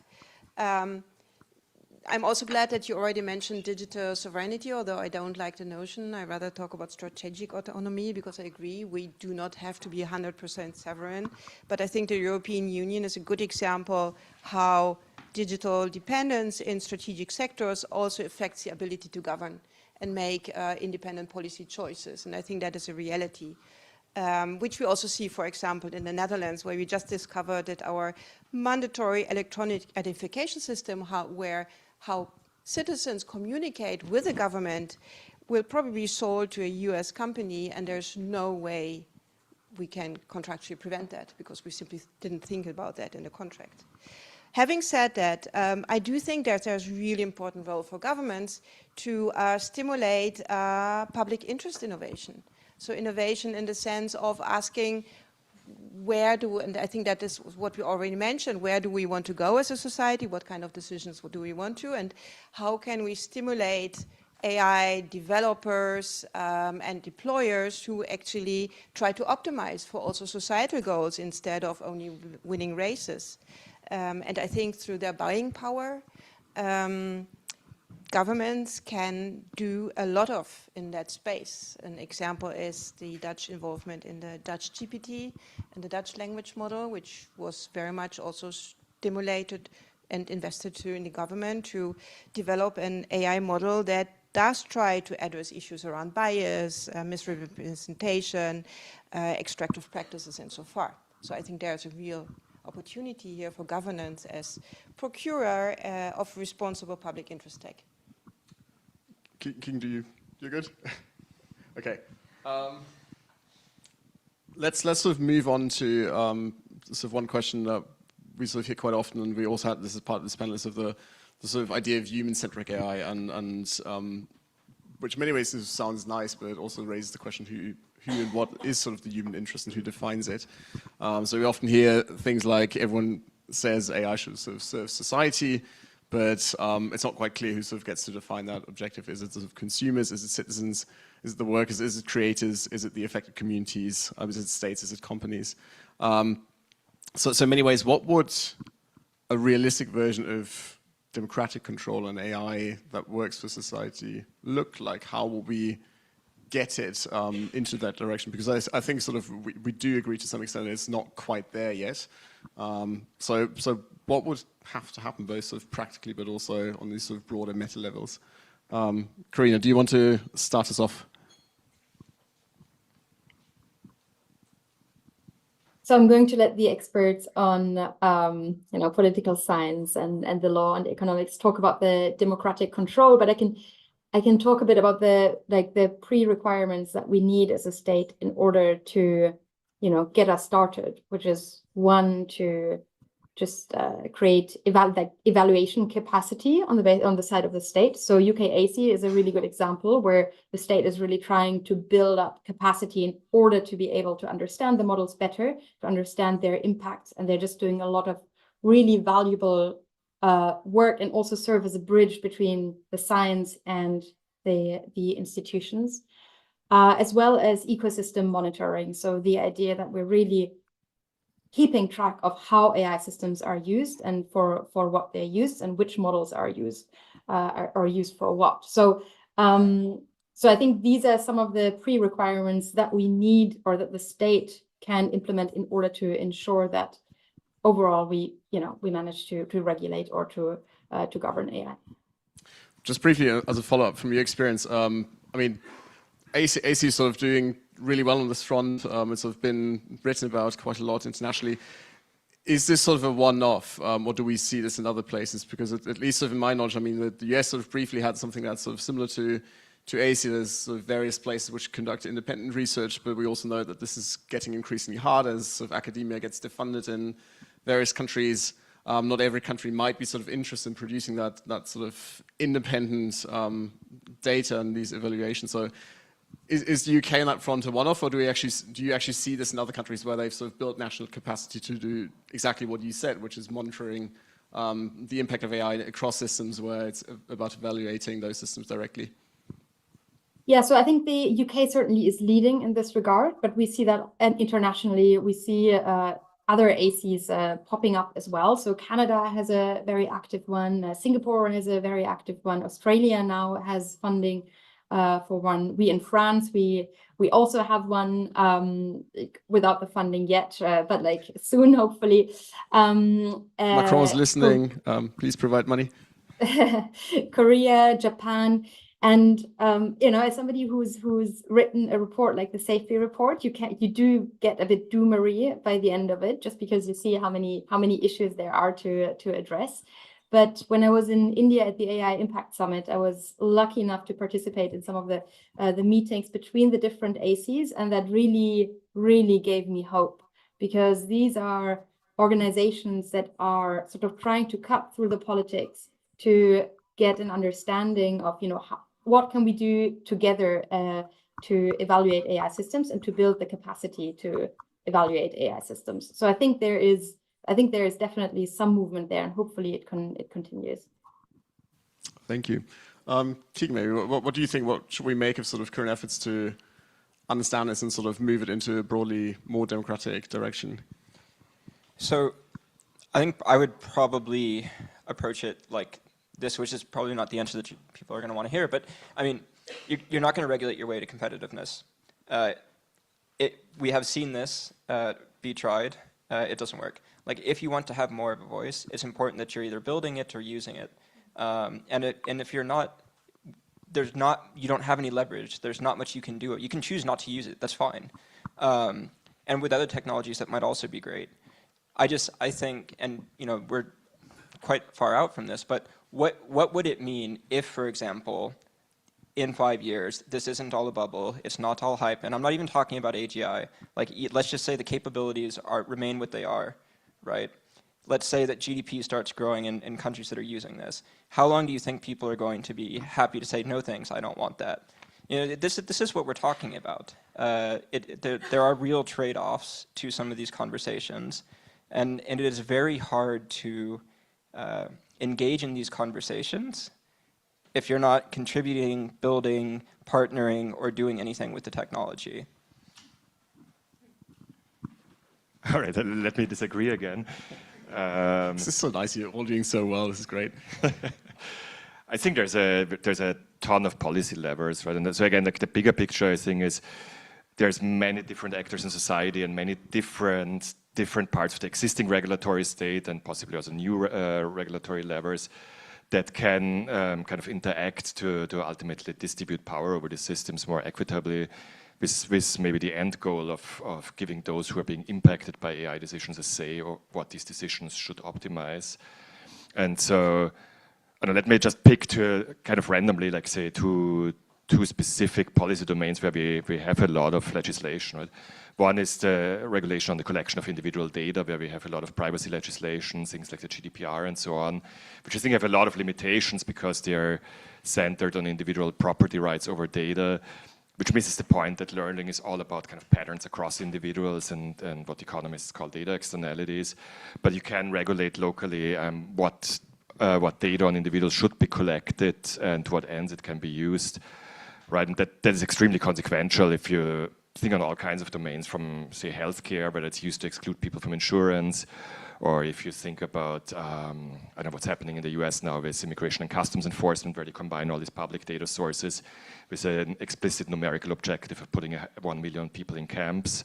Right, those are decisions of what you do with data and what data can be collected and to what ends it can be used. Or to give you one more example that's maybe a bit more obscure for many people is like standards and interoperability requirements, right? Where often the story is like these technologies, whether it's social networks or search engines or foundation models, have scale effects and network effects where they become more useful the more people use them, and therefore it becomes impossible to exit once they're big enough.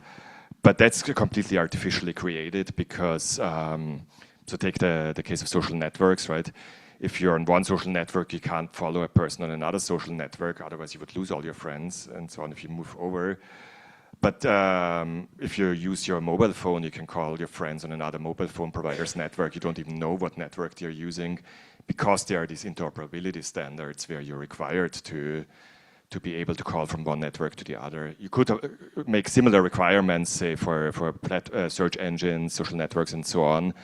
The network effects would disappear and suddenly power is shifted massively towards the users away from the companies controlling these networks. And so these are just two examples of how there's all these different policy levers that really affect how power is distributed over control of the data and thereby ultimately over the systems that are built on top of these data, which is what AI is. So basically the argument that can be something that can be done by policymakers too, and by us as people electing these people. Natalie? In the short term, I think, and from a legal perspective, where at the moment how we approach regulation of AI is very much we have this risk-based approach where we try to regulate as minimal as possible and only take to regulate where AI companies create risk, systemic risk for society. The problem at the moment is that it's the AI companies that in the first place have the epistemic authority to decide what is a risk and what is not a risk. So affected communities have no role in these risk assessments right now. And at the University of Amsterdam, we are trying to develop methods, for example, how to make these risk assessments more democratic and, for example, through scenario-based technologies, methods involve also citizens in the decision about acceptability. So I think that is in the short term. In the long term, I think we need to strengthen epistemic counterpower, give users concrete rights to contest AI technologies that negatively affect them, which if you look at the AI Act, there's almost no rights for users right now. Strengthen accountability actors like academics, journalists, fact-checkers to help them actually observe what is happening there through access to data and research rights and support for that. But also make it more an issue in elections. Judging from the last Dutch election, AI policy was not an issue at all. So I, as a voter, couldn't choose for a certain course policy our policies would take in terms of AI adoption. So I think in many respects you can strengthen also the ability of other actors like citizens, journalists, academics to make these processes more democratic and include voices of affected communities. Amazing, thank you so much. I've got about 20 questions left, but only 10 minutes. And I also want to go to the audience for a quick Q&A. So for a sort of premature closing round, if you all could force one actor to do one thing in the next 12 months to make AI work for the many, not just the few, and to sort of enforce some of the things you were talking about, who would it be and what would you make them do? And let's start with Karina. So I'm going to, again, just say something from the safety perspective. I would have one of the big AI companies, or ideally all of the AI companies, just make them give access to the government, like give access to their frontier models, to the way how they evaluate them, to, you know, the training data, all of these things, as well as to perhaps vetted researchers, so that we can develop just more robust safeguards around AI. Keegan. Yeah, I think from my side, it's just I would like to see more movement from sort of like pilots and hypotheticals into actual transformation. I don't just mean like technological adoption, because I think this is one thing. It's like there is much more to it than just the model itself. And for policymakers to really think through, it's like, what could we do differently at this moment as all of this investment is flowing into different aspects of digitalization? You know, like really trying to, you know, create a sort of better personalized, more accessible public service that's, you know, creating value and well-being, let's say. I would say, like, as a precondition for creating more democratic control over all these different systems, we should legislate a transparency requirement that in any domain where an automated decision-making system is used, it needs to make explicit what the objective is that it's maximizing, whether it's like a social media algorithm that's maximizing ad clicks, or an ICE algorithm that's maximizing number of people in camps, or whether any of the other, many other applications. And I think having this transparency around what's being optimized then allows us to have a public debate. Is this what we want to optimize, or do we want to optimize some different objective? And after we had the deliberation, maybe we can intervene to actually move it in that direction. Natalie, that's the last one. Blue sky thinking?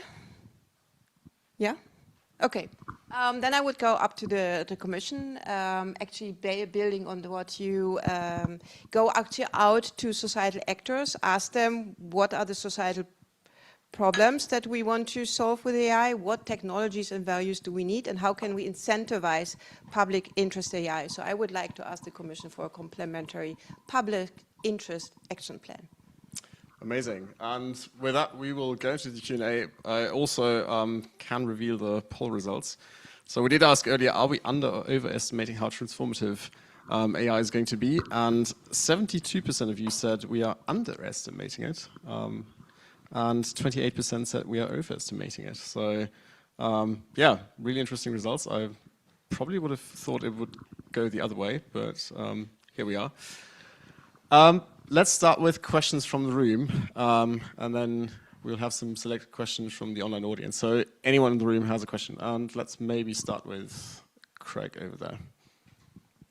And please say to who the question is directed, if to anyone. No, this is directed to anyone willing to answer it.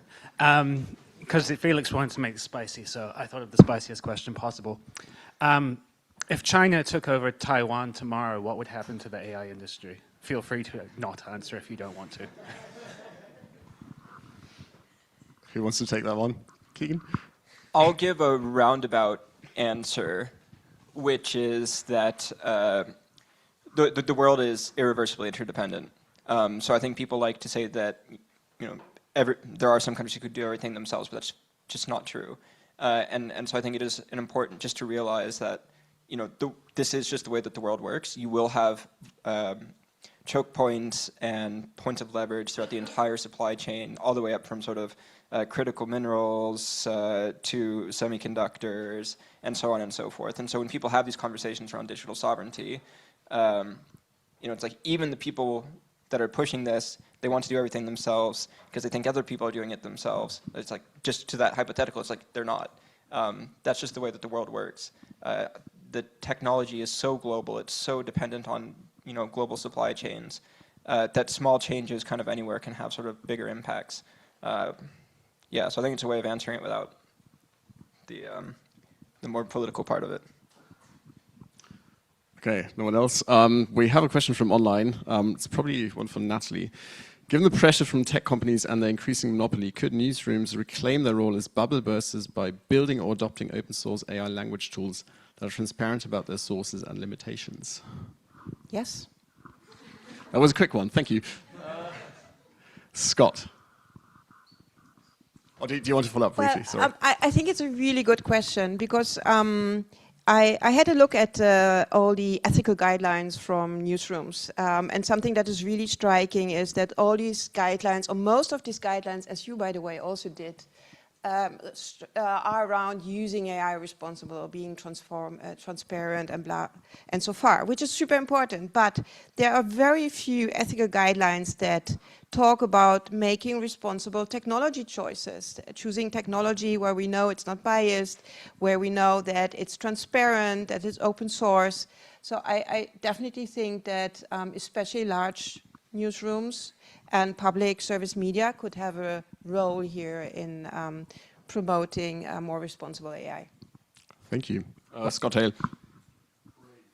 Thank you for the panel.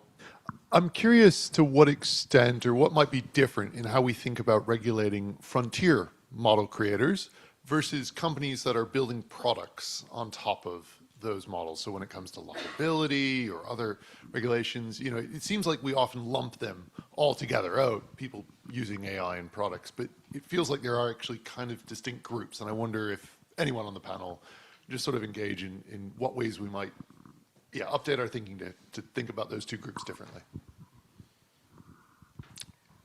Natalie, then King.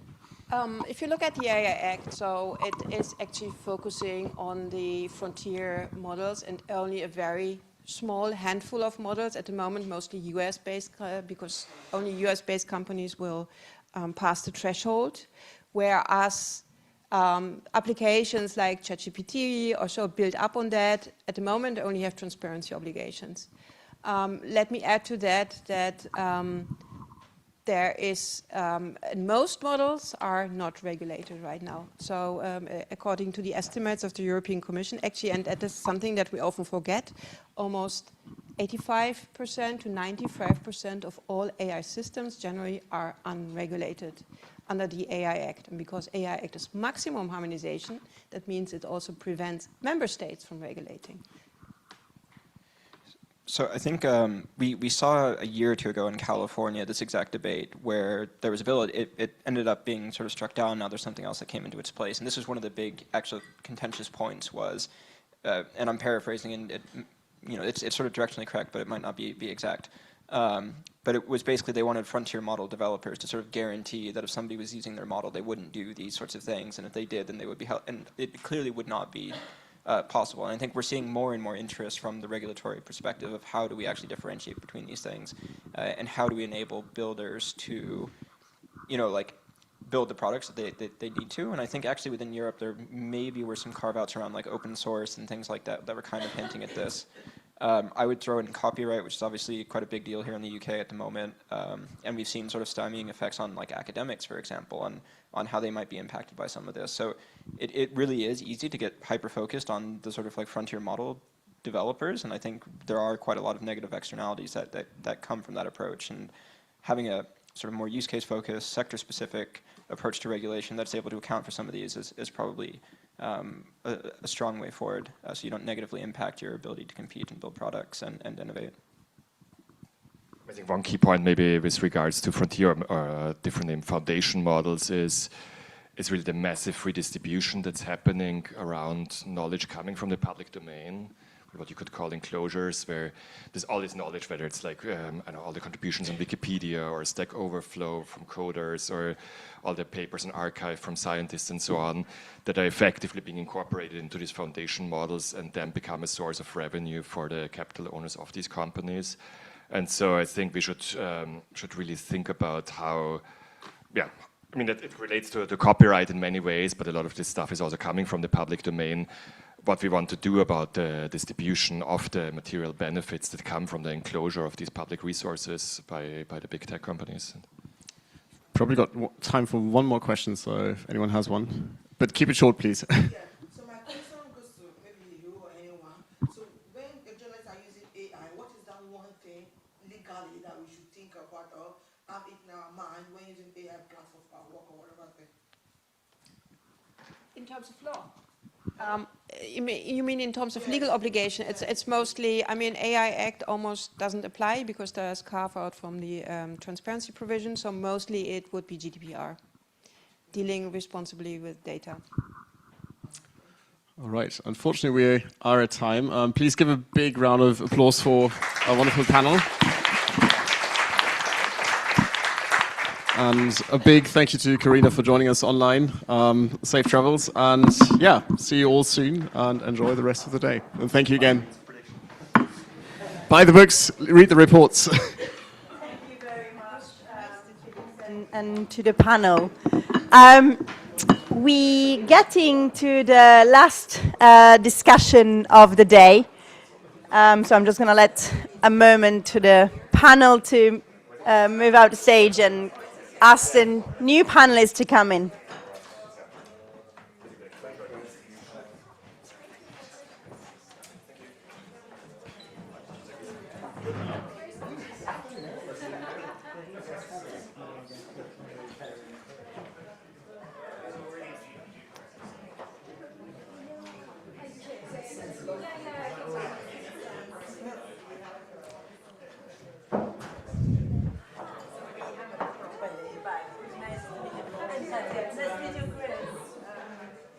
Great.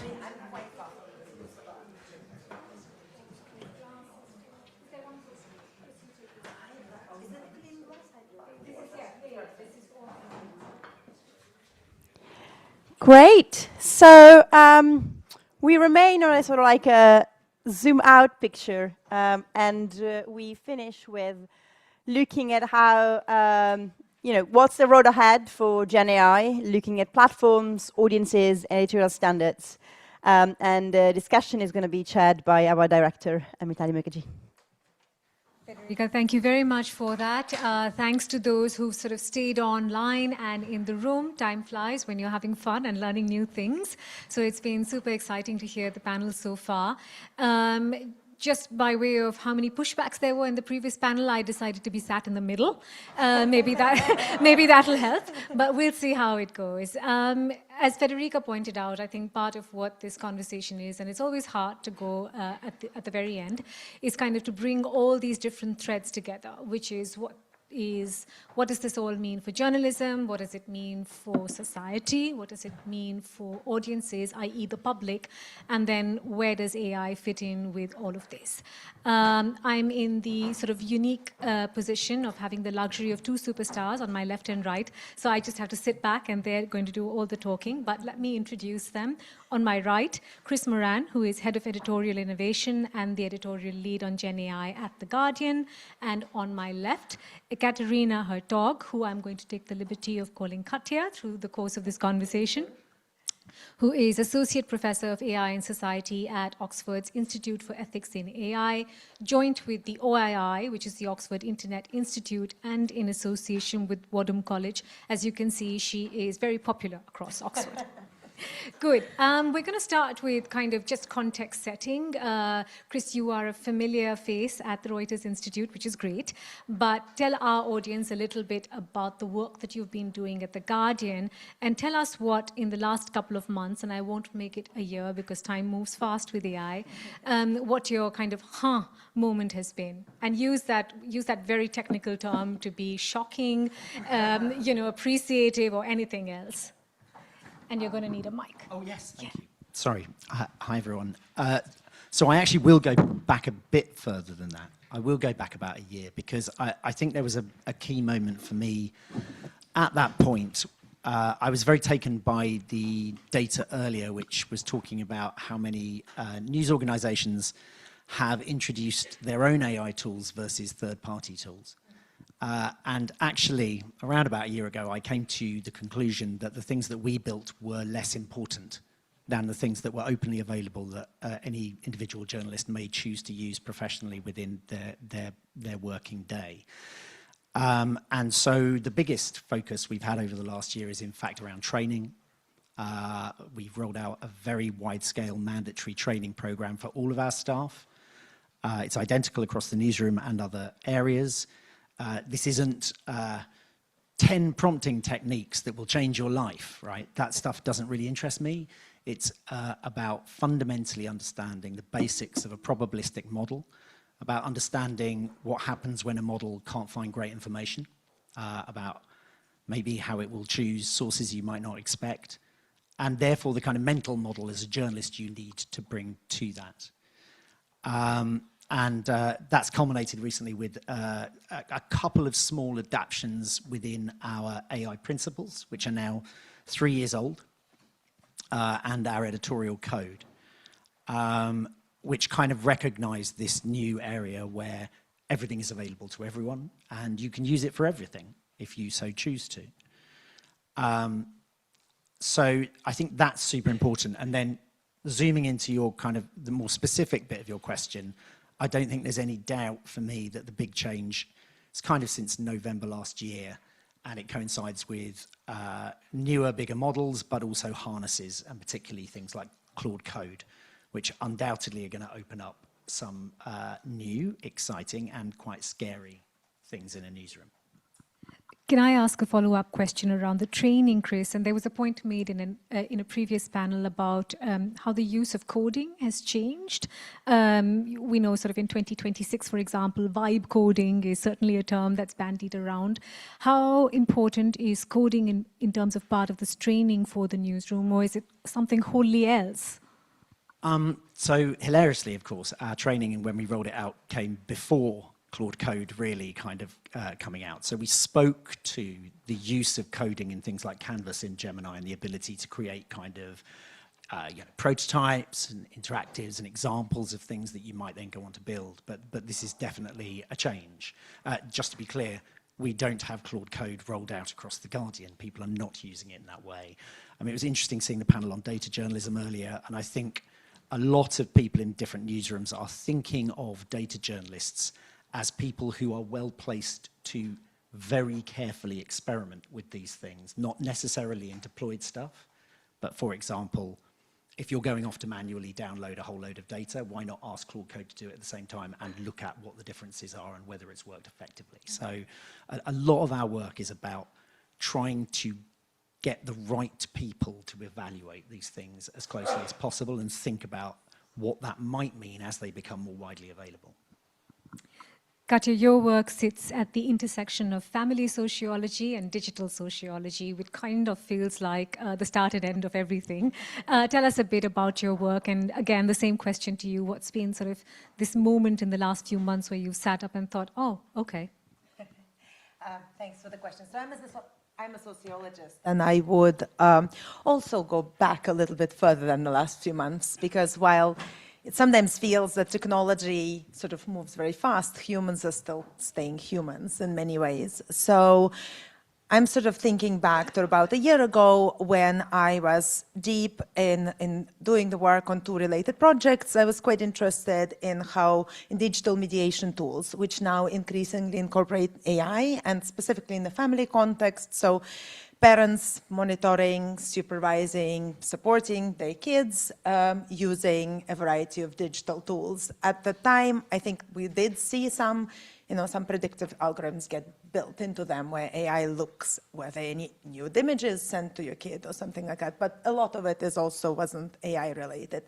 So the two things I was doing, one, I was just evaluating the scope of evidence. What do we know about these tools? Are they helpful? What do they support? And there are two things that emerged from that work very powerfully and clearly. One, the evidence. Everything we know about these tools is, I think it's 90% Europe or US based. So there was one middle-income country. There were no low-income countries for which we had any studies. And the majority, as I said, 91% of studies were Europe or US based. So I was sort of thinking back to some of the conversations, which voices are heard, which voices are not heard, based on which evidence and which kind of families are we thinking about policy. And the second piece of evidence, I ran a series around 9 focus groups in the UK with 16-year-olds, asking them how they experience those tools, sort of thinking, what is the young people's perspective? We've heard the experts, we've heard parents who are very concerned and, rightly so in many ways. And it was quite interesting to hear that the young people were very much focused, among other things, on how that affected family relations, that sometimes they said that's a break of trust in my family. Families were using these tools very differently in a variety of ways, and some usages seem to be more collaborative and cooperative, which young people were kind of on board with, and others were not. And I'm wondering how, if we're going further with that, we use AI, predictive AI, we should be thinking about these things. Yeah, and I do want to sort of dive deeper into that young audience and digital monitoring piece a little bit later. Let me sidestep a bit and ask you about the domestic AI project before that, because I think that's that's at the core of it at a human level. And I remember a conversation many years ago, an interview between a journalist and a tech CEO, where she sort of asked, I want to know about AI, but I also want to know how I can get my printer to work. And he sort of scoffed at her, but really at the heart of it, some of the domestic AI project is kind of exploring that, right? How do I pull out these hours of unproductive work in some ways as we see it, and how do I get AI to change my life in a meaningful way in that sense? Can it take the trash out? Okay, thanks for that question. Again, we're going slightly further back than the last couple of months. So this is a project looking at domestic automation across families and how people think about, we were asking about technologies that existed at the time, but also in the future, if you've got a robot that can cook as well as you can. So we were not imagining Michelin star cooks, but as well as like the kind of meal, the kind of cleanliness you expect in your household. Would you want to do the job yourself, ask your partner, or get that robot to do it? So there were a number of findings. The one really interesting, a kind of clear differentiation that we saw is people who are a lot less interested in getting care work. Would you like a robot to play with your child? It will be as good as you are. Read the books to your child. In reality, we've got that. We've got audiobooks, we've got iPads. People kind of wanted to do it themselves. When they were in a survey, we asked about the working hours. Well, we actually also set them, imagine you work really long hours. So we thought, if you're really busy, what you're going to do in that case, they usually wanted their partner to do it. Like, robot was not quite a popular choice when it came to care. Someone else should suffer. Well, I think it's actually, it was a bit different for housework. People were more open to automating housework, although that also varied. I think washing the floor, people were quite open to robots doing that. Cooking, there was a variety of opinions. And I think this is a point that I then took to a couple of other. I've got a paper that came out a couple of days ago that looked at what's happening currently when we use AI and digital technologies more broadly for automating domestic tasks. We have some on the spectrum from, we've got vacuum cleaners. We've also, people increasingly seem to use generative AI and LLM models to ask for advice in their care, for example. And mental health AI. Mental health AI, just also in social care. If somebody is caring 24/7 for a family member, sometimes shall I be taking my older person to an A&E, or rather, because this happened, or rather stay home, and what are the implications of that? Can I ask a quick follow-up question on that, which is that one of the things we see, at least while mapping this for audiences, is that there are regional differences. So some parts of the world are more enthusiastic about the use of AI.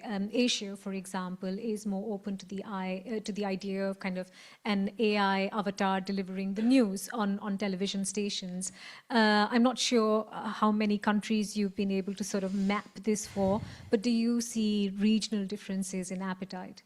Okay, so first we're coming back. So in looking at technologies currently used in care, automation of care, both through AI and broader digital technologies, similar problem with literature. We again are very focused on the global north. To some extent, we also did want to say that, well, the domestic tasks you have in richer industrialized world are quite different from what you would have in the global south, in the low-income countries. So actually, if we're imagining automation there, it's probably quite different types of automation. So the evidence we looked at was from the richer countries, from the global north. And I think, again, there was some East Asian countries, but not as much. There was a very positive sort of report from South Korea, but they raised where they were using a robotic doll that was living or sitting existing with lonely, in households of lonely older people, and the idea was that it keeps them company but also reminds them to take medication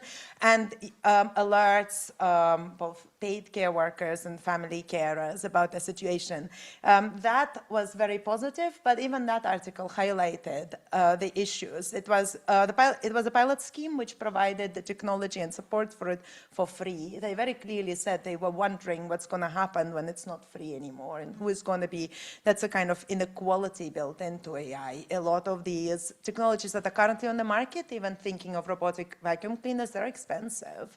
Who can make use of them? Who can benefit from them? So if we're saying that this robot is taking over social workers, unless it's free, who is going to be better cared for? And the second one, that was very clearly, in that East Asian example, that was quite positive. That was very clearly built into human care. It wasn't replacing human carers. It was working with them, alerting them, communicating with them, keeping track. It was not set up to replace them in any way. Can I just, like, Please. 1 minute? I have my own comparative work. It was based in Europe, looking at, I think it's a Eurobarometer, using a question asking people, would you be happy for a robot to care for you in old age? And there was a variety, even within European countries, there's a variety of opinions, from positive to negative, but there was quite a clear correlation. That's not causation, but there was a correlation that in countries that were quite generous with elder care, with both cash handouts and the number of doctors, we measure it, but there are multiple measures. In the end, we used number of doctors available per member of the public over 65 years old, but we did try some other measures, and the results were very, very similar. The more generous the sort of support network and human care available, the less interested people were in robots caring for them in old age. The less generous, the least generous, they were like better robot than no one. That sort of potential interpretation. And that's a super interesting correlation with some of our research around AI and news, where there is sort of highest preference for news that is produced, reported, and presented by humans. If you're following this as a table of contents, what we've done is sort of bring you up to speed so far in terms of what's happening with AI more broadly and then with news. We now move to the section called examples, which is a cue to the camera team as well, that Chris is going to share a couple of super interesting examples from The Guardian in terms of work that they've been doing. And before you start, you don't have a chatbot at The Guardian yet. We do not have a public-facing chatbot. Yeah. Okay. Yeah. Do you want to tell me why before you start? Yeah, I think, well, to a certain extent, it comes back to some of the things Katya was talking about I think the process around looking at AI in journalism is, yes, about what the technology can do, but fundamentally and increasingly, I think it is about what are the values that the journalism we produce has that is distinct and we must kind of build into our thinking, even if we're working with AI. And I think one of the most interesting things about chatbots, and again, to be clear, I'm not disparaging anybody who has deployed a chatbot. I think all of us are in a kind of experimental discovery phase.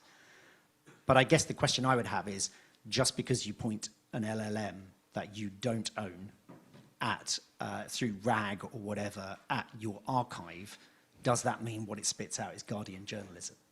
I'm not entirely convinced that it does. There's also an interesting question about accountability. Yeah.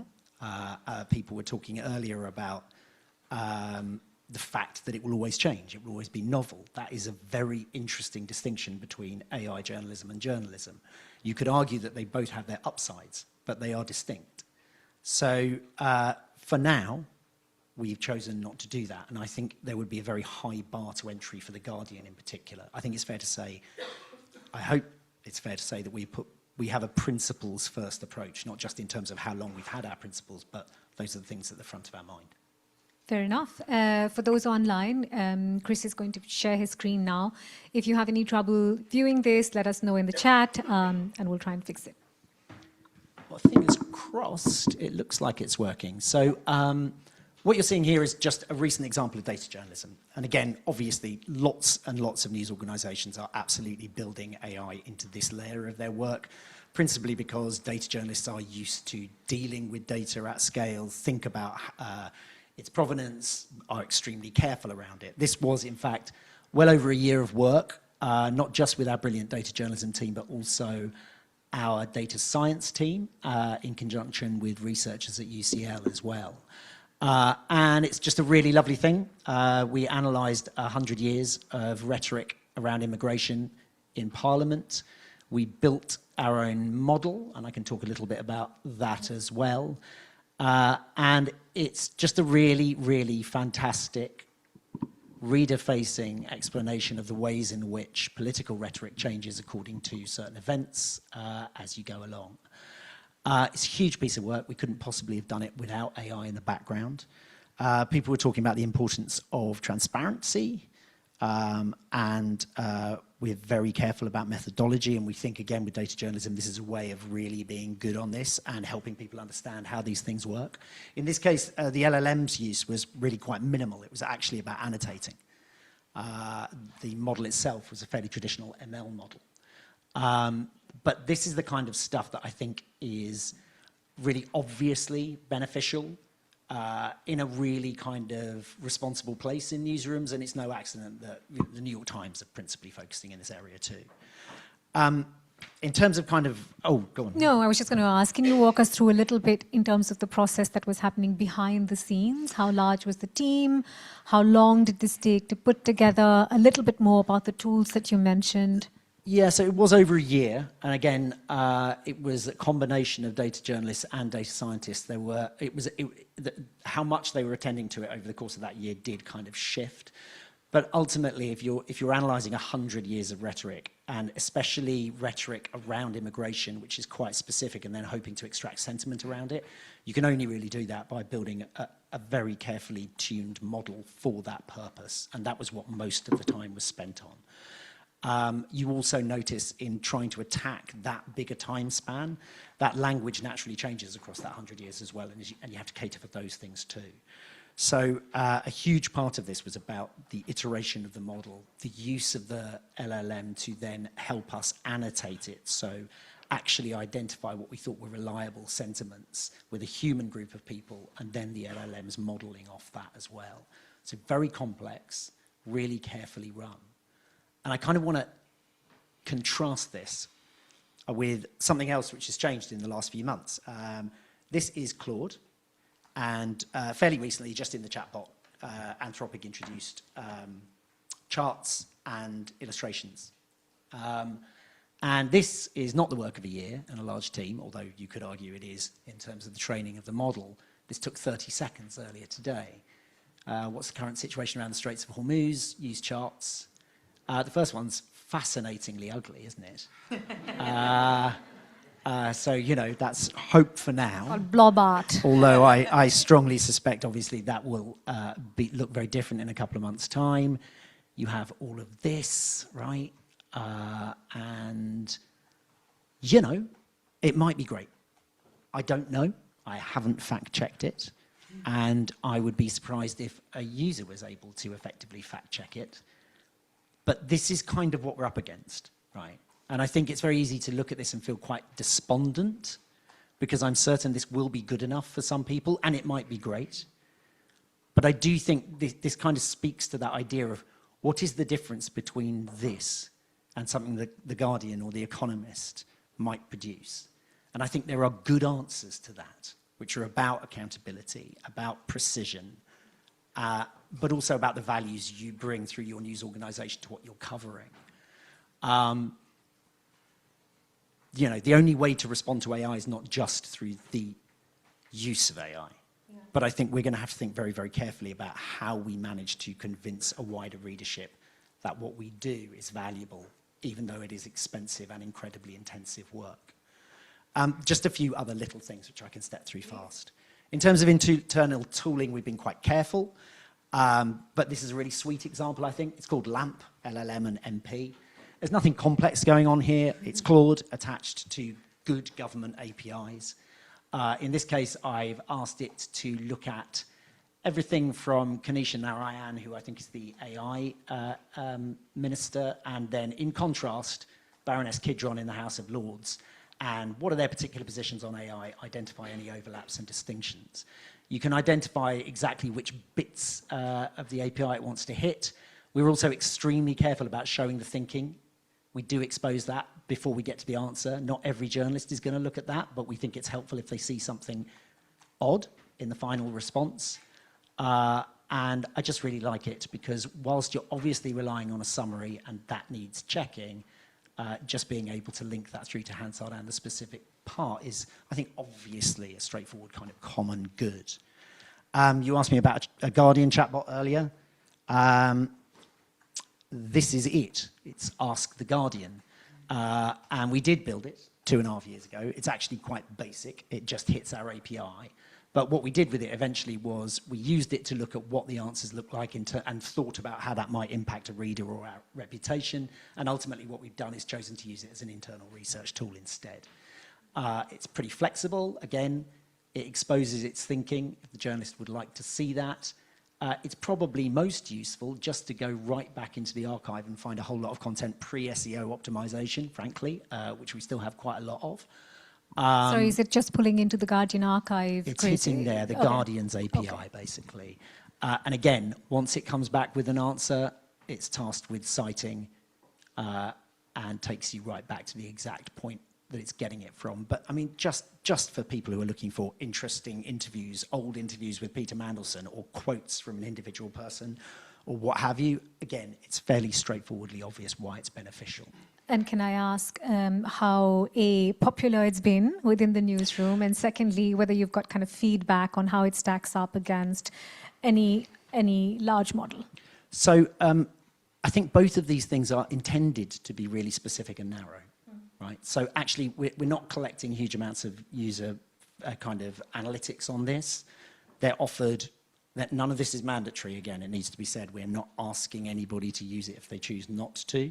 Particularly LAMP has an obvious kind of constituency around the lobby and live bloggers and people like that. And so far the reaction's been really positive.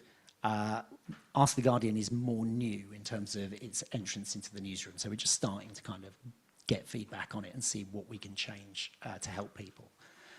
And then the last thing I'll show, very briefly, is our first step towards some kind of reader-facing feature.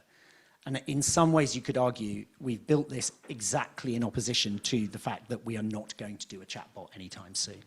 So every single news organization in the world has pages like this. They're called tag pages or topic pages. When the internet was young, back in the day, we were all super excited about this as a news organization because we kind of went, oh, this is our chance to be an archive, not just yesterday's fish and chip paper, right? Or today's fish and chip paper. But actually what kind of ended up happening was everyone went, oh God, they're a nightmare to edit. We've got 27,000 of them. So we'll just do a reverse chronological list. So in fact, how people use this really is, quite a lot of people do come through these, but really it's only useful to see what the most recent content is. So what we're doing at the moment, it's an A/B test. We are not committed to rolling it out. We are finding out about it. If I click here, what you can see on the same page is, yes, we have the most recent content. But then what we're doing here, and I was so taken with the conversation earlier about fact-checking, is we're actually doing the same thing as they were talking about, which is we are using the LLM to extract narratives, but instead of out of fake information or misinformation, we're just using it to decode a very broad topic into storylines. So the machine is only creating, first of all, it's identifying what the storylines in the content are. The only text being generated is these very small, short titles. They're purposefully short. And then what it's doing is a kind of curation job to pull interesting archive material around that. Again, what I love about this is, yes, it might lead to increased click-through. I really hope it does. But more importantly, I just think the difference between landing on a China page where you've just got a whole wall of reverse chronological information, and here where you actually have some sense of what the Guardian thinks the narratives are under the hood, I think is really useful, really interesting, and hopefully it will be really successful, but we'll see. Are there any even early metrics to share in terms of audience? None yet, because it went live about 2 hours ago. Oh, breaking here. That was really interesting, Chris. Thank you. Thanks for kind of sharing all those examples. And I think it's a good segue into the biggest part of this conversation, which is the audiences of the public. Katja, you kind of alluded to your work around young audiences earlier, and I think that's the point at which a lot of newsrooms are now thinking about generative AI. We certainly know last year was kind of the birth of the AI chatbot, where young people were turning to AI chatbots for news. We know that they do that increasingly for information. But what is it that you found, even in terms of early research? I know you've only just begun work on this relationship between young people, generative AI, trust, and preference. That's a mouthful. Yeah, that is a mouthful. It also alludes to a research project that started just a couple of weeks back. So in terms of findings, they're very tentative, very limited. There's not much of them. So there is a new, I've got a slide, but I don't know if it's too messy. It's just an announcement. So there's a new collaboration between the Institute for Ethics and AI and the BBC that works. You might literally have to hold the slide up. Maybe if it's too difficult. Or we can try to do, oh, we could try switching wires. Plug it, and I will just talk. Perfect.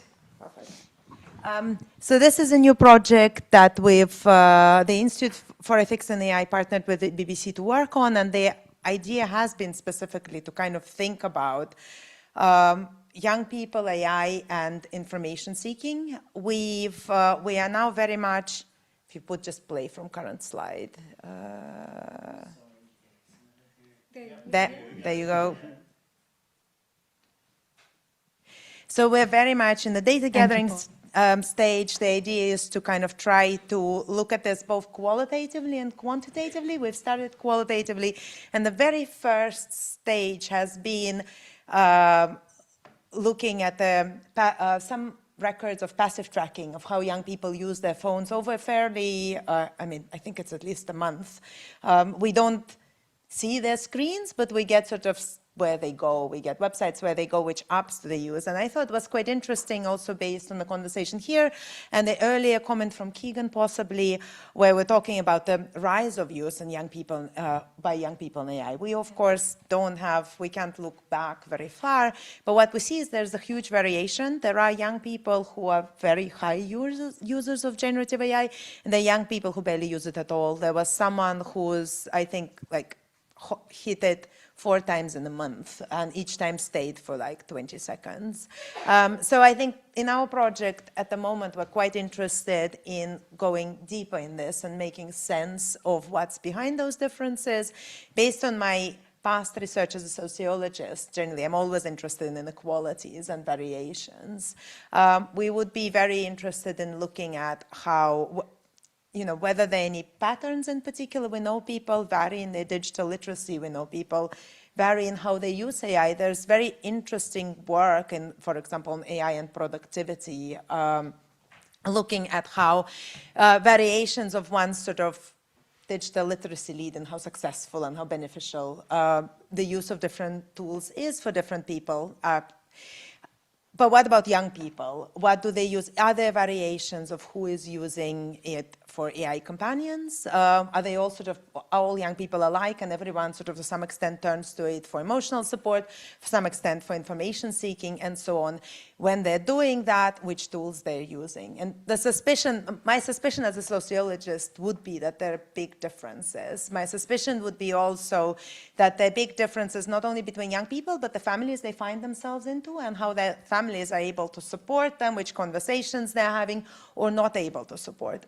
And also what the families need. And here, it's not an AI example. It is an example of digital technologies from one of my focus groups. And we were talking to young people. Broadly, we were interested in parental controls. And we had a huge variation of young people coming from, we varied them by schools. So they were private schools that clearly quite well-off families because of the fees, to like hugely disadvantaged neighborhoods with schools with sort of half the children were on free school meals. We didn't know about individual children, but we knew that that's the sort of neighborhood, that's the school they're coming from.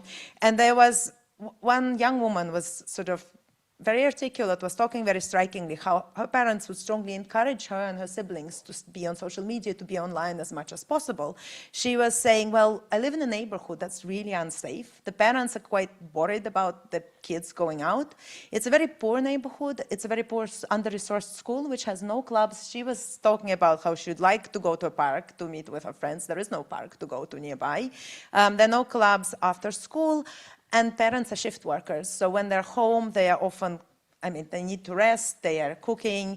So that what in that family is a sort of safe space, safer space compared to the alternatives for the young people is to be online and be that they at least are not coming to physical harm. And I was wondering if these sort of inequalities in the needs and who gets pushed where, how are they reproduced when it comes to AI use? And that is going to be, I think, a big section of our very next conversation around accessibility. But I just want to pull that thread a bit further on the work that you've done, Katya, because one of the very sort of here and present debates are around social media bans on young people. Any thoughts on perhaps more than one, but on that and also on this conversation around extending it to access to generative AI tools as well? I've been making my life's mission to not speak on social media bans. I get so many requests. I think that's clearly a very complex and very emotive topic. People are really worried. I think the thinking behind them and the reason why we're having these conversations, and some, some countries are considering, some countries already have implemented those bans.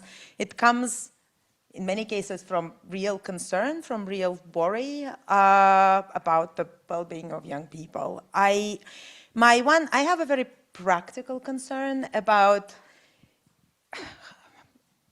what are going to be the consequences of implementing it in the way it's being considered now. I've had some conversation with two MPs recently. I've happened to be in a talk, and they were talking about that debate. And I was asking, for example, how would age verification happen? Say we decide as a society we want to do that.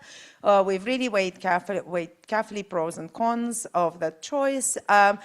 What is the practical tool? How are we going to understand who is below and who is above 16? And as my understanding is that the only way of doing that really accurately would be the huge loss of privacy to a lot of young people and potentially a lot of adults that can potentially be quite heavily exploited anecdotally, and I don't have any research evidence on that. It's more like anecdotes that I heard coming out of Australia, that people kind of would accidentally end up on malicious websites, which would ask them for a lot of personal identification, and they would think that's normal because that's absolutely legitimate, because now I do have to identify myself, and then immediately would be sort of get exploited. And this is my first thought on social media bans. I would like to ensure that if we're introducing that, it doesn't make the situation worse and doesn't expose particularly young people to more risks than they are being exposed to now. As also shifting to sort of going underground in some ways, so shifting to private chat.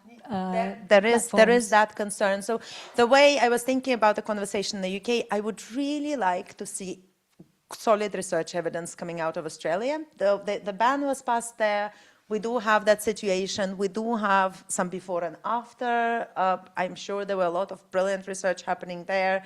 I would really like to have some evidence for us to make that decision on the basis of anything emerging. Do we see, I'm sure that some young people would be turned away from social media by a ban. I also suspect, as a lot of sort of scholars were raising concerns, that some young people, and potentially disproportionately the more vulnerable ones would end up on less reputable, sort of more darknet situations. And I would like to see any evidence, even in a sort of pilot stage, of what's happening in Australia. Chris, I want to shift to the accessibility conversation, and I know I'm sort of asking you to synthesize all of what sociology has to say and bring it to journalism. But on the accessibility question, and I don't necessarily mean this just for young audiences, is there an opportunity here for journalism to use generative AI towards that purpose? Yeah, I think there definitely is. We recently had a Guardian Hack Day, and I was inspired by an email from the Reuters Institute, helpful advert there, which highlighted 1.5 million UK kids with learning challenges out in the population. And you know, one of the things that AI is great at is transforming something that is already well structured, like an article, into something else. And it's not that hard to identify quite clearly articulated frameworks like the easy reading framework and transform journalism into that. And in some ways, simplifying the journalism through that lens also can give you a little more confidence that it's not going to mangle the journalism in quite the same way where you might just have some kind of open transformation. So again, it's something that requires an enormous amount of care and an enormous amount of clarity about which frameworks you're using and whether or not, say, the prompt that you're using is actually operating successfully. But certainly from an early look, that feels like a very, very interesting kind of avenue for a lot of different people. Again, it's no accident that, you know, we did this 18 months ago and many other people have followed, I think, you know, alt text, you know, something that not many production staff enjoy writing. This technology is exceedingly well placed at writing that and improving the experience of people with visual impairments. So I think that's an incredibly positive area of application. It feels like the risk which comes with transforming journalism is at least offset by a public good which feels unquestionable to me. We know from our research, Chris, that news avoiders, as we term them, generally tend to be young people. They tend to be people from lesser privileged backgrounds. What's a good starting point for newsrooms that may not have kind of the resources that Guardian has or The Economist has or any other large mainstream organization has, but can kind of build on this accessibility question to reach people who can't go behind the paywall and don't have access to very good information? This is a long-term kind of passion of mine, back from when I was the audience editor. One of the key metrics we use in the newsroom at The Guardian, like many others, is a kind of attention time and a benchmark, right? Which gives you a sense of how long people stayed with a piece of journalism. And of course, a very long piece of journalism has the possibility of having a very small number of people read it for a very long time. But also, most normal human beings, whether they have accessibility challenges or not, might open a Guardian or another site's article, and there's a classic thing where they're interested in the title of that article, and then they watch the scroll bar do that. Do you know what I mean? And they realize this is massive, and I had 10 minutes, and I'm out. Which is a completely reasonable reaction. It's not about, you know, people with short attention times. So to a certain extent, I would argue that this isn't even an AI issue, right? Why write very long and then transform short? Why not think really carefully about the way in which you write and construct an article and how much you are asking of individuals? I'm thinking of all those news articles that start with 6-minute read and then the 3 AI sort of bullet points. To be clear, I'm not arguing against length. Yeah. I am arguing against the judicious application of length where it is desirable and necessary. In one lifetime, Chris was a primary school teacher. You will notice from the clarity of his responses. By the way, the report that Chris was referencing is a project worked on by our journalist fellow William Kremer from the BBC, and I would encourage you again to go on our website and look it up. It's essentially around making news accessible to those with learning challenges, and it's a really interesting project. I've eaten up a lot of time, but I want to make space for questions both in the room and online, but I'll start with folks in the room. So same process, raise your hands and I'll try and get to you. Maybe we can start with Rama and then move to others who haven't had a chance. You've a really interesting panel. This one's for Chris. Chris, you showed us Claude Code. It's Claude Co-work, OpenClaw. Agents are here and they're going to get better. What do you think this means for what news organizations need to be doing and thinking? Sorry, big question. That's a great question. There are two answers to it, right? I mean, fundamentally, the paradigm remains the same across all of Gen AI from the start, which is the more expansive your application, the more ambitious, the wider scope, the more automated, the bigger the impact, and the bigger the room is for total carnage. Whether you're talking about security, safety, or just error. What you're seeing at the moment is newsrooms kind of navigating that, and some going a bit further, and some feeling, less confident about that. But yeah, Claude Code, certainly Claude Bot, or whatever it's called now, radically accelerate that risk. There's one exciting thing, which is, oh my God, I might be a general interest, or rather, let's say I'm a desk journalist who doesn't have much data journalism background. I can just ask it to go off and find all of this data and bring it back. And you can, but you might not be able to check it, right? So that democratization comes with, I think, a very heavy price, especially around journalism. So as I say, we are not diving in here. We are looking at this very carefully, and our frame will be, let's use this kind of offline in the safest possible environment just to feel what its capabilities look like. But this feels like an inevitable march towards what ultimately will be an operating system, right? With access to all of your emails and everything else. And I think the big onus is on those organizations to try and make it as safe as possible. ClaudeBot clearly is not at all safe. And at the same time, there's still a little part of me which kind of can't help but think, let's say you are watching one individual and you've done a long piece of work on them and you've published a piece, and then the idea of having a machine that can watch for that individual in certain data sets and tell you whether they've spotted anything in the morning is very seductive. But right now, the premium seems very, very high on the risk side.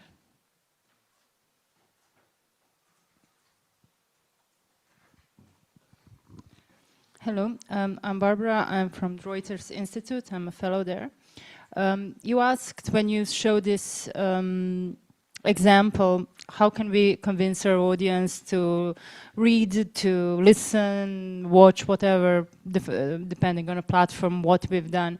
But as far as I see so far, a lot of that AI is doing, it's scraping our work from 5, 10, 20, 30 different journalists. Should we be thinking about a system of kind of royalties or whatever, wherever they scrape the work from? So maybe that would be kind of foundation for funding journalism to continue. How can we beat that? Because we are losing that battle. And all the mainstream media are kind of becoming agencies for AI. This may be a good opportunity, Chris, to talk about Spur, something that Guardian has recently signed on with a few other UK-based brands.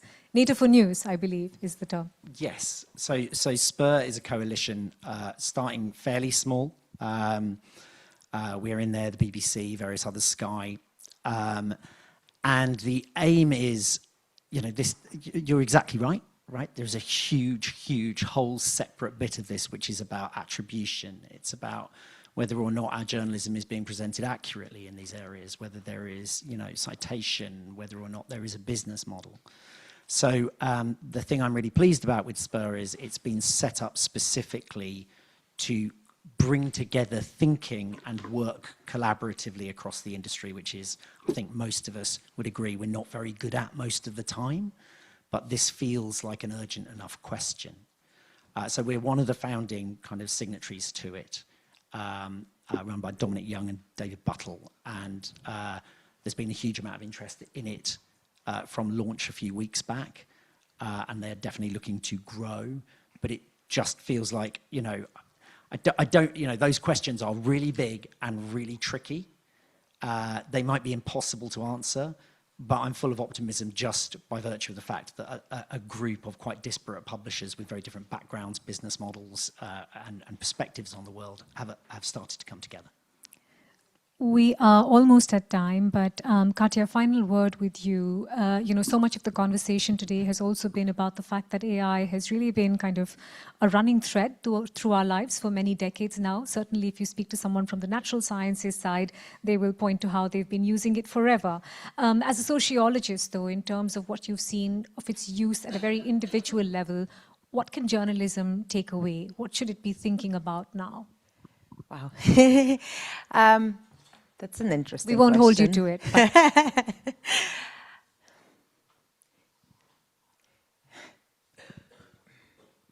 I mean, it's an interesting question for me in that I think one of the things that you're pointing out, like your example was natural sciences, where people have been maybe using more of these tools. I'm thinking as a sociologist, as a discipline which studies sort of, people more directly, I think there's been definitely a lot more variation, and there are, I think, a lot of my work has been qualitative, where I go out and talk to people, where I see some parallels with journalism. And for me, I just hope both of us as groups hold on to it. And I've been watching in horror, I think a couple of months ago, there were big maybe it was the news or people, I probably saw it on social media, but where people were talking, well, you don't need to go out and talk to people anymore. You could tell Claude, please talk to me, or some other, I don't actually mean to single out Claude, tell an LLM, please talk to me as a representative of this sort of part of subpopulation. And that would be like a great way of capturing a variety of views. And I'm hoping that all of us, and based on the conversations here, we're not signing up to that. That was my sort of one big concern.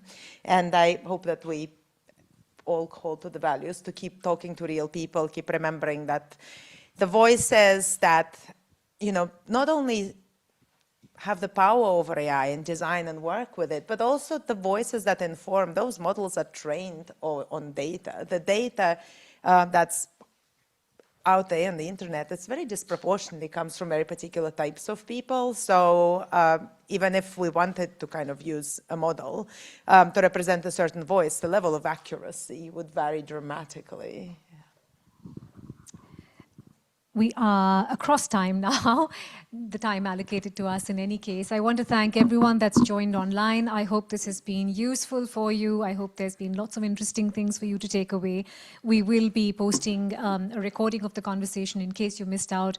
You're very welcome to dip back in and listen to a chat that you might find engaging. To everyone in the room, thank you for sort of participating so wholeheartedly. We like to lean into that live person, real person bit. And the biggest thanks to the team at Reuters Institute for bringing this together. It's lots of hard work, but that's the kind of conversations we try to build that kind of take as many in and lead with evidence. Thank you very much for watching and engaging. And if you want to follow our work, you can sign up for a newsletter. That's another little pitch from me. But to my panelists as well, thank you for your time today. Goodbye.